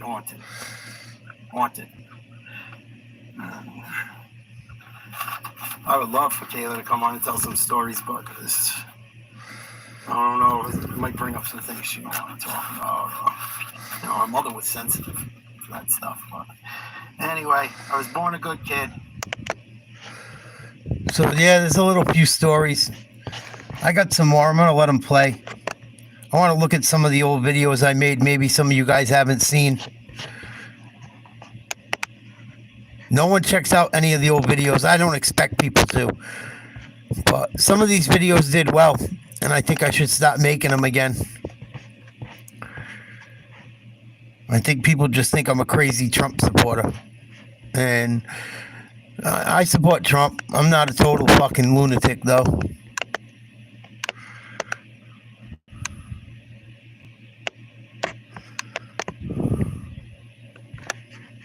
Here's part 2 of that. Born a Nice Kid, part 2.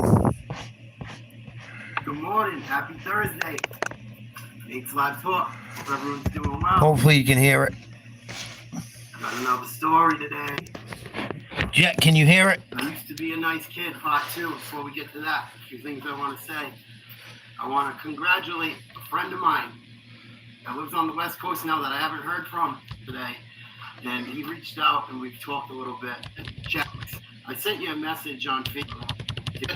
To me, I had her case next to mine, so I do miss Michelle. She's one of the good ones. The carriers there were great. Even and for the most part, even as people, they were great. You know, they were RSP. I thank you guys for that. My kitty. And I'll have more post office. My old cat on my fridge.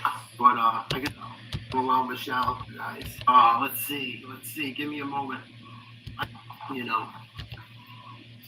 And so, in my senior year of high school, 2000, 2001. We had a very good team that year. We had good underclassmen and juniors, really good. A couple good sophomores. I'm going to shout out the people quick, without last names. Juniors, Rob, Jimmy, Johnny, I played Johnny Legs, you know who you are. Justin, Bobby is with me. 2 Justins. Both. But all my teammates from that year, I loved so much. We had state, so we would have gave Pilgrim a run for it. They had foreign exchange students from like Italy and Brazil or something that made them, that stepped up their talent. We didn't have foreign exchange students. We had kids right from good old USA. So I'm in my senior year, and I was a good student when I applied myself. I was doing really good in soccer at that time. And I came off of my senior year, I was on fire, man. I was on fire. I had a headline. I had a big game leading up to the playoffs against Hope High, the east side of Providence. And they had an All-American called Max Mock. The kid was amazing. He played college ball. He did very well. And I was in the newspapers a lot that year. A lot. The local and athlete of the week. I was in the Providence Journal for the game against Hope in big letters in the sports section. Wendolowski saves Hurricanes in boys soccer. It said I had 17 saves. I got shelled that game. 17 saves in soccer has got to be like 50, 60 saves in hockey. I mean, it's a lot. The goal's big. I felt like I had more that day, and I made some great ones. I'm not trying to toot my own horn, but I had one of the games of my life, and they had a squad. They had a very good team. We should have knocked them off, man. We hit so many posts that day. Oh my God. Oh, so many posts. But those guys I played with were really good. That team should have contended. We made the playoffs. I'll tell it all in the story, but that team very well could have won the states. And we had several guys that should have played college soccer on that team. Easy. Myself included. And I had the opportunity, and this is the story about this. I have all the newspapers at my mother's. I'll whip them out someday. I have so much shit at my mom's. Pictures in newspapers, and I'll show you. So much shit. I might not look like it, but I could play soccer. I was a pretty good basketball player too. Pretty good.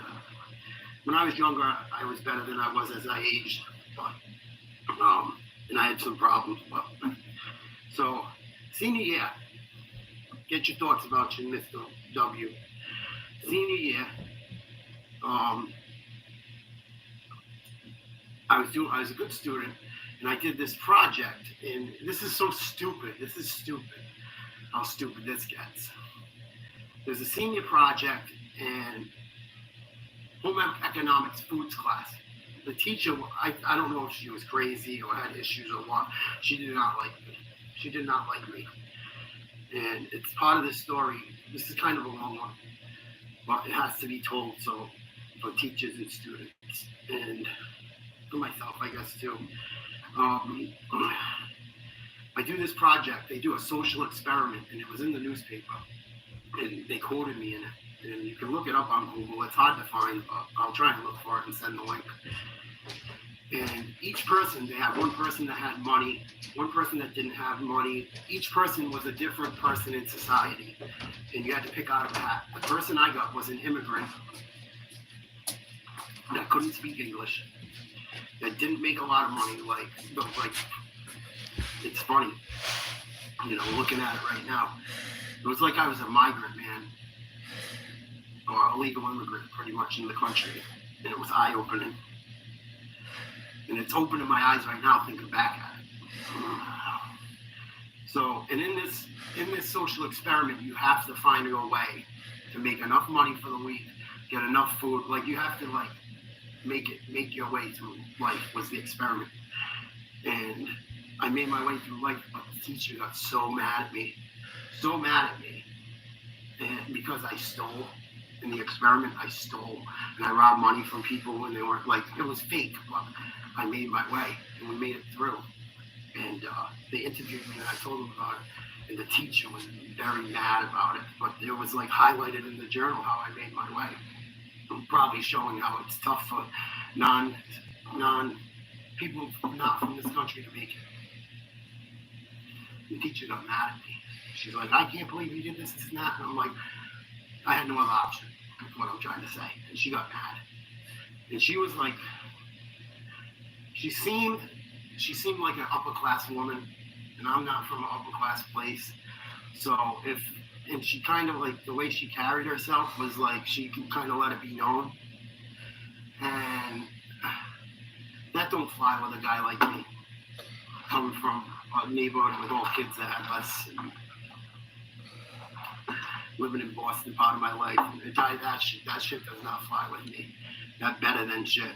And for people, if you think people don't read, it's very easy to read body language. I don't think people realize it. It's easy to tell when someone don't like you. So me and her had it out, right? And then after that experiment, every day in class, she would she just fucked with me. And I'd fuck with her back. I'd mess with her back. And we're getting into the playoffs for soccer. And one of the kids on my team got in trouble, skipping class or something. And he he got thrown off. He's one of our best players. And the coach is like, you guys got to behave, this, that, and the other thing. And he threw him off. And he's like, you guys can't be getting in trouble. Anyone else gets in trouble, can't play in the playoffs, you're done. So we're leading up to the playoffs. I was getting a couple letters here and there from colleges, Keene State, UMass, Dartmouth, CCRI. There was people looking at me. I wasn't signed. I didn't commit to anything. They weren't scholarship, big name schools and stuff. But there were people that wanted me to go play soccer for them. And so I had that on my mind. I was in a relationship with a way too much of a serious relationship with a girl in high school. I had a surgery coming up for my back. I'm going to make a video on my back later when I give someone their props today. And so I had all this stuff on my mind, and the lady's breaking my balls ever since I did that thing. And she didn't she was just kind of yuppie, I guess, for lack of a better way to put it. And she just didn't like me. I know she didn't like me, especially after that. And I was a good student. I was a good student when I applied myself, National Honor Roll, all that stuff. And She pulls me outside the class and she's like, carry yourself with some class and dignity. I can't believe you robbed this, that, and the other thing. She goes, is that what you're going to do throughout life? And, I was smoking weed and drinking in high school. Way too much. And, I'm sure I tried to be cool sometimes and talk back and shit like that. You know what I mean? Teenage stuff. Thinking you're cool is a horrible thing either. And I did it. I am so guilty of it. And she comes up to me and she goes, I know you think you missed a big shot because your name's in the newspapers. And your name's in the newspapers for doing bad things in an experiment we did. She goes, you're going to be a loser in life. You watch. You're going to be a loser. And your name's going to be in newspapers for bad things, not good. And I can't wait to see it. You're going to be a loser. She had like a short bob, still stuck in like the 60s. I can't stand her. Mrs. N, ugh. And I went off. I called her the C word. I go, who do you think you are? Talking to me like that. I was yelling. I went off on the woman. Went off. To any teacher out there talking to a student, you have no right to call a kid a loser. Especially when you had him do something. You had me do an experiment. You gave me no resources. And I passed the experiment, get put in the newspaper to bring awareness to it or just show. And you call me a loser because of how I carried myself in the experiment. And I come from a place where I'm feeling like a loser, whether you're responsible for it or not. I'm coming from a place where I see rough shit or poverty, And I see what my friends are going through. I'm seeing all my friends drop out I grew up with. All of them. Seeing all my friends struggle with drinking and drugging. Half my neighborhood dropped out. Probably close to junior high. My neighborhood, way down the end of the beach. I'm not talking up top. Up top of the beach is completely different than down bottom. I had friends that couldn't stay out in my part of the beach when street lights came on, or friends of mine, 3, 4 o'clock, they had to be back up at their house in the neighborhood. So that don't tell you. I don't know what does. So I go ballistic. I call her the C word. I was mad, and I'm so stressed out. I had a surgery coming up. More skin grafts and stuff, and it went horribly wrong. It's one of the ones that went horribly wrong. Go figure. And I don't know if she had it out for me or whatever. And I was stressed out from the dysfunction in my family. And I just went off, and I called her the C word. And I walked right to Mr. Bowden's office. I don't know if he's alive anymore. I fear that he isn't. He was great. Mr. Bowden, God rest your soul if you're not alive. You were awesome. And he tried to fight for me. And I just lost it. And my coach, I remember the coach saying, if you guys act up, this, that, and the other thing. But I wish he would have had, I don't know what. He stuck to his guns with it, man. He didn't let me play. And we had the playoffs like 2 days later. 2 days later. And the people leaving me letters, the colleges that were sending me letters were going to that game, and I couldn't play in it. And I was on that fire at the time, man. If you watch hockey or sports and stuff, there's nothing scarier in sports with goalies than a hot goalie. A hot goalie can change everything. A hot goalie in hockey can win you a Stanley Cup. It happens, look it up. And I was and I was starting to get focused. I wasn't partying as much. Like, I was getting really focused. It might have been a pipe dream, it might not have, but I wasn't partying as much. I wasn't drinking, I just was getting focused. I was trying not to worry about the girl stuff. And I fucking blow up on this lady that's calling me I'm gonna be a loser for life. Teachers, don't do that shit to kids. That's a horrible thing. They're not emotionally developed at the time. You don't know what's going on in their home. You're getting paid by their parents your salary. Their parents and the people that pay taxes, and you're calling a kid a loser, that their parents pay you. Don't send your kids to public school if you can help it. People, don't. So, anyway, I go meet with the coach. Mr. Bowden cools me down. He goes and meets with her.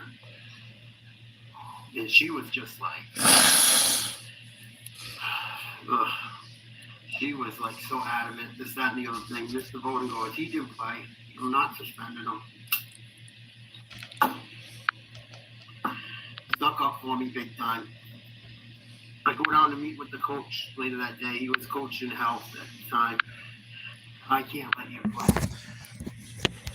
I already told the other kid he can't play. I told you guys you can't play. And I don't think he liked me either. Like I said, body language and stuff. I would do all the pump-up speeches before the game and get us all riled up. And I'd like to think I was pretty good at it. Them boys got fired up. I got fired up. We were hot. We were one of the best teams of that year. Kyle was on fire. The defense was locked in. Midfield playing good. Everyone sharing the ball. We were hot. We were on a hot streak, man. I don't care what Nolan says. We were playing very good soccer. Very good soccer. Everyone was sharing the ball.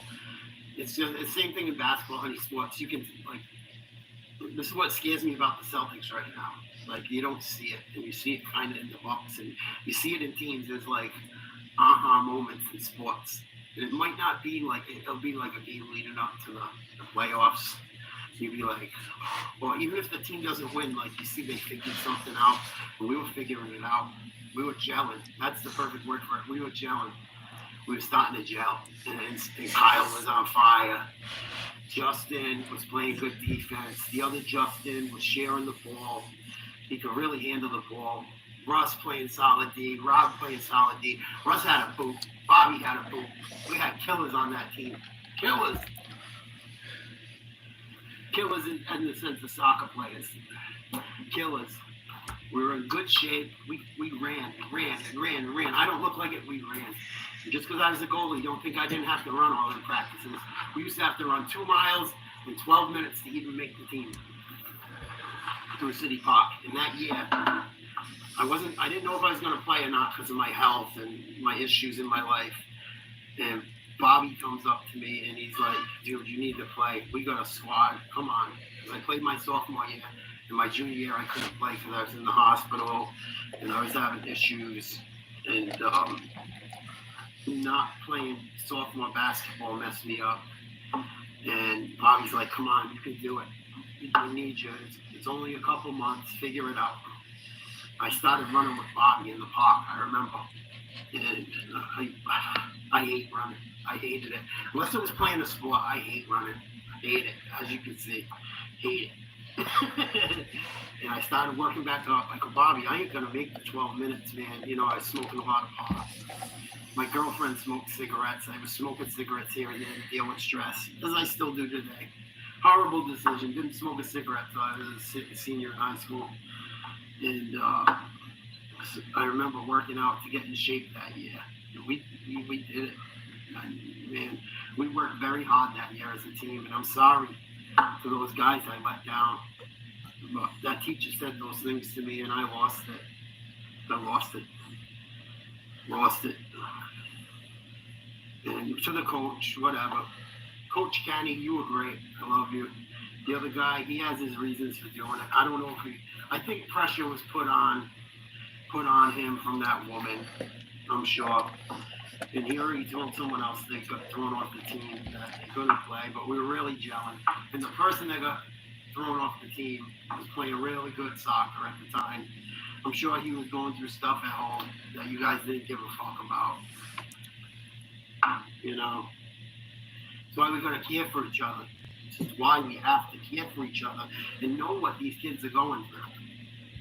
know what if you're a coach or a teacher, don't think that kid's just a prick because he wants to be a prick. It's much deeper, I'm sure. Much, much deeper. So, the playoff game, they go up to Shea.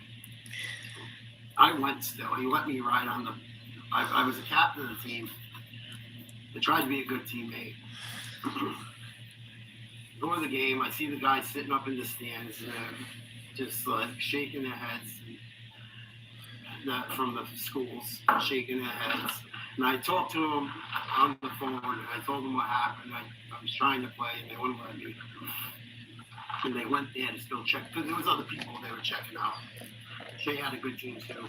We ended up losing to Shea 1-0, a 2-1. And we got bounced first round. And the kid that played goal was young. He did a decent job. He did good. But the one he gave up, I don't think I would have gave up. It's all in the past now, but this is a story.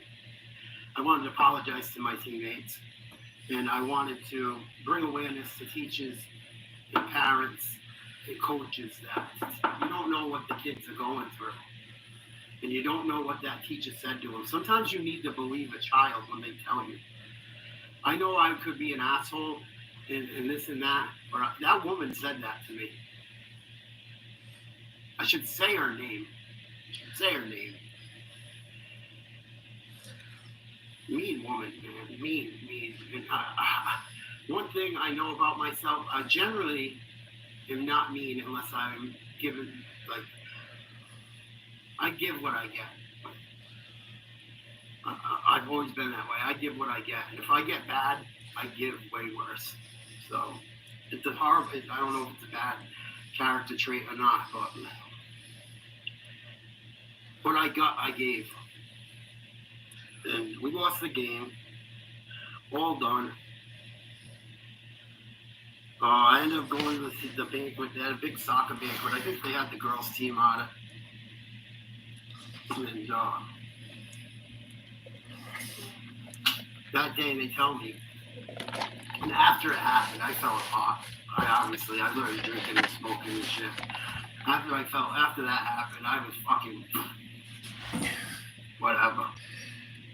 And they had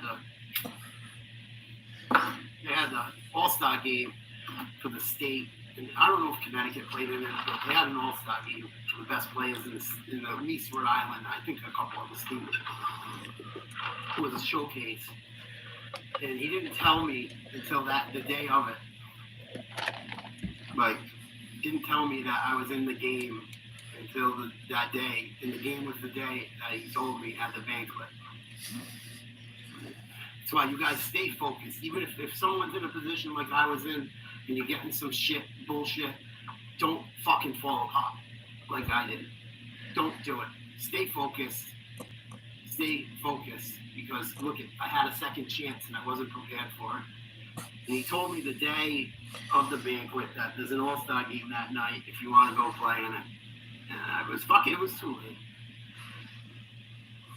And I'm not stupid.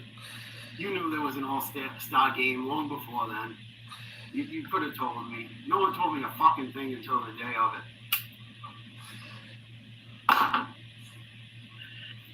You know? But I blew it. I blew a head gasket because I couldn't control my emotions. And whether the bitch said that or not, I should have controlled my emotions. You guys, for any young people out there, control your emotions. Do not blow up. Go to the office. Control yourself. And that's what makes me mad about what's going on at that school right now. Because they just throw these kids in different special schools and stuff, where they just assume these kids are just being bad. Don't assume these kids are just being bad. Something's going on. Even if they live in a good home and stuff, or don't assume the home's just bad. Maybe there's a divorce. Maybe the kid's got mental health issues. Maybe the kid had surgeries. Maybe something's going on. Maybe they're struggling, experiment with drugs. You got to know these kids. Don't just coach or teach for a paycheck. don't. That's the only reason you're there. Find another living. Because it's not fair to the kids. That's what this story's about. It's being fair to the kids. I don't think I was treated fairly as far as how that woman talked to me. I don't.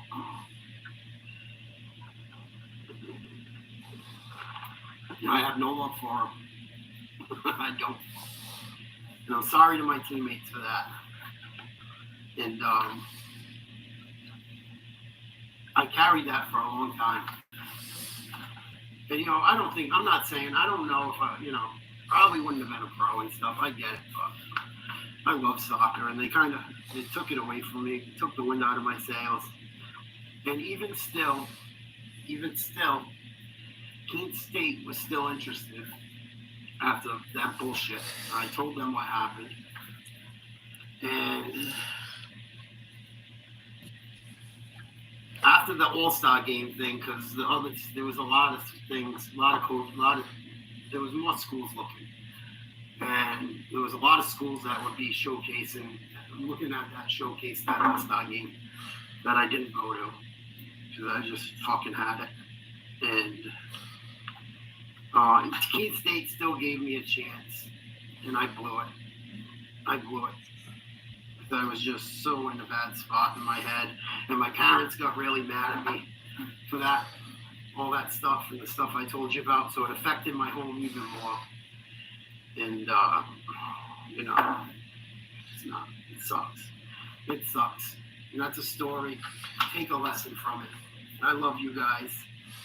Mr. Bowden, you were awesome. Awesome. Coach Kenny, you were awesome. Oh, yeah, I'm sure, Jet. I'm sure. I knew Coach Kenny was there because he loved us. That's not for the money. The other coach, I don't know. You're lucky I don't say names. I'm not going to say names. It doesn't matter anymore. But I got so many different fucking stories about shit like that. Fucked up people that played fucking intricate roles in my life and fucked me in the long run. Oh, I got so many fucking stories. So many. I wish more people would look at my old videos because there's some gems in there. I'm going to stop playing some of them every day. I'll play a few of some of my old content. I think I'm going to play one more too. Or at least one or two more. These are nice to listen to. They help me deal with some of the shit I still fight with today.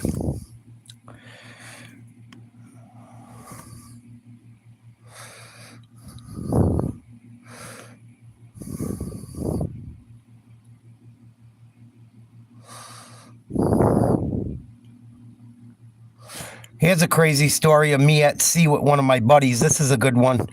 You guys might get a kick out of. Good morning. Happy Saturday, NatesLiveTalk.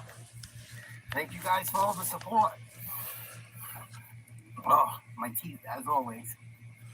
If you want to reach out, hit me up at NatesLiveTalk@yahoo.com. If you want to be interviewed, you want to reach out, need help with something, want me to shout out your business and comment anything.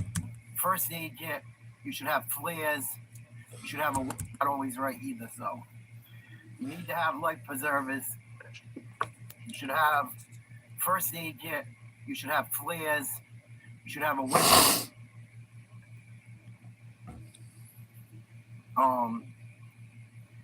a GPS tracker if possible.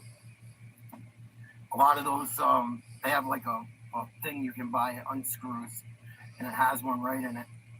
It'll tell where the boat was, when it's drifting. It will drift in the area. God forbid you guys go down. Make sure your boat can handle where you're going. Do not take a little boat out under the ocean. It's very dangerous. This is a story about that. And I was with guys that fished for a living commercially. We all thought we were prepared, and we weren't. So we're heading out to Block Island to go striper fishing. southwest ledge, and we fished all through there. But we were heading towards the ledge. We were on the east side of we're on the west side of the island. When we leave Point Judith, we're heading towards the southwest end of the island. We come out of there. It was a nice morning, not much wind. We get a mile offshore, 2 miles offshore. We're in an 18-foot bayliner with a 100-horse motor on the back. We took it out there a bunch. I took the same boat, like 20 miles offshore, off Block Island, rather. I'll tell that story maybe in this. We start heading out. It starts getting a little swelly. 3-4 footers. Swelly though, like just rollers. Nothing slapping this and that. Not too bad. But when you get out of Point Judith, it gets deep quick. You get into almost 200 feet of water. I know it's like 160 in some spots. Years ago, they used to catch tuna right there. You didn't have to go way out and all that shit. I got pictures of my grandfather told me. I don't have the pictures. Someone in my family probably does. But my uncle and my parents, my mother and aunt lived at the Rhode Island tuna tournaments growing up, from what I heard. And you could catch tuna not far offshore. You didn't have to go all the way out to the pool. That's the pool. Gonna leave it alone. Okay. So we're heading 3 to 4 feet. We're like 5 or 6 miles offshore now. It's getting rough. And it was a beautiful morning, starting to get windy. And the 3 to 4 foot rollers are turning into 7-8 footers. Luckily, we're going with them. We had a following sea. Thank God. Thank God. All right. But they're getting big and they're getting scary. They're over your head. When you come up on it and you look behind you, and you mind you, we're in an 18-foot boat.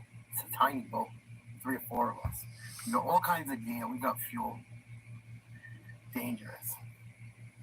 The boat, we had no business being out on that boat where we took it. We really didn't, even on a nice day. We get closer to the island. We're coming towards the North Rip. We're in like 12 footers now. No bullshit. The fucking waves were huge in that little boat. Over my head. It was like looking at a basketball hoop falling on you almost. But we're going with him. My buddy, God rest his soul, he's driving the boat. And he's got to put it, the tide's running so hard and the waves are so large. He's got to keep putting the boat in and out of gear. And we can't drive fast because the waves are so big, you'll fall off a ledge. You don't want to drop 12 feet off a wave in a little tiny boat that is not in good shape. Right? I look back, and it's getting bad. It's starting to blow. This is in October. This is the end of the season. It doesn't matter, but late in the season, really watching this stuff too. Anytime you get. I'm out there with all guys that know what the fuck they're doing. Right? I look back, and now they're getting even bigger. They've got to be close to 15, I swear. My heart's racing. Everyone's getting a little nervous and shit, but we're trying to hold it together because you don't want to panic. Right? And we're trying to get past the North Rip, but we're not there yet. And that North Rip is funky. Stay away from it if you don't know it, if you go to Block Island. It goes from deep water to no water very quickly. And it's a dangerous place. And the current rips through there. And I look behind me and I see that wave and I'm like, oh my God. I go tap my buddy. I go, hey, do you mind if I hold you? And we put on life preservers at this point. It was bad. If it wasn't a following sea, we would have got swamped. We would have had to turn around if we were lucky enough. We would have went in the water, no doubt about it. So we all got our life preservers on. I tap my buddy on the shoulder and I point backwards. And in I look up at the wave and it's like a 2-story wave almost. I go, do you mind if I hold you, bro? He goes, so no, not at all. And I point backwards. He's like, why? And I point backwards and he's like, and this is the guy that taught me a lot. A lot. My buddy Pete taught me a lot about straight fishing, hunting, a lot. He's getting fucking scared now. So now I'm getting scared. My mentor's scared, now I'm scared. Like, not acting scared, but in my mental. Yeah, hold on to him, right? Now he whispers to me, he goes, if this gets ugly, we have to watch out for each other. I was younger, I was in much better shape. One of the guys there was older, it was dangerous. He goes, if this gets scary, if something happens, God forbid, we have to take care of each other. Okay. Somehow we get back. It was so bad. We have all this expensive tuna gear and shit, all our rods and reels, thousands and thousands of dollars. We even wrap them up in an extra life preserver, thinking we're going to save our gear or swim with it, God forbid. Dangerous. Fucking fuel bouncing around and shit. Not spilling, but you know what I mean. Fuel tanks fucking moving everywhere. We're already soaked. Haven't even started. It's like October. It was nice, but it was cold.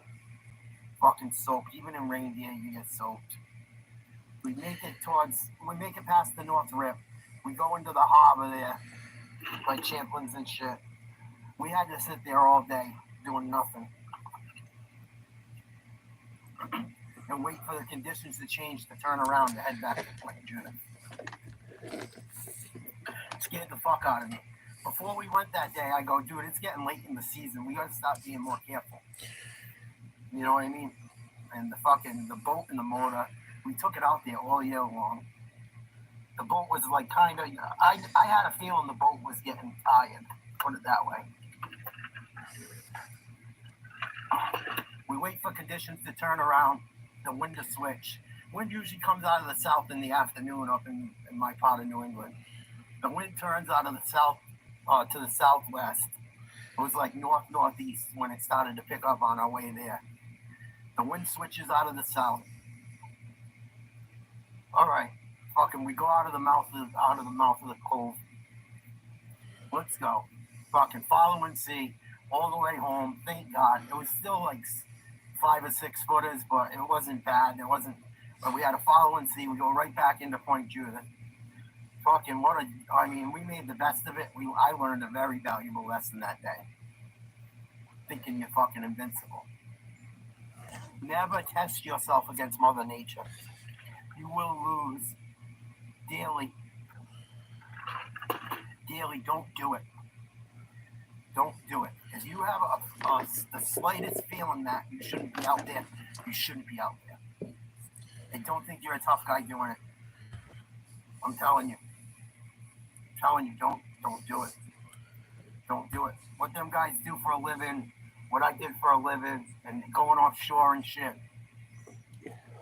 Them guys, half the times them guys are catching them fish that you're fucking sitting there eating, and rich people are sitting there eating, loving it. Them guys go through hell for that shit. Wonder why it's so expensive.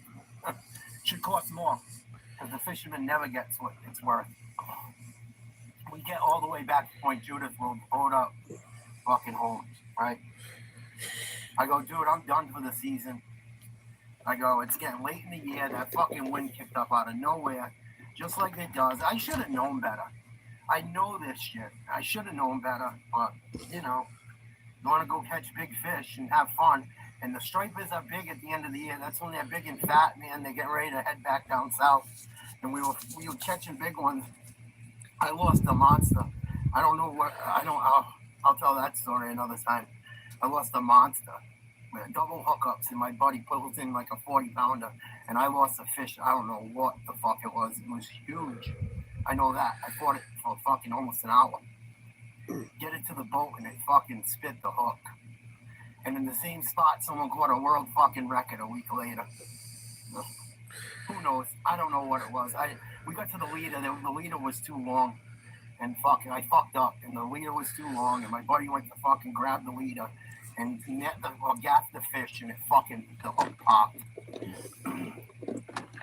But I go to them. I go, I'm done for the year. Done. No more. Right? Oh, fucking pussy, whatever, blah, blah, blah, that shit. I go.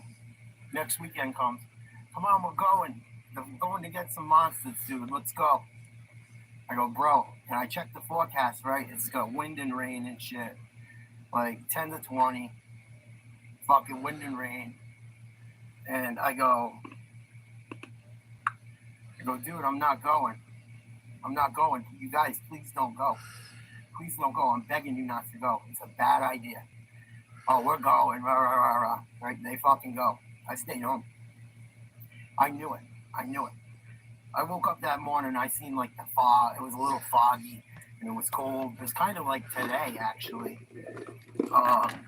It's kind of like today, even though today's spring. And I go, I can't believe these fucking guys are going. And it's starting to get windy and shit. It's starting to kick up.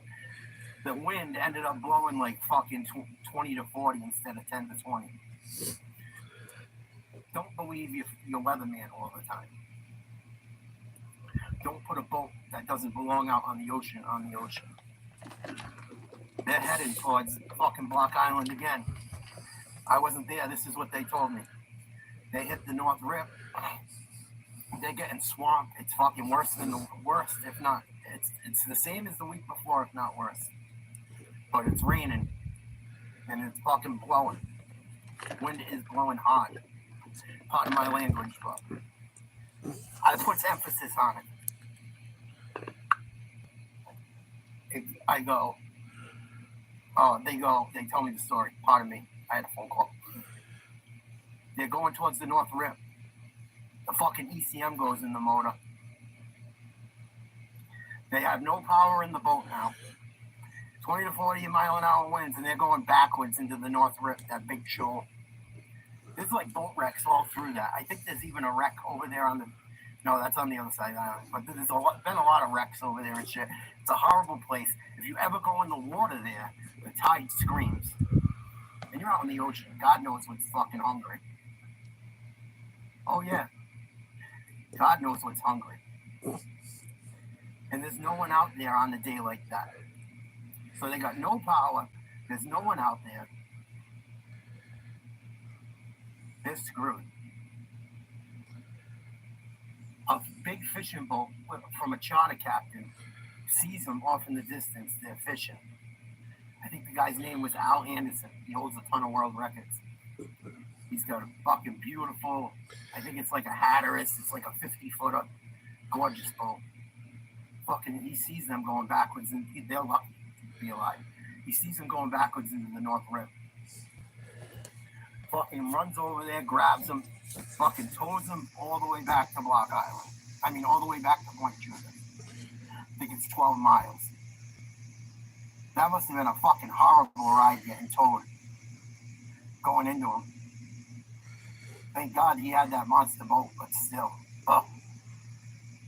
Fucking tows him in to Point Judith. Then the guy was such a good guy, Captain Al, he goes and gets another fucking boat, like a 20-foot Royal Marine, like my Corrigan boat, and tows them to the fucking boat ramp. Saved their lives.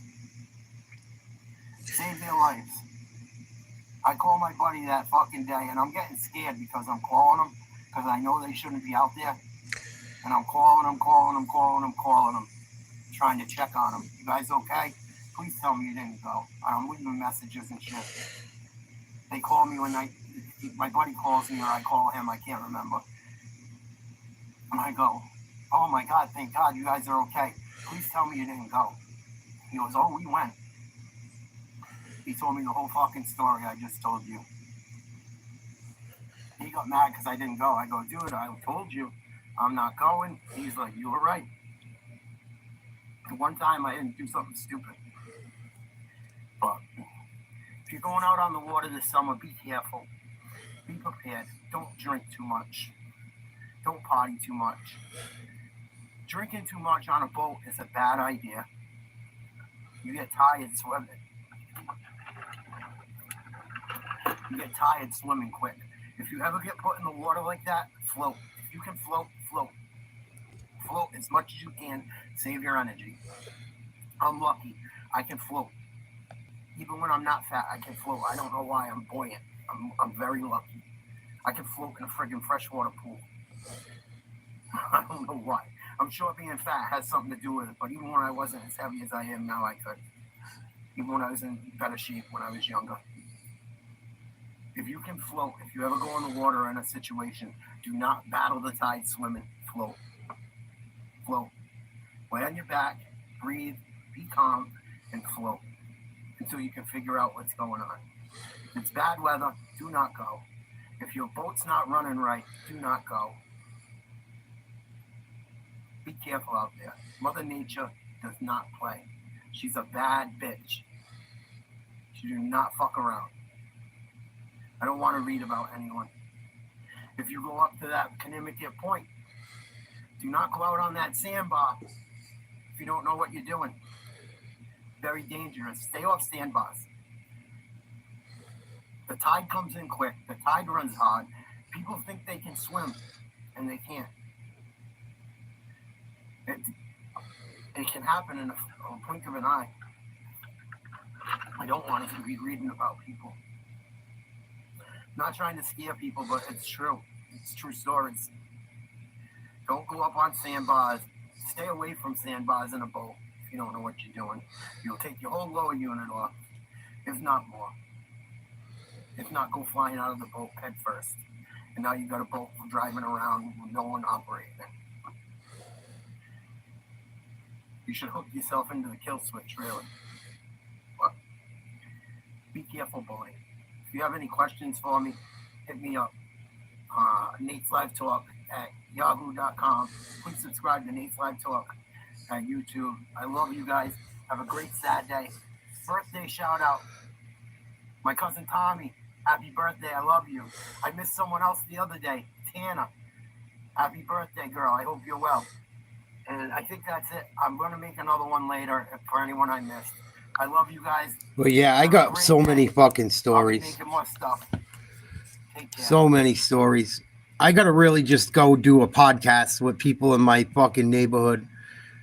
And I got to get in touch with some people. Everyone wants to do a podcast until it's time to do a podcast. And then no one wants to do a podcast. It's fucking ultra frustrating for me. Ultra. Well, I got so many stories. I got stories I wonder if I should even tell. But I've gotten so many emails, even though I only do lives lately. I still get emails on the stories I have. I think I'm going to start telling some stories, whether people like it or not. But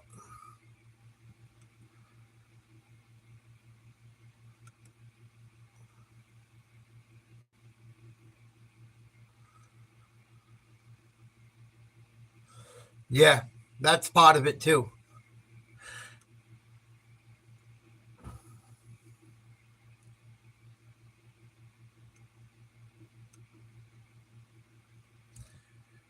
Oh.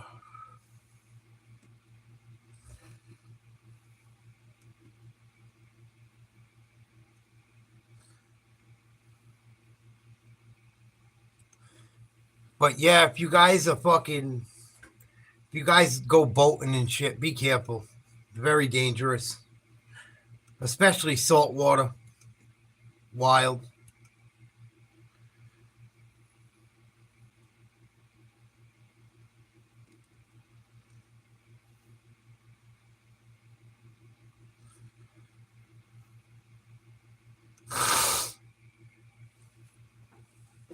I'm going to play another video or two. I'm just letting this phone charge for a minute.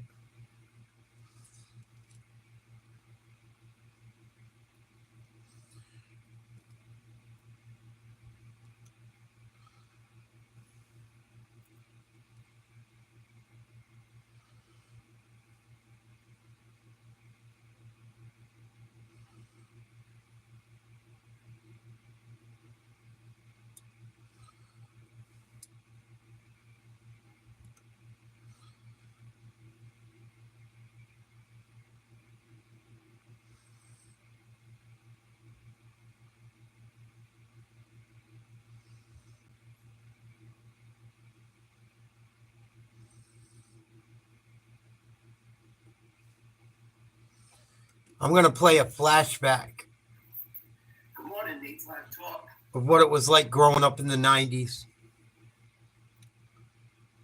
As an 80s baby, once this phone charges a little bit.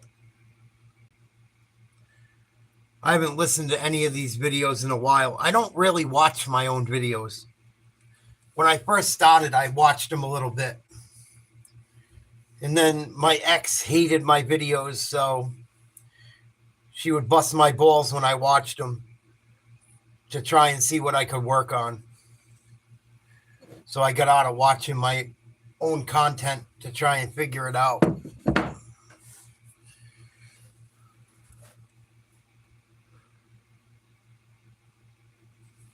But some of my videos did well, and I gained a lot of subscribers doing regular videos.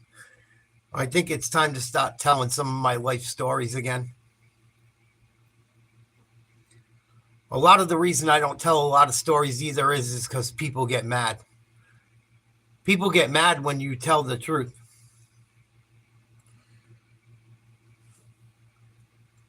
Yeah, I don't get why that is, Jet. I think it's a control thing. Or I think that they think we do it thinking we're going to be millionaires when that's not even why we do it in the first place. I think half the reason my girl left me was because of YouTube. Honestly. And that I started speaking out about politics and about dysfunctional family. People don't like the truth.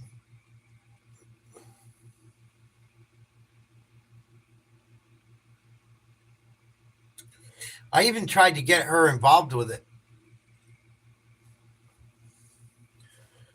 Like, I tried to get her involved and tell stories and talk about things and do videos with me.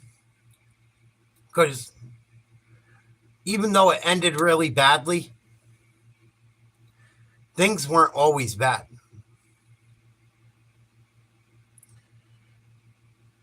For the most part, things were good until the very end.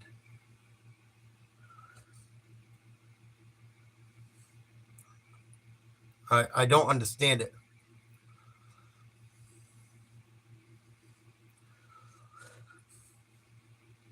Yeah, I went through some of that shit too. You know, me and you have talked about a lot of it. Any hobby ends up being a problem. Working too much is a problem. Not working enough is a problem. Getting sick and not being able to work is a problem. You're a liar.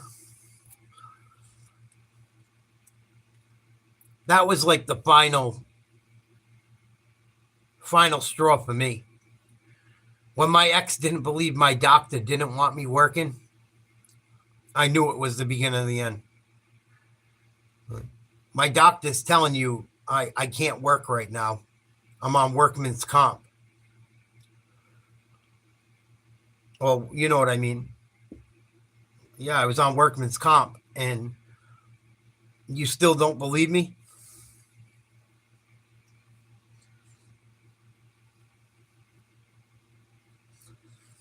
I don't try to figure it out anymore, Jet.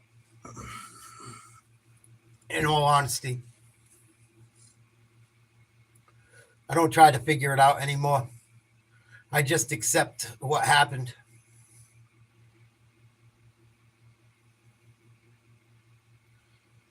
That's all I can do. Is move on. You know?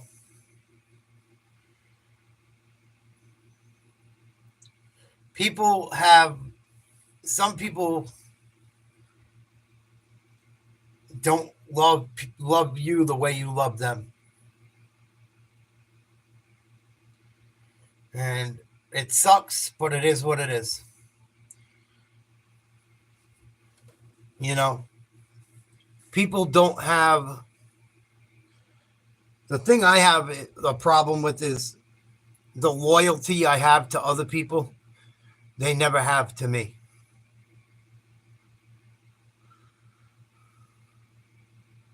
Yeah, I know, Jet. I know.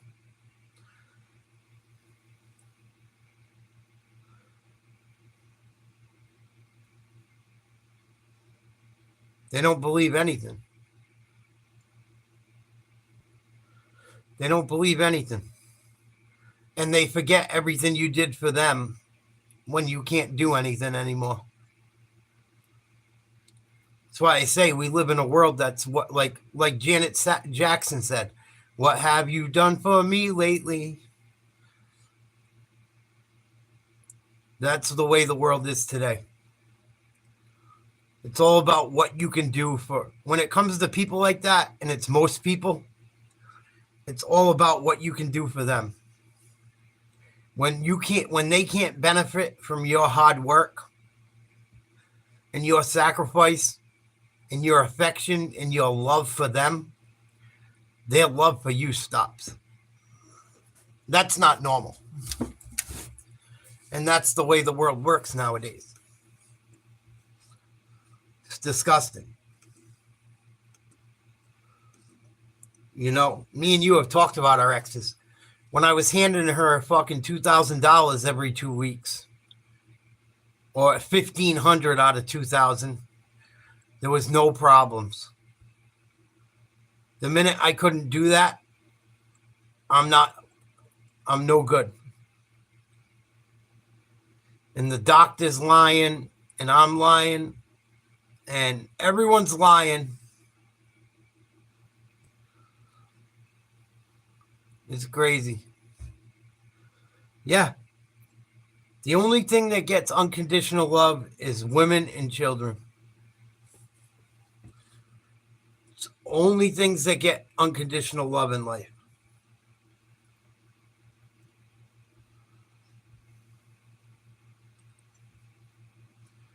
So this is a video about growing up in my scrubby little part of town. Some of these stories are from Boston. Some of these stories are from Rhode Island. I haven't listened to this video probably since I made it. You guys enjoyed it. Hopefully you can hear it.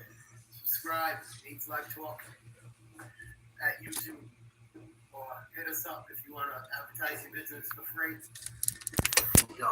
What it was like growing up in my neighborhood as a kid in the 90s. And I'll try and piece it together. This one's going to be a tough one. Try and do on the fly. I got some, like, kids don't have penny candy anymore. In the 90s, we had penny candy, and there was a place called Peach Variety, and they had, like, you could buy candy for a penny at one Swedish Fish, and they'd have them bagged up in 10s, 20s, 25s, 50s. 50 cents, you could get 50 of them. My, how times have changed. And Carol would be, my city has changed so much since I was a kid. Like, kids don't have penny candy anymore. In the 90s, we had penny candy, and there was a place called Peach Variety, and they had, like, you could buy candy for a penny at one Swedish Fish, and they'd have them bagged up in 10s, 20s, 25s, 50s. 50 cents, you could get 50 of them. My, how times have changed. And Carol would be there in a tennis court. You wouldn't even know it was there if you didn't go down there.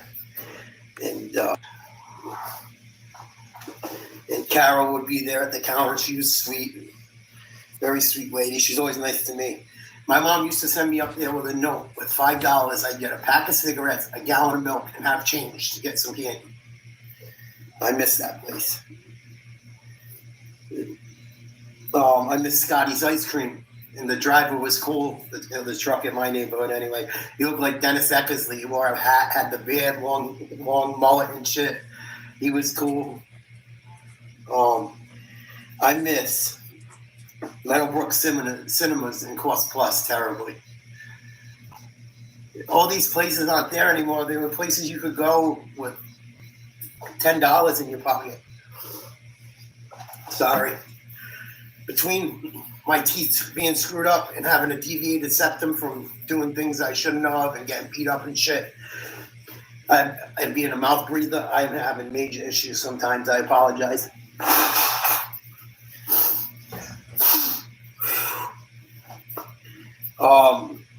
Cost Plus was like a dollar store kind of thing, but cheaper. You get like 3 candy bars for $1. And my mom would like load up her, she'd take a backpack with us and she'd walk us into the movies, a bunch of us, and just leave the backpack and let us watch the movie alone. And there was one summer, we must have watched, it was the year Mighty Ducks came out. And yep, D2, that's what it was, D2. We went to that movie theater like every day. I know that movie word for word if I sit there and watch it. I know a lot of movies like that. I can sit there and watch it. My girl gets so pissed. She's like, I memorize movies because I've watched them so much growing up. Like those summers, we watched that a lot. Sandlot, Rookie of the Year, Angels in the Outfield. There's more, but those ones came to mind. Good movies if you guys want to watch some old movies with your kids. Sandlot, Rookie of the Year, Angels in the Outfield. D2, the first Mighty Ducks. All good movies. But Cost Plus and Meadowbrook Cinemas were there. There's nothing standing where they used to be anymore. That plaza is so much different now, if people remember. Yeah, Meadowbrook Cinema, you had Benny's in there, CVS, Dry Cleaner, there was a sandwich shop. Bowling Alley was still there. Across the way, you had Stop and Shop, you had Blockbuster, you had a Payless. There was some other shit over there. I can't remember every little thing. Oh, Radio Shack. Radio Shack was the shit. You need a controller quick or whatever, or some battery, anything. Excuse me, anything to do with anything like that. And then where Stop and Shop is now in that plaza, where the movie theater used to be, Dunkin' was at the front of where the plaza was. It was like a little shitty old one with it's not like how Dunkin' is now at all. At all. Little brown dot, shitty little building. Almost looked like a trailer. Tiny. And yeah, I miss those days. And Friday nights we go up there in like junior high and shit. My buddies would skateboard or rollerblade. A bunch of my friends got into rollerblade and they were pretty good at it. They knew who they were. Franco got good at rollerblading for a while. He was really into that shit. And his boys and shit. Frank, he was our boys too, but he ran with some other kids too. Everyone hung out with everyone. It wasn't really cliquey. And I remember those summers playing a lot of street hockey on a dead end down in Oakland Beach. Had a lot of fun because D2 was in back then. And played a lot of street hockey. We used to also play street hockey with a skate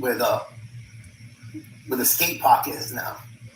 Used to be down there. There was like an old basketball hoop, I think, for years. And if not, I could be mistaken, but there was a tennis court down there, like an abandoned one, no one used. It was perfect for street hockey, except for the posts being in the way. You could friggin' drive, like skate into. We played roller hockey. Man, you hit one of those posts, goodbye. And it was fenced in. It was so cool. Oh, dude, it was so cool, you guys. Playing roller hockey there. Besides those two posts being in the way, it was awesome. I remember my brother flipped me over into the friggin' fence one time. He got me going back on defense. Put me right into the fence backwards. Like, oh, I did a flip. Just ducked his head. I was trying to make a move and just stayed still and ducked his head and away I went. But we used to play with the Dale brothers and their dad and shit. What's up, you guys? I'm going to send you a link to this video. And we played in full gear and shit. Full gear. I remember for Christmas one year, we got like roller hockey shit and stuff. Couldn't afford ice hockey. I played too many other sports too. But yeah, we would play down there with Lizzo.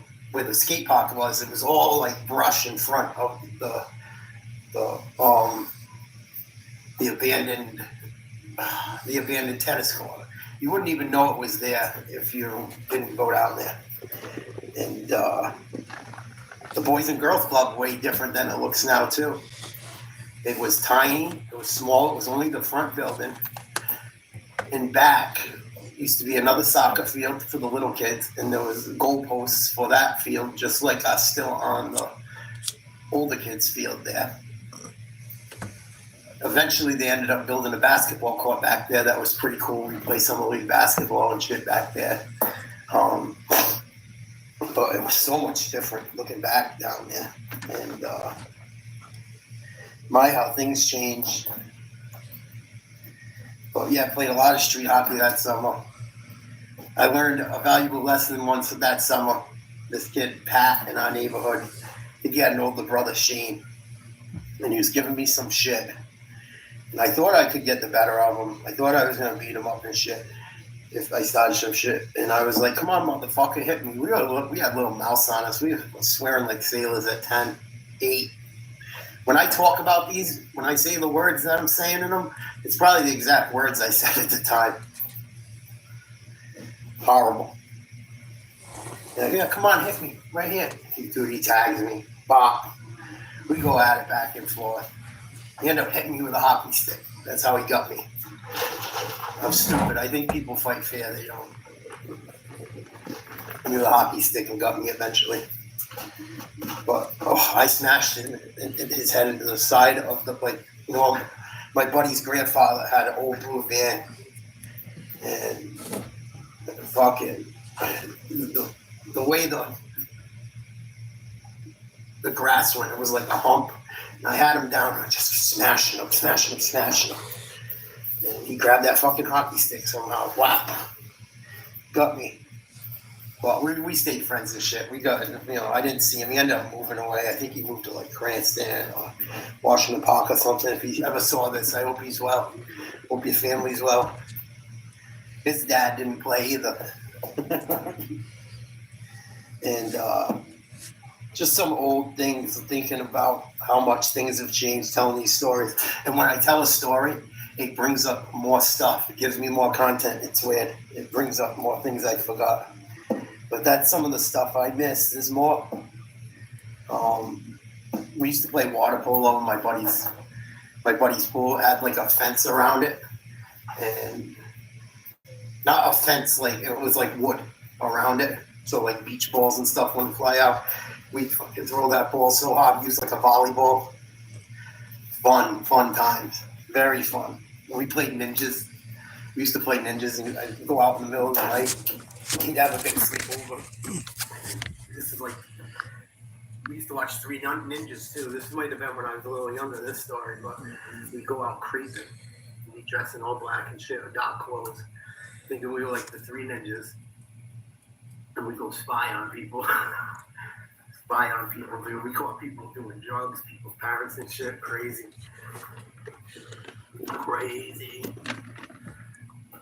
We were little kids. Little kids. We thought we were ninjas. We weren't probably 9 years old. Seriously. Go out at like 9, 10 o'clock from our house. My buddy's house. Fucking funny. I remember we were spying. We look in the fucking window of a guy's house and he's fucking hitting a pipe. We're like, oh my god. Like, how we didn't get caught too. Thank God we didn't. The wild shit I seen growing up in Oakland Beach. And that same guy, we ended up my buddy got some BB guns from flea market. And they were shooting him and shit. I never even shot the BB gun on everything I love. I was guilty by association. And we ended up getting in trouble for it. They shot up his car and shit. Because he was an asshole to us sometimes. He was a good guy too. He played ball with us, but he could be a prick. He was jacked. He was a scary dude. He was a scary guy, especially once he found out shit. They shot up his fucking car with BB. I almost went to like juvie for that shit. They were mad. They were mad. My father was fucking pissed. Pissed. Rightfully so. But I really didn't ever shoot that fucking gun. I never did. But they shot that up. And then one of my other buddies, the same fucking one, I was there for this, shoots the fucking BB gun at the neighbor's window. And they have like a toddler. And they had just moved in. I don't know if they were like from like Sarajevo or Russia or Ukraine. And they were already a little, they seemed strange to us. Maybe it was because they were not from around here or whatever, but they were a little odd. It seemed like that fucking lady did not play. And she probably came from like a war-torn country somewhere in like fucking Eastern Europe. I don't know. We were, like I said, we were little. We were like fucking 10 when this happened. Being bad little kids. Fucking we're laughing our ass off, right? The fucking lady comes out of the house with a knife. I'll show you the knife she came out with. Check this shit out.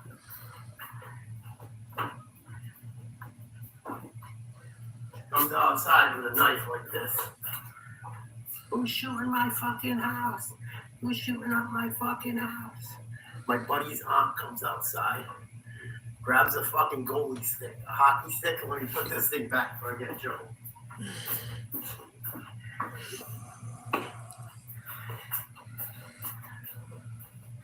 My buddy's aunt comes outside, grabs an old hockey stick, like a Grant or Kenwood, Sherwood fucking hockey stick. And she had every right to do that. She really did. My friend's aunt didn't play. She loved us very much. God rest her soul. She goes, "Come on, you stupid bitch. I'm going to fucking bash you." And they're fucking, one's got the knife talking to the other one. The other one's got the hockey stick. Fucking stupid. Stupid shit.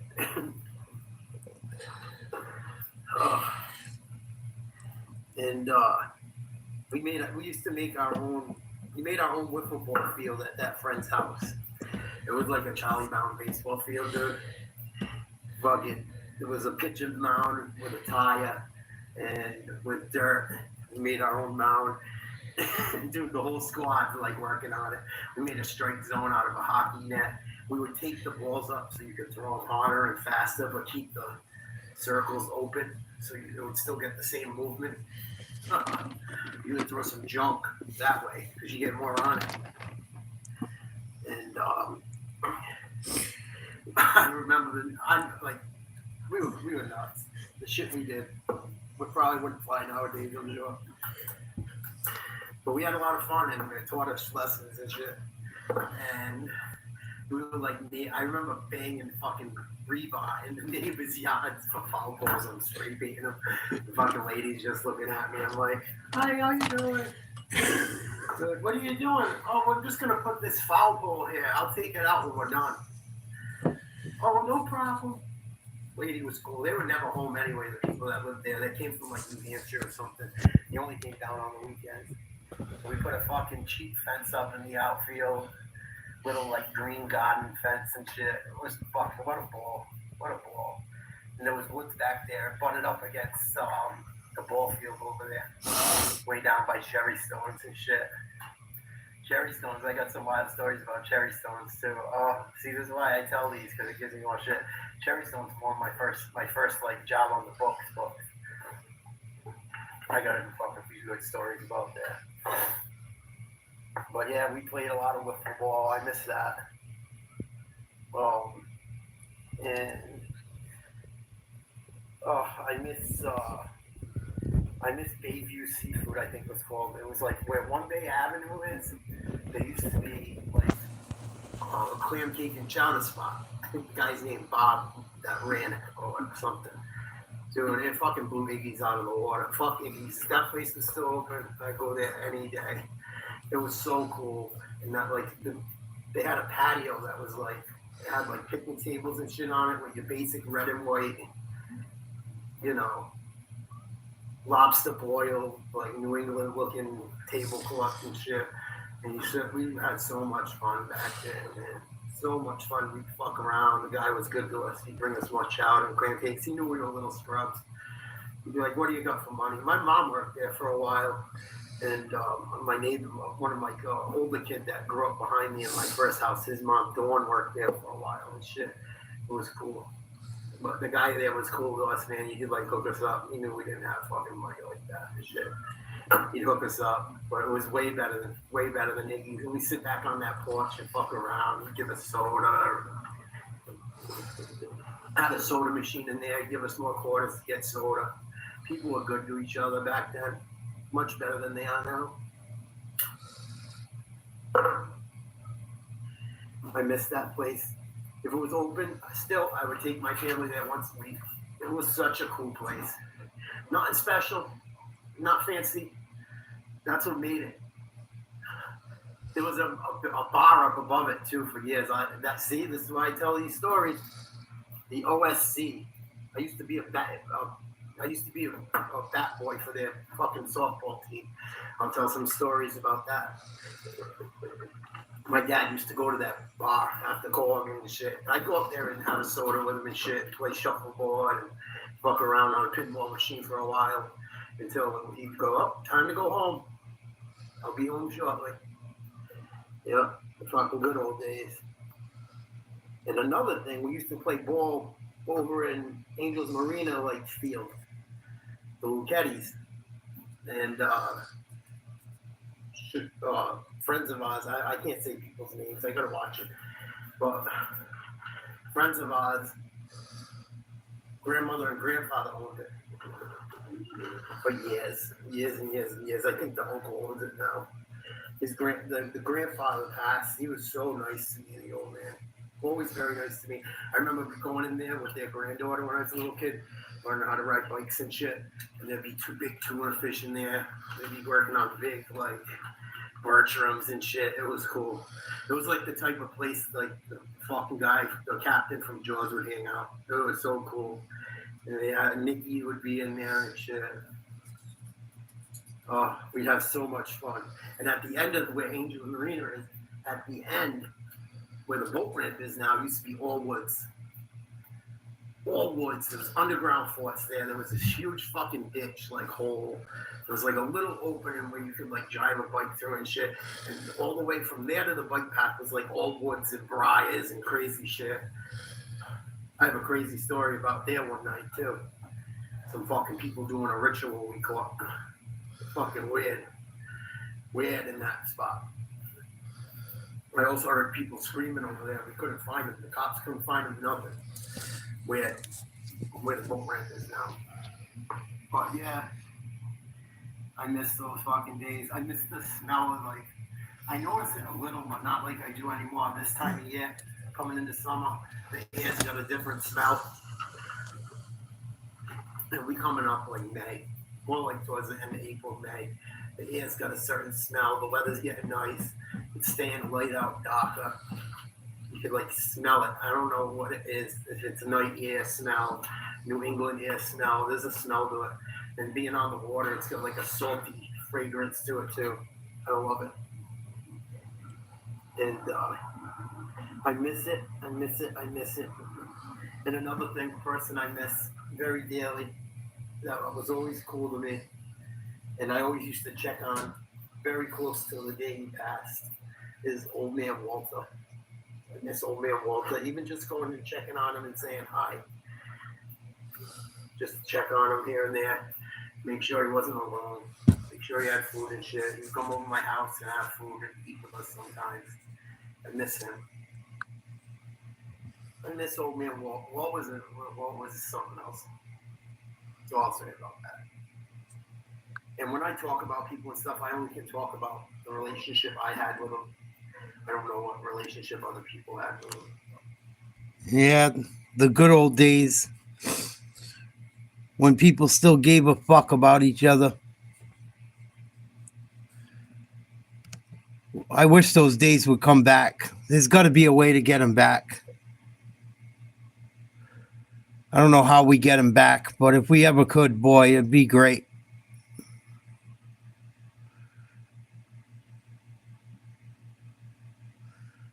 I'll play one more before I call it a night. Some old stories from my life.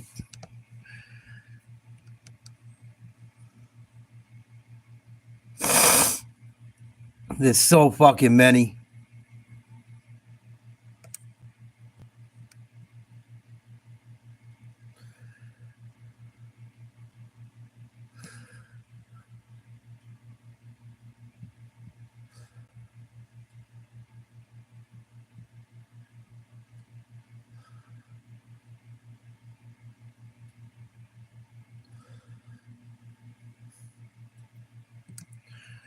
This is a pretty funny story I forgot about. Good morning. Happy Friday. Another rainy day on the East Coast. TGIF. Hope everyone has a great day. Thank you guys so much for the support, the likes, the shares, the emails.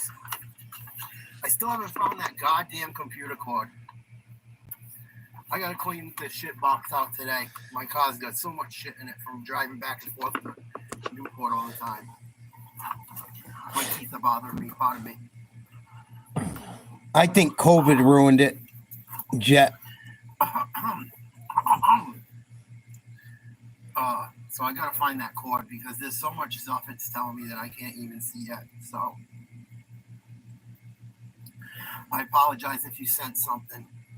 I gotta get it figured out. If not, I'm just gonna go get a new cord at Best Buy or buy a new one this weekend. But I'm just gonna have some time. Gotta have some time. Oh, come on, fat boy. This camera is so not flattering. I mean, I'm chubby and shit, but it makes me look like Jabba the Hutt. It's insane. It's insane. I think the camera adds about 65 pounds at least. But I'm biased because look at me on it. Fucking blob. Anyway, before I start this story, I wanted to say if anyone's looking for a kitty cat, my friend of mine has a cat for sale if you're interested. She can't have it where it's at. Very cute, baby kitty. Anyone interested, email me at NatesLiveTalk@yahoo.com. Sorry, I'm still getting used to it. I almost gave out my personal one. Before I start this story, I have two very close friends of mine that are very, very special to me. Special people. Wink, wink. And that's all I'm going to say about that. So I'm not making fun of them when I tell this story. And I love you both Davids. Another thing I'm going to say in this story is, this is for a laugh. It's a true story. But I can't keep telling that shit all the time and whatnot. You know, I want this channel to be a bunch of different stuff. But just giving you some background. And I wanted to have some lessons out there for people, you know, to help people if they're going through things and stuff. I think it's important to help people and uplift people at the same time. So, but today we got a funny one. Another thing, disclaimer. In this story, I'm not making fun of people. I'm really not. It's just funny. It's funny. It's funny to me. It's very hard. I'm trying to be politically correct, but how politically correct can I be all the time? You can't even tell things properly sometimes if you don't. So I will try to be as politically correct as possible. And if I can't get paid off this video, then fuck it. Whatever. It's a funny video for all of us. So it's not always about money. It's not all about money. And I'm not making money yet. It takes a long time to make money on YouTube. Long time. That's why I beg you guys to subscribe and stuff, you know. Because I want to give back to the community and, you know, put some money away for kids and shit like that and help out. It's not all about me. But yeah, there's some, I'm not making fun of anyone in this video. It's just funny. Has anyone seen Jason Tatum lately? If they are killing me. Any Celtics fans out there? Jason Tatum, you are all them guys are pros. They'll kick my ass. I get it. But come on, go to the hoop strong, man. You'll get a foul call eventually. They're not giving it to you because they know they're getting to you, man. Go to the fucking hoop strong. Throw one down on someone. Come on. You guys get beat up by the Knicks. This was last year, right after me and my girl went to that game where we lost in double overtime, blew 3 years by 20. 3 leads by 20. This was right after the game I talked about tonight. It's funny this video came up. Again, I went to man. Go to the fucking hoop strong. Throw one down on someone. Come on. You guys got beat up by the Knicks again. I went to a Knicks game last year, me and Jennifer.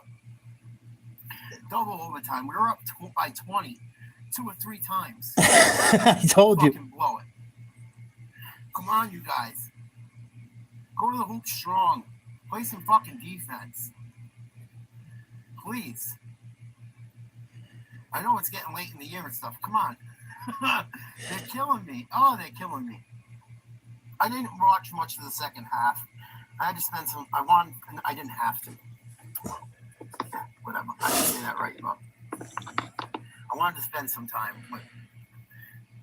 with Jen and shit last night. And I've been tired doing the videos and running around with my old job and the new job and kids and everything. So I apologize about that. But I didn't watch much of the second half. And that's why the video last night was short. But come on, Celts. Come on. They're killing me. All right, funny story today. So, my buddy, Paulie, called me up one night. Hey! And he's like, dude, and we hung out all the time, whatever. And he's like, dude, you have got to see my buddy Ding Dong is his name. You got to see Ding Dong's new girlfriend. She is so hot. You won't believe this. Ding Dong is classic. I can't wait to get him on a podcast. He's like, he's very, very funny kid. What's up, dude? He's like Gilligan on Gilligan's Island. Great kid. Love you, Davey boy. I know he's got a birthday coming up. And he's like, you got to see Dave's new girl. You're not going to believe it. She is so hot. I'm like, get the fuck out of here. There's no way. No fucking way. And Dave's family's got a little bit of money and shit. And so I was like kind of worried. I'm like, she's got to be taking fucking advantage of him or something. And if she is, fuck yes, I ain't for it. Paulie's like, Paulie's a motherfucker. I love you, Paulie. He fucking played right in, dude. Wait till you hear this one. He goes, Nate, she's fucking gorgeous. You're gonna fucking die when you see this woman. Sexy. Very sexy woman. I go, really? All right, I'll be over. I'll shower and shit, get ready. Well, we'll go to the bar and shit. Maybe she's got some girlfriends and stuff. All right, cool. Get cleaned up, go to Paulie's house. We're chilling, shooting the shit. We would play like this the game Asshole. And roll dice, 3-man and shit, drinking games. And all kinds of other shit. Just play games and shit. And we hear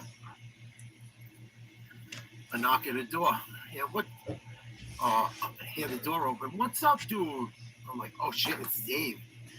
I go, oh my fucking God, I can't wait to see his new bride. I can't wait. I say to Paulie. He's like, oh, I bet you can't. He walks in with a little person, a midget girl, right? Walks in with her, right? And someone else, another friend of his. And I'm like, looking at Paulie, and Paulie's just dying laughing. He's fucking dying laughing, right? And I'm like, where the fuck is she, Paulie? And he's like giving me the wink with the eyes, like, I'm like, dude, where the fuck is she? He gives me the eye thing again. Right, third time I go, Paulie, where the fuck is she? Right. And he goes, there she is, Miss America. And she fucking walks around the other person, and it's the little person. I'm like, oh my God, I almost fucking died. There's a little person, she was like a fucking ICP super fan, like Juggalette and shit. I was fucking dying, dude, roaring. He's like, oh, meet my new girl, this, that, and the other thing. Fucking buddy. Oh, right.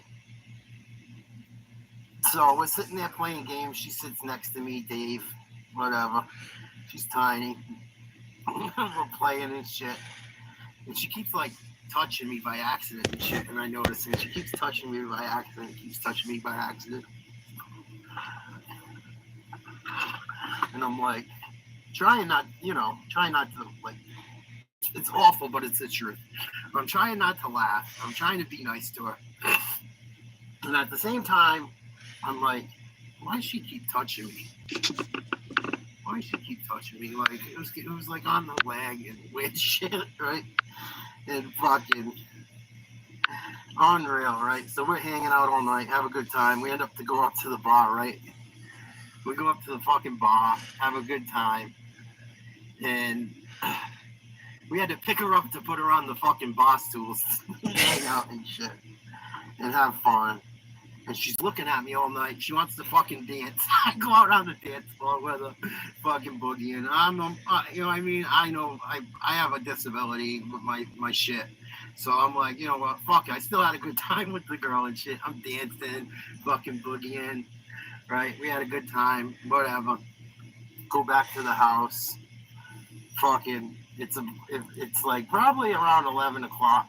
Go back to the house, party, smoke one. And fucking Chloe was talking. I don't even think he was talking to this girl, but this girl liked him. And this was so long ago. We were all single. And fucking, you hear this, right? This is weird, actually. I gotta rewind.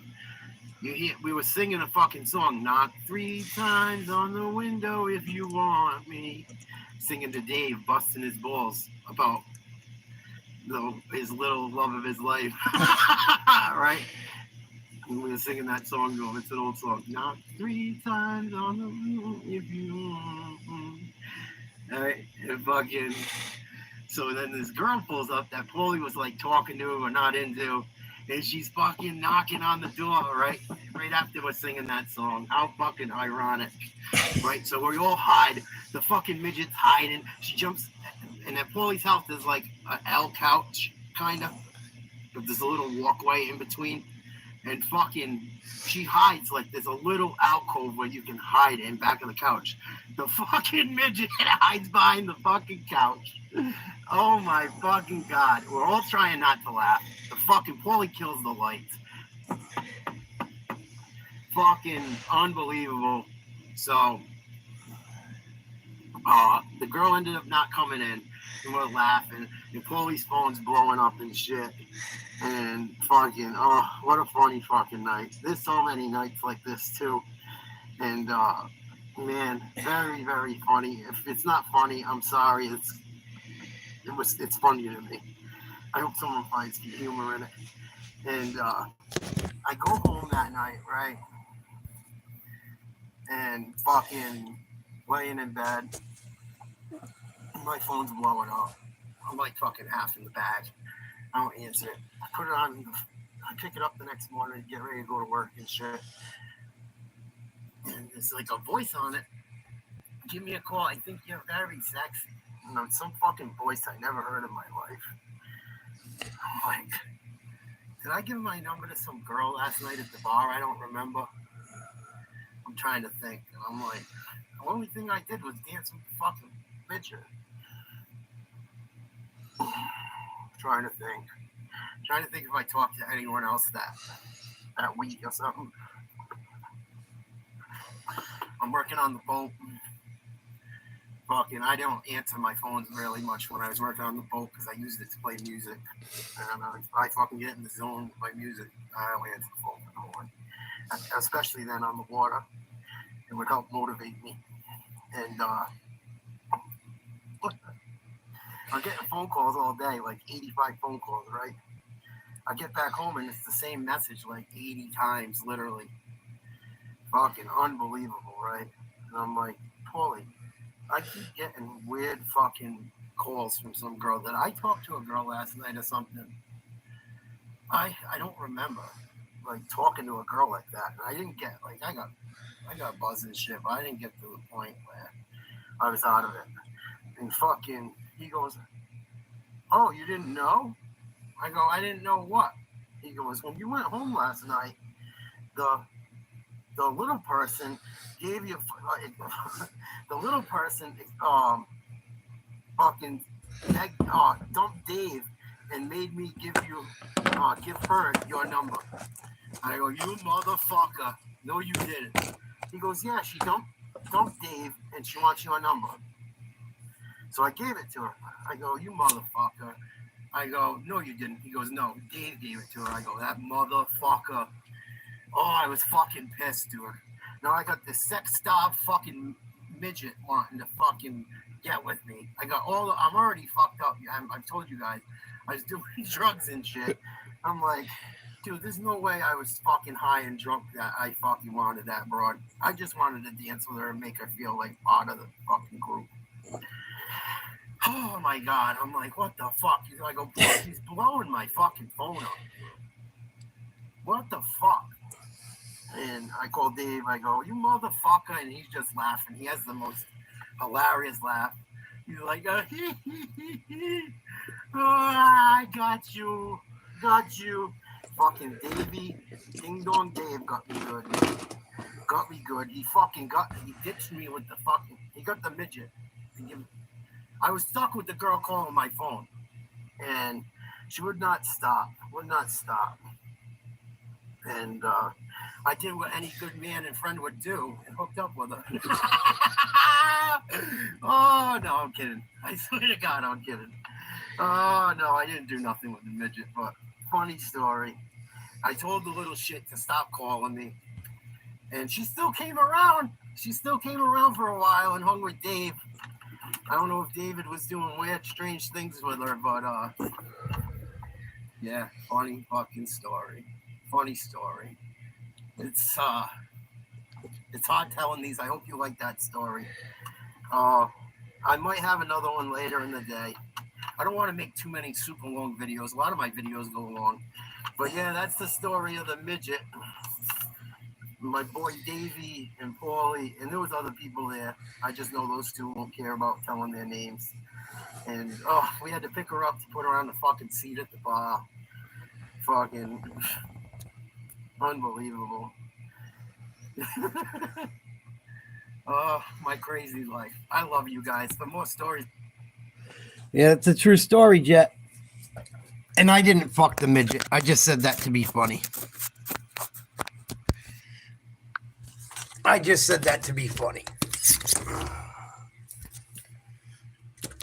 Yep. And my buddy Dave's slow. My buddy Dave he's a little da-da-da-da, so. And I have two friends named Dave that are a little da-da-da-da, literally, that I would put a body in the trunk for. But I wasn't making fun of people. I just thought it was funny. My girl got so mad telling that story. My girl really thought I banged the midget. I go, Jen, I was kidding around. She goes, well, you said you did what any good friend would do and you banged the midget. I go, yeah. And then I said I was kidding. You're not kidding. Ugh. No sense of humor. Zero sense of humor with some people.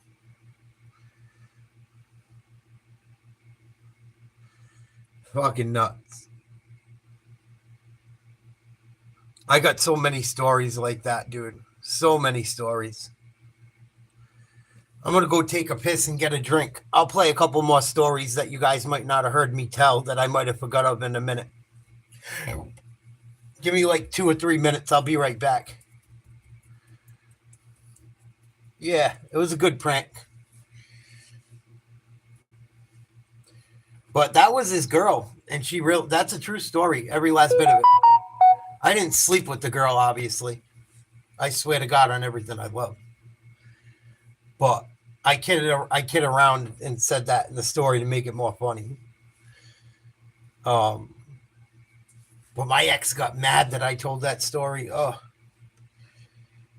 I got so many stories like that. I got so many stories. I just feel like if I tell the stories, I got stories that if I tell them, I look like a snitch. Like crazy fucking crazy.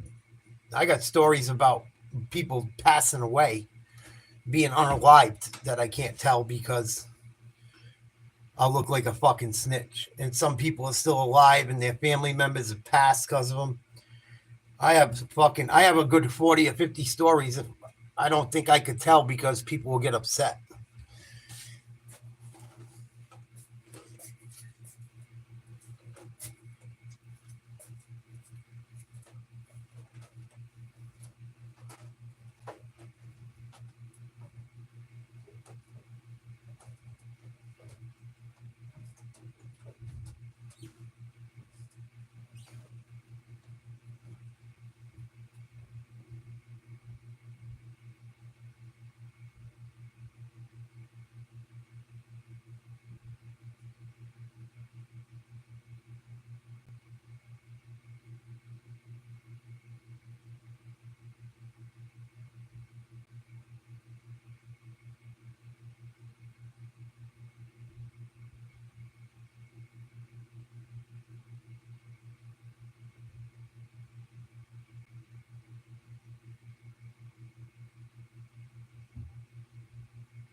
Yeah.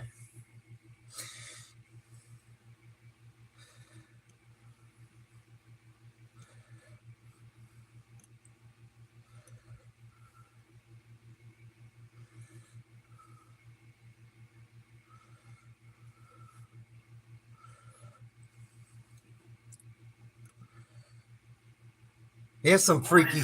These are freaky true stories right here. Beautiful day here in New England. 70, sunny and breezy. Got some stories for you today. I haven't told stories in a while. They take a lot out of me when I tell them some of them. I'm sensitive to that shit.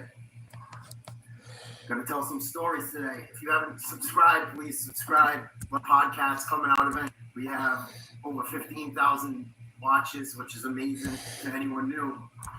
But today I'm going to talk about some ghost stories, some dreams I've had, some psychic experiences I've had, stories, weird dreams, and you want to share them with us, hit me up. If you a lot of weird shit happened in my life. I have a story about a Ouija board working on my channel. You guys can check that out. It's a true Ouija board story. It really happened. And I show my notebook to prove it from the time. But I've had a lot of weird experiences. I believe in, I don't know if they're ghosts. I don't know if they're spirits. I don't know if they're interdimensional beings. I don't know what they are. I don't know if they're demons. I don't know what it is. But I know I've seen things that don't make sense and I can't explain. And I've had dreams of people that have passed coming to visit me. I don't know if they're true or not. I've had psychics tell me things in my life that were accurate. I believe in God. I was raised Catholic. I don't go to Catholic church very often, if at all, anymore, because of all the stuff that's happened with the Catholic Church. I do still believe in God, however, or a higher power. But I've had some weird dreams from family members that have passed and friends. My cousin was killed in a car accident at 18 years old, or right around there, fresh out of high school. That just took a major toll on my family. It was a big tragedy. It was exhausting. There were so many people at the funeral. So many. It went on forever. It was so long. At the wake and everything, it was exhausting. And it took a lot out of all of our lives. It damaged my family heavily. And I carried it around a long time throughout my addiction and life. And I've come to peace with it. And I had a dream. My cousin came and see me in a dream. And she was she was laying on clouds, and she was beautiful. She was a beautiful girl. My cousin was very, very good looking. And sweet person. But she had a major temper that may have cost her her life, unfortunately. But she was racing in a car to go confront someone about something to do with her boyfriend, how the story I was told, and lost control of the car and hit a tree. But she comes and visits me in a dream many years into my addiction and everything. And she comes and visits me, and she looks like how I remembered her. And she's in what I would assume is heaven. And she visits me in the dream, and we're just laying on a cloud, bullshitting, talking. She tells me everything's all right, that she's in a good place, that she's at peace. And we just hung out the dream felt like it lasted 10 seconds, but I know it was longer because all the information shit. But she just told me to not worry about her and live my life and be happy. And that she was with people from my family that had passed on and they were okay. I know one of my aunts has had dreams about my grandmother, her mother that has passed, and I've been in the dreams with her. And she's told me about some of them. I can't remember them all, but I know she has them. If you guys leave in the comments if you guys experience any of this stuff. I experience deja vu too. I'll have things happen where I'll run into someone or something will happen. It could be something stupid. I'll be in a store and run into someone, and I dreamed about the same thing within a couple months, and then it happens. I've had psychics tell me to slow down in my life. If I didn't, bad things would happen, and they did. People that were sensitive. One of the people that was psychic, I think they were psychic, I don't care what anyone says, told me they saw a yellow flashing light. If I didn't slow down, my life was going to get real ugly. And it ended up doing so. I didn't listen to her. And I saw her, that individual, lived in a haunted house. And I saw her get thrown down a flight of stairs when she was the only person upstairs. There was no one that could have threw her down the stairs. And when she was laying face down on the floor, there was a huge handprint on her back. True story. True story. On everything I love. And the house had major activity. I'm going to tell you a few more stories about that house right now. But she got thrown down the stairs. It was the house was in an area. It was in the neighborhood I grew up in, and the house was all the houses in my neighborhood I grew up in. One of the neighborhoods I grew up in were all destroyed, a lot of them, by the 38 hurricane. The 38 hurricane ruined Rhode Island. It ruined most of my neighborhood. My neighborhood was like a resort community back in the 30s for people with money or families that would come from Providence and Boston and Connecticut and New York. They would go to my neighborhood to chill out. It was a nice, fancy place. It was like a Hampton Beach of its time, or Old Orchard type beach area before the hurricane took it out. And it never recovered. The neighborhood never recovered from the 38 hurricane. It never became what it once was. There used to be Ferris wheels and arcades down there, and it turned up just becoming a kind of a slummy neighborhood over time. Sad. But that house where that woman was pushed down, I've had many things happen to me. And the handprint was huge. And there was a little girl that lived in that house that had an imaginary friend she used to play with.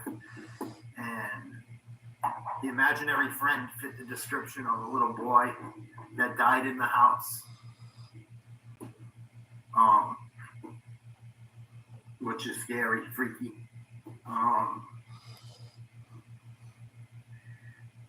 There was a mean man that supposedly lived in that house pre-1930s. I wonder if that's the person that pushed, or the ghost or the spirit or whatever the fuck it was that pushed this woman down the stairs. The handprint was huge, massive handprint. It wasn't close. Everyone in the house's hands weren't close to as big as it.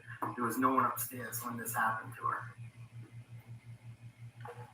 I also, in that same house, was upstairs with a friend and his aunt, and saw a fucking lamp go flying through the air out of nowhere and smash into the chimney and break. And I always got the willies. I hated going in that attic. Oh, I hated it. It was like a crawl space too. Sometimes it'd have a weird smell up there. Oh, it was scary. I hated that attic. The house was scary anyway. I was comfortable for the most part in it because I spent so much time in it.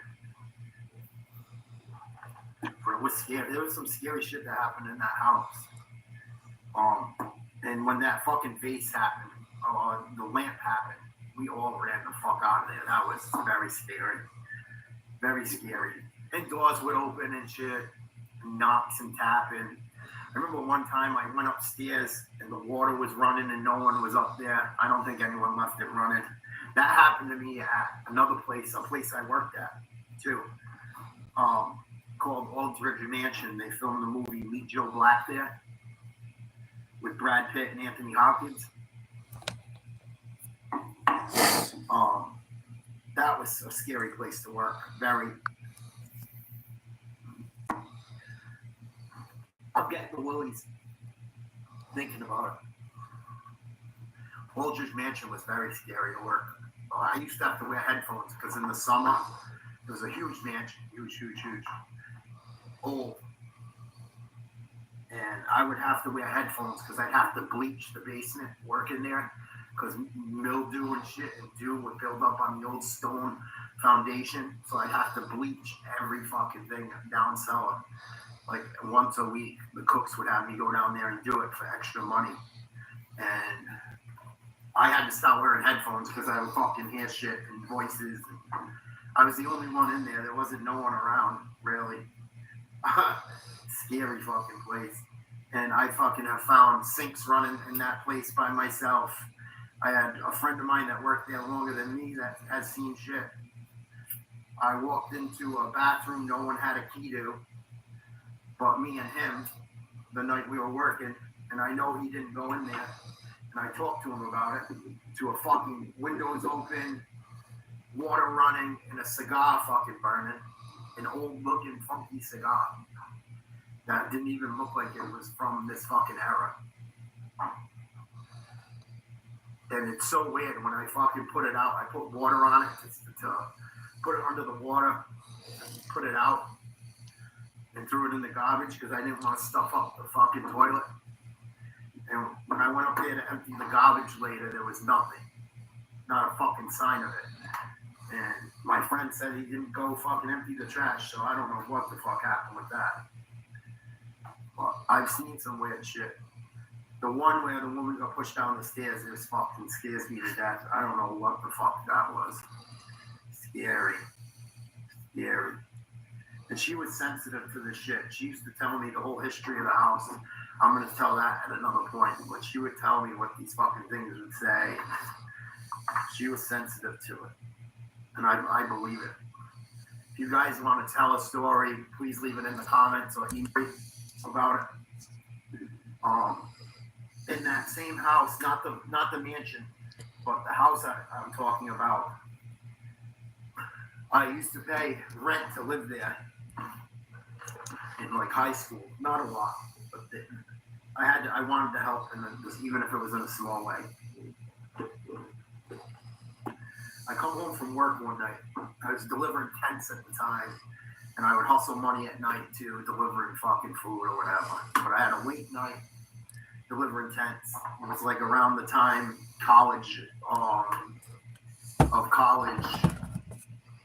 graduations. I had to put a ton of tents at URI. I didn't get home till like 11 o'clock at night. I go and shower. I come downstairs to eat a bowl of cereal and chill out for a bit, smoke a joint. And I smoke the joint and chilling out. I'm the only one up downstairs. Everyone's sleeping. That sleeps downstairs. The rest of the people are upstairs. And you would hear them coming. It was an old house. It was creaky. If anyone was walking, you would hear it. You could hear someone coming from a mile away in that house. There was no way someone could have snuck up on me where I was sitting. So I'm eating my cereal and shit, and I'm watching the TV. They had a TV across from the table, and I got the volume down very low, and I'm watching SportsCenter, eating my cereal and toast, fucking just chilling. And there's a key ring behind me somewhere around here on a wall. And my keys are on it. And my keys fall off the fucking ring. Right? And all this shit has already happened in the house before this. That I just told you. So I turn around, I get up, pick up the keys, put them back on the rack. They had long hooks on the rack. There's no way them fucking keys should have fell off. Especially the second time that I'm going to tell you. So I put them back on, and I'm very careful about how I do it. I remember when I did it because the house had a history. So when I put the keys on, I fucking looked very carefully how I placed the keys and made sure they were sitting properly on the hook. I sit back down, I go back to eat.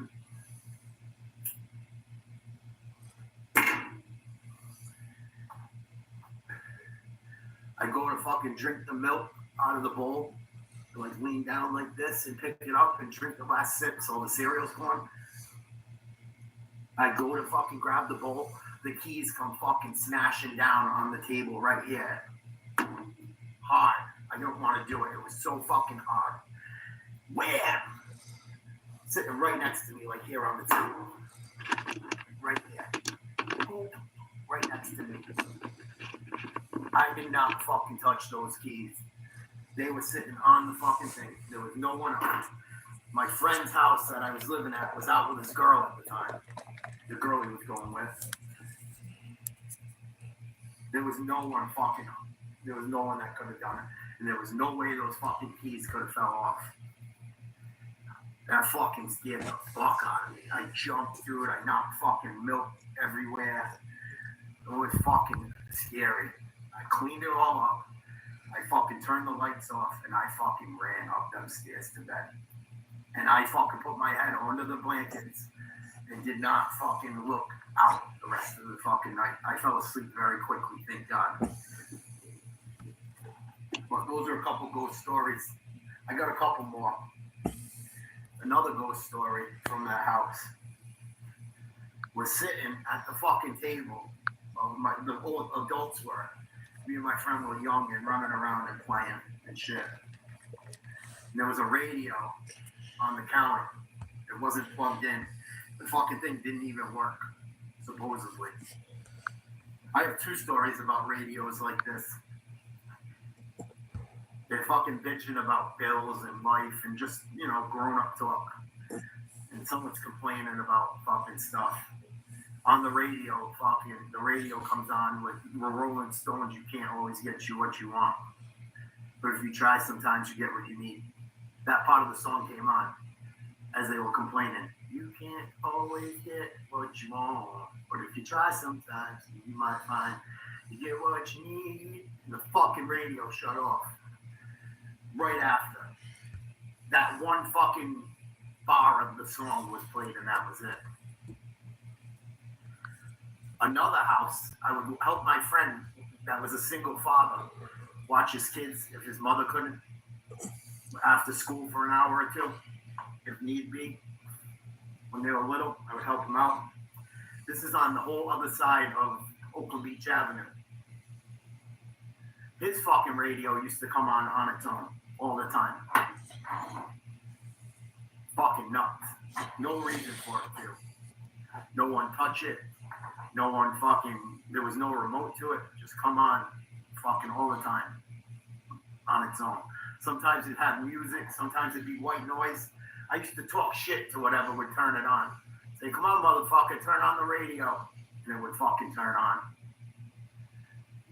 I don't know if it's ghosts. I don't know if it's a fucking something evil, something good. I don't know what the fuck it is. But I've seen them. I believe they exist. I fucking know they do. My apartment here where I live, these fucking doors, I'll come home after leaving them open, and I know I left them open. I come home, they're fucking closed sometimes. I know no one fucking moved them. My girl don't even like to talk about it. I remember how I leave things. Because I've been around this shit my whole life. And being in fucking rehabs and doing shady shit, I watch how I leave things because I've been robbed and I do little shit like that to see if someone fucks with something. But I believe in that shit. I also had a dream of my grandfather on my mother's side coming to visit me, very fucking mad of how I was behaving after he passed, telling me to get my life together. But I think it was really them, the dreams. And I think these fucking ghosts or whatever they are, it's a real thing. That fucking guy's handprint that was on my friend's, on that lady's fucking back, man. It was fucking huge. And my hands aren't that small. I mean, I'm not a huge, tall guy, but I got pretty big hands from someone my height. And his fucking hand, my hands are mean. This guy, his hands, I would not want to get punched by whatever fucking threw her down those stairs, man. The fucking handprint was huge. We ran upstairs looking to fucking find out who it was. There was no one. No one. Fucking scary. I was shaking. especially when I had to go to the attic and look. Because I'm like, we looked through all the bedrooms on the second floor. No one up there at all. No one hiding. There was nowhere to hide in them. We checked everywhere that they possibly could have. They weren't big, huge rooms. Fucking scary. I was fucking scared out of my tits. But I believe in this shit. That one house I told you about, where the woman got pushed down the stairs, and the couple other stories, the keys happened there. The Rolling Stones song happened there. The lamp breaking, flying across the fucking room happened there. Everyone that's lived in that house after that family sold it only lasts a couple of years. And I asked every single person if anything happens in that house.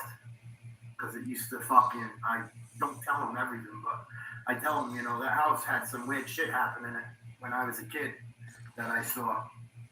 Anything happen to you? They always say no, but they always end up leaving eventually. Makes me wonder. I hope you guys like the stories today. If you aren't, it really helps us with the algorithm. I'm going to have interviews coming. It still stands, Jet. That house still stands. It's like 3 houses away from where I live now.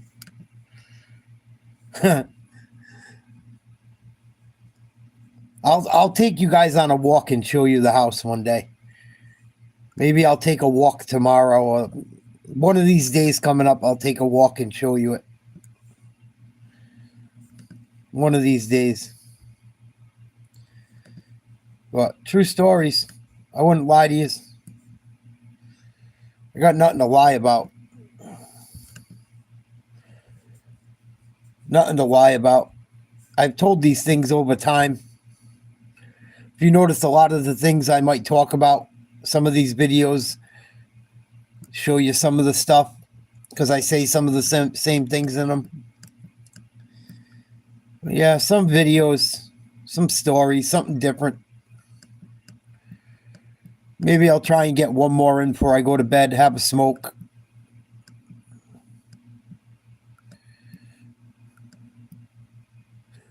It's crazy looking at the stress I've gone through and how much I've changed in a year.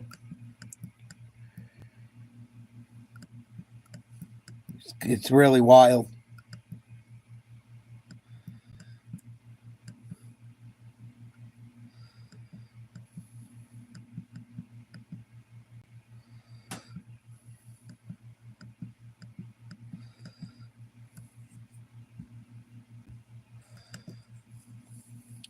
Hey, what's up? Nate's Live Talk.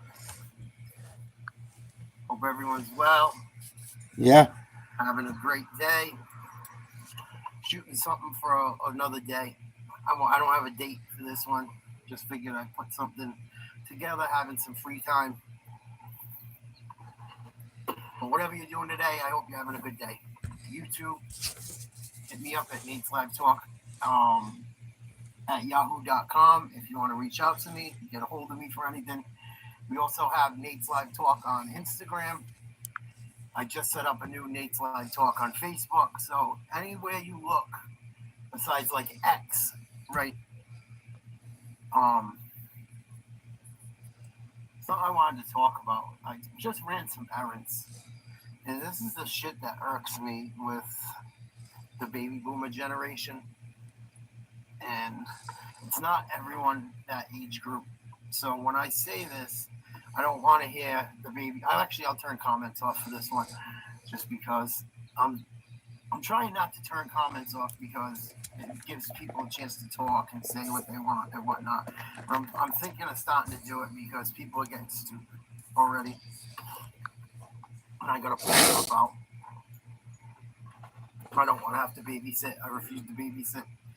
I'm not gonna do it I don't do it in my normal life. I'm not gonna do it on YouTube. Or your keyboard warriors and all that stuff. Nah, it's not gonna happen yet. So, anywho, I just ran some errands. I was sitting in my car having a cigarette and reading something quick. My car got hit 3 different times by someone's door, and that was a baby boomer. Not a sorry, not a nothing. Looked at me like I was the asshole. I was parked all by myself in a spot away from the front of the store. Like, you had 85 fucking spots. And it's so odd to me. I don't understand it. That whole not all you guys, but a large portion of it. I am so fucking, disgusts me.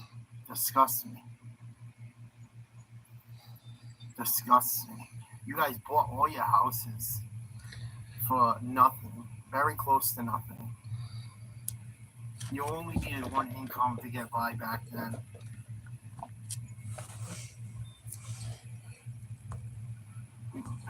And now you're getting huge returns on selling these homes that aren't worth what you're selling them for. It's so disgusting. It's so disgusting. And then the people that age don't leave office to fucking, and the nepotism. They don't leave office in the nepotism, so you can't get into office. You're like, they got everything locked up still. It's wild. It's very hard to make changes right now because you got these people still holding on. We've never had a chance. I'm 40, and people my age have never had the opportunity to run this country and do things we want. And it's getting worse and worse the longer these other people run it. And we got to listen to them. We got to deal with them. It's so bad. I deal with it with my own family, too. My parents, especially some of their stuff. And I don't know if it's narcissism. I don't know if it's the way they were raised. I don't know what it was, but they came up in like the perfect time to come up, where homes were cheap, where you could make money. Like, you wonder why people are so frustrated now and disgusted that are like 40 and younger. And then they tell us to work harder. This is what you can do. This, that. They all own their homes already. They're so out of touch. Not all, but a large percentage. Like I said, then people smacked my car after going out of their way to like park next to me pretty much. Where I was parked, no one should even have parked. There was like no one there. I was like all the way to the side and like fucking bang. I'm sitting right in the car. They don't even say nothing. I'm like, do you mind? The lady gives me a dirty look. The husband starts talking shit.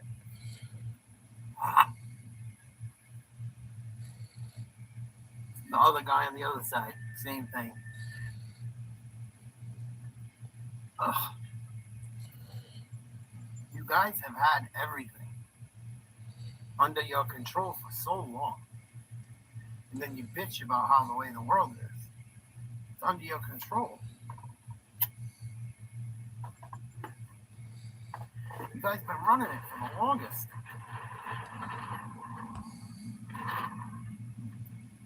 I can't wait for our turn. I hope we figure it out. It's sad.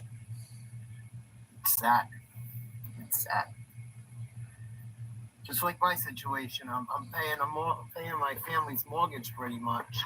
I know I was paying over it every month, and I'm getting treated like dog shit. And I'm getting told to, when they have a few too many, to get the fuck out of the house.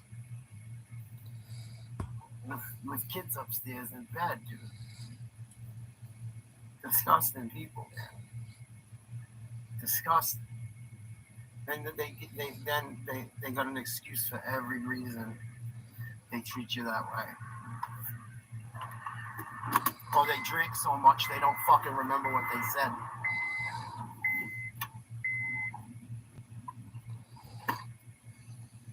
They drink so much they don't remember what they said. And they don't admit to any of the shit they put you through as a kid. The fucking beat downs and shit. Then when we talk about things, I seen someone post up the other day like about homes and stuff and this and that. And all they could do was come back with, oh, it goes in cycles, it's this, it's that. They just justify everything for the way it is. It's so disgusting. Such a disgusting, entitled, fucking large amount of a generation. Ugh. Ugh. So I don't deal with it no more. From no one. Oh, I refuse to. I refuse to. Even talking about it makes me yuck. But I feel like I have to talk about it. And I got to get it out of me too sometimes. But it's gross.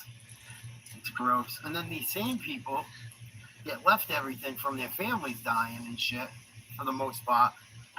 None of it goes to the grandkids or nothing. It goes to this one, that one, and the other one. You know, the sons and daughters.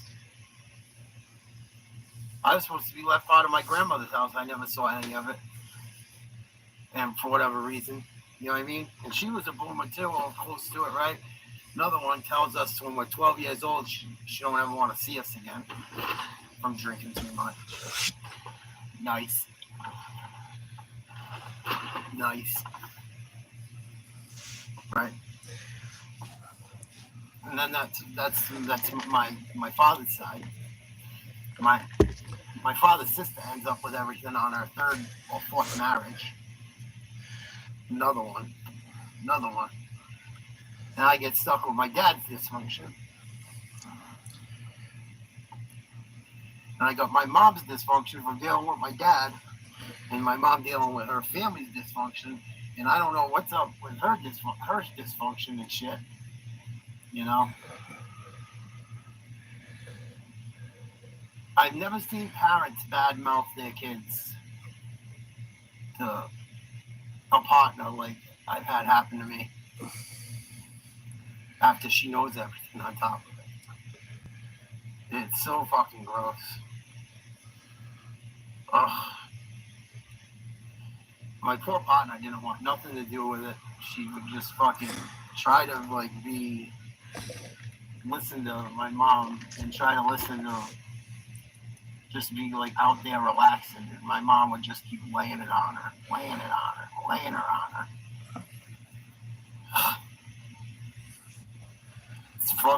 It's so gross to me. Dysfunctional. Don't do that shit to your kids. Don't. That's why I don't care about much anymore besides just getting by and making sure my stepkids are okay and being raised properly. The shit that's going on. And even that didn't work. My house ain't the only one. I know my house is not the only one. It's not. I see people upset about shit like that all the time. Right? And then how about this shit they do here, right? They tell you how to do everything after they taught you some of that shit growing up and stuff. Have some faith in yourself, if not me.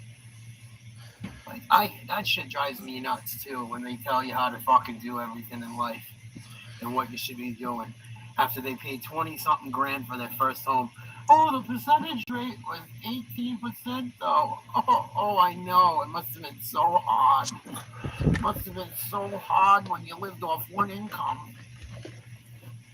Fucking get out of here. People are liars. Liars.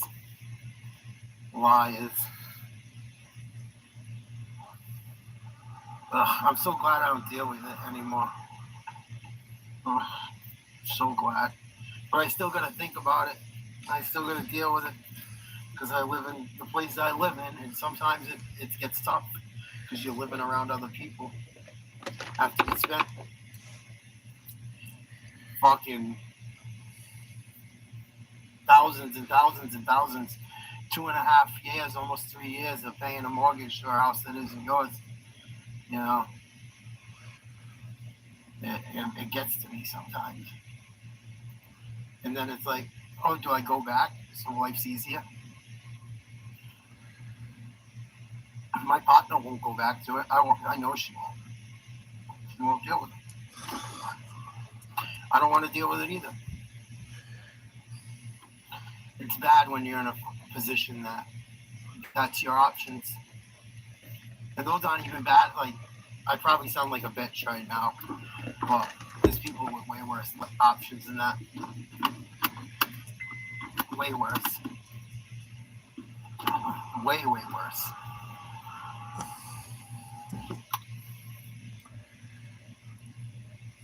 Just a vent.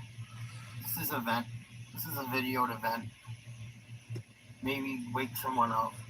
Maybe wake some make it so we don't do this to our own children. It's gotta stop. The greed.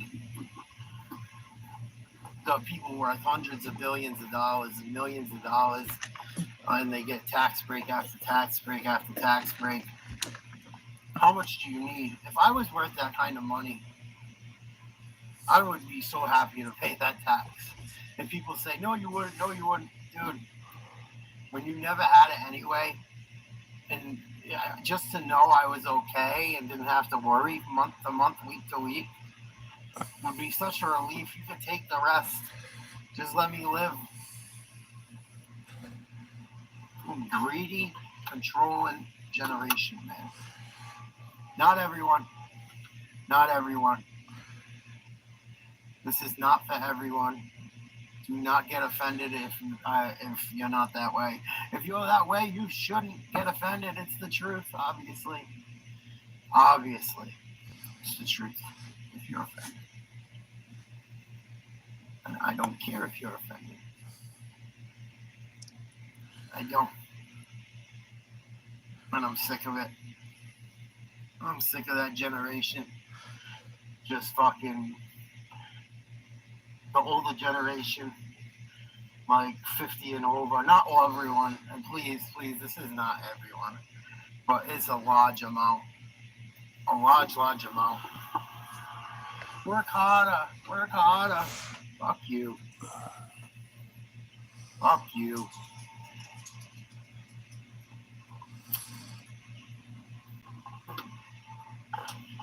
Get out. Get out of my house. Paying the fucking mortgage. Get out of your house. Oh, shit. Don't ever put up with this. Another reason I make these is so, if God forbid something ever happened to me, younger people in my life will know, can look back at them. If they ever want to look back and talk to me. I know it sounds morbid, but it's some of the reason I do it too. God forbid. So I tell the boys, I say, figure out what you want to do. If you want to work a job, whatever, make sure you figure out something you want to do for life. Or something you want to do that makes you happy. Because you're going to be stuck doing it for a long time. And it's not worth working for these jobs. A lot of them, you are dispensable to most of these industries. And these industries don't exist without you. Listen to DMX's spoken word, The Industry. It's the truth about just about every industry in the world. The industry can't stand you because they wouldn't make a dime without you. Same thing with Paul Hogan. That's why I don't fish no more. There's too many games with it and bullshit and greed and political bullshit. And they're all wrapped together. They're all wrapped together. I know they are. I could go way deep into that one, but I won't. I'll go a little bit into it, but I won't go all the way into it. I got out of it because everywhere you go, they play with the machine sizes. What's a neck? What's a top neck? You get different price sizes for the size of cohorts and clams. Some of them you get paid by the pound. Some of them you get paid by how many you have. It's called paid by the piece. And a lot of the dealers are shady. A lot of them. And they're tied into fucking programs with the state at fucking seafood events and shit where they sell fucking product to fucking get money for associations and shit.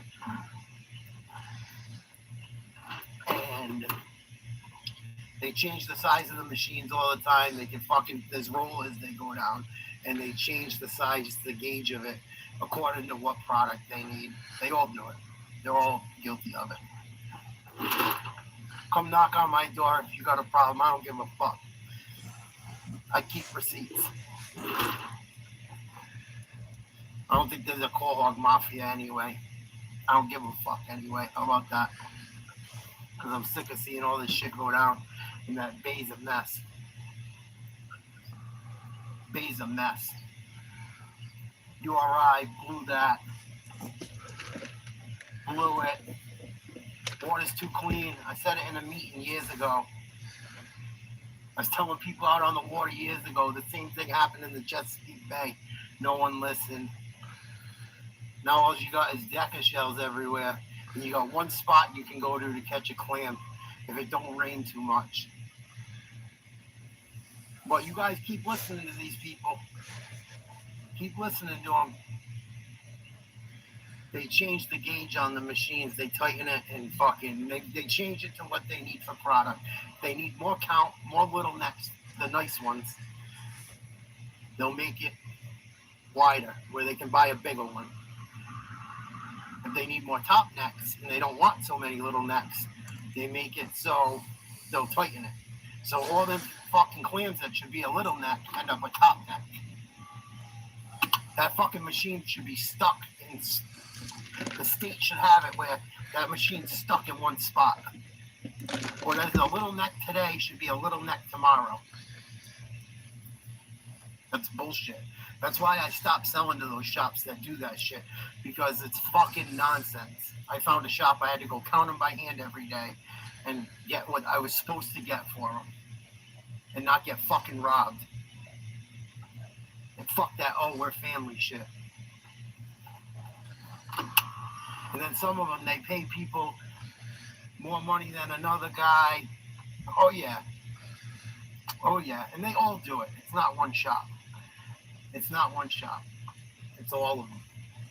All of them. I don't give a fuck. That's why I don't do it no more. Between that and the drugs. Because the shit gets me worked up. Gets me worked up.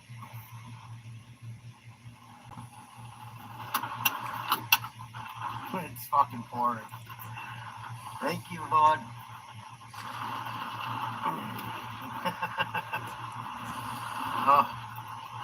But it's just an example of nepotism and bullshit and the nonsense that goes on that we put up with people that run companies, run states, fucking parents, that whole age group.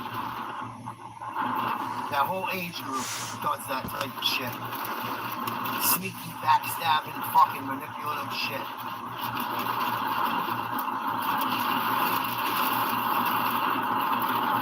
That's why I don't have it in my life no more. I don't allow it. I don't go to fucking nothing. Because I don't want to see people that want to smile in my face and stab me in my back. And you shouldn't either.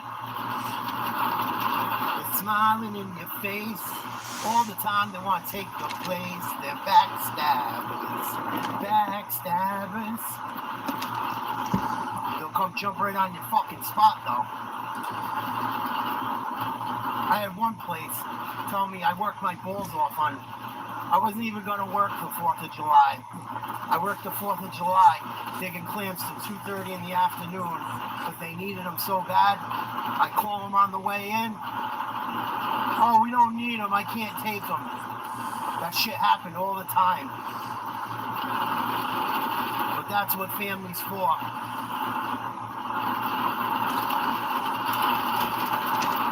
So I don't bother with no one. That's why I've had it with people. And it's all from that generation, just about. The people that fuck people over. I know this is a rant, but I had to get it out of my system. Because I've been dealing with fucking old, ignorant people all day long. And I got my buddies calling me on the phone, call hoggers, watching my videos and shit, fucking telling me how bad it is. telling me how bad it is.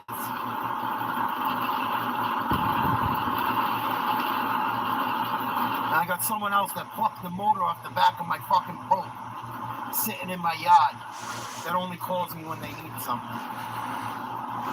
Did it again today. I'm leaving that boat there because I ain't dealing with the bullshit. That's why I don't go back fishing, because I can't deal with the bullshit from the dysfunctional fucking bullshit from the family and the bay and people. I refuse to be a part of it. They only fucking need you to make money. You are dispensable.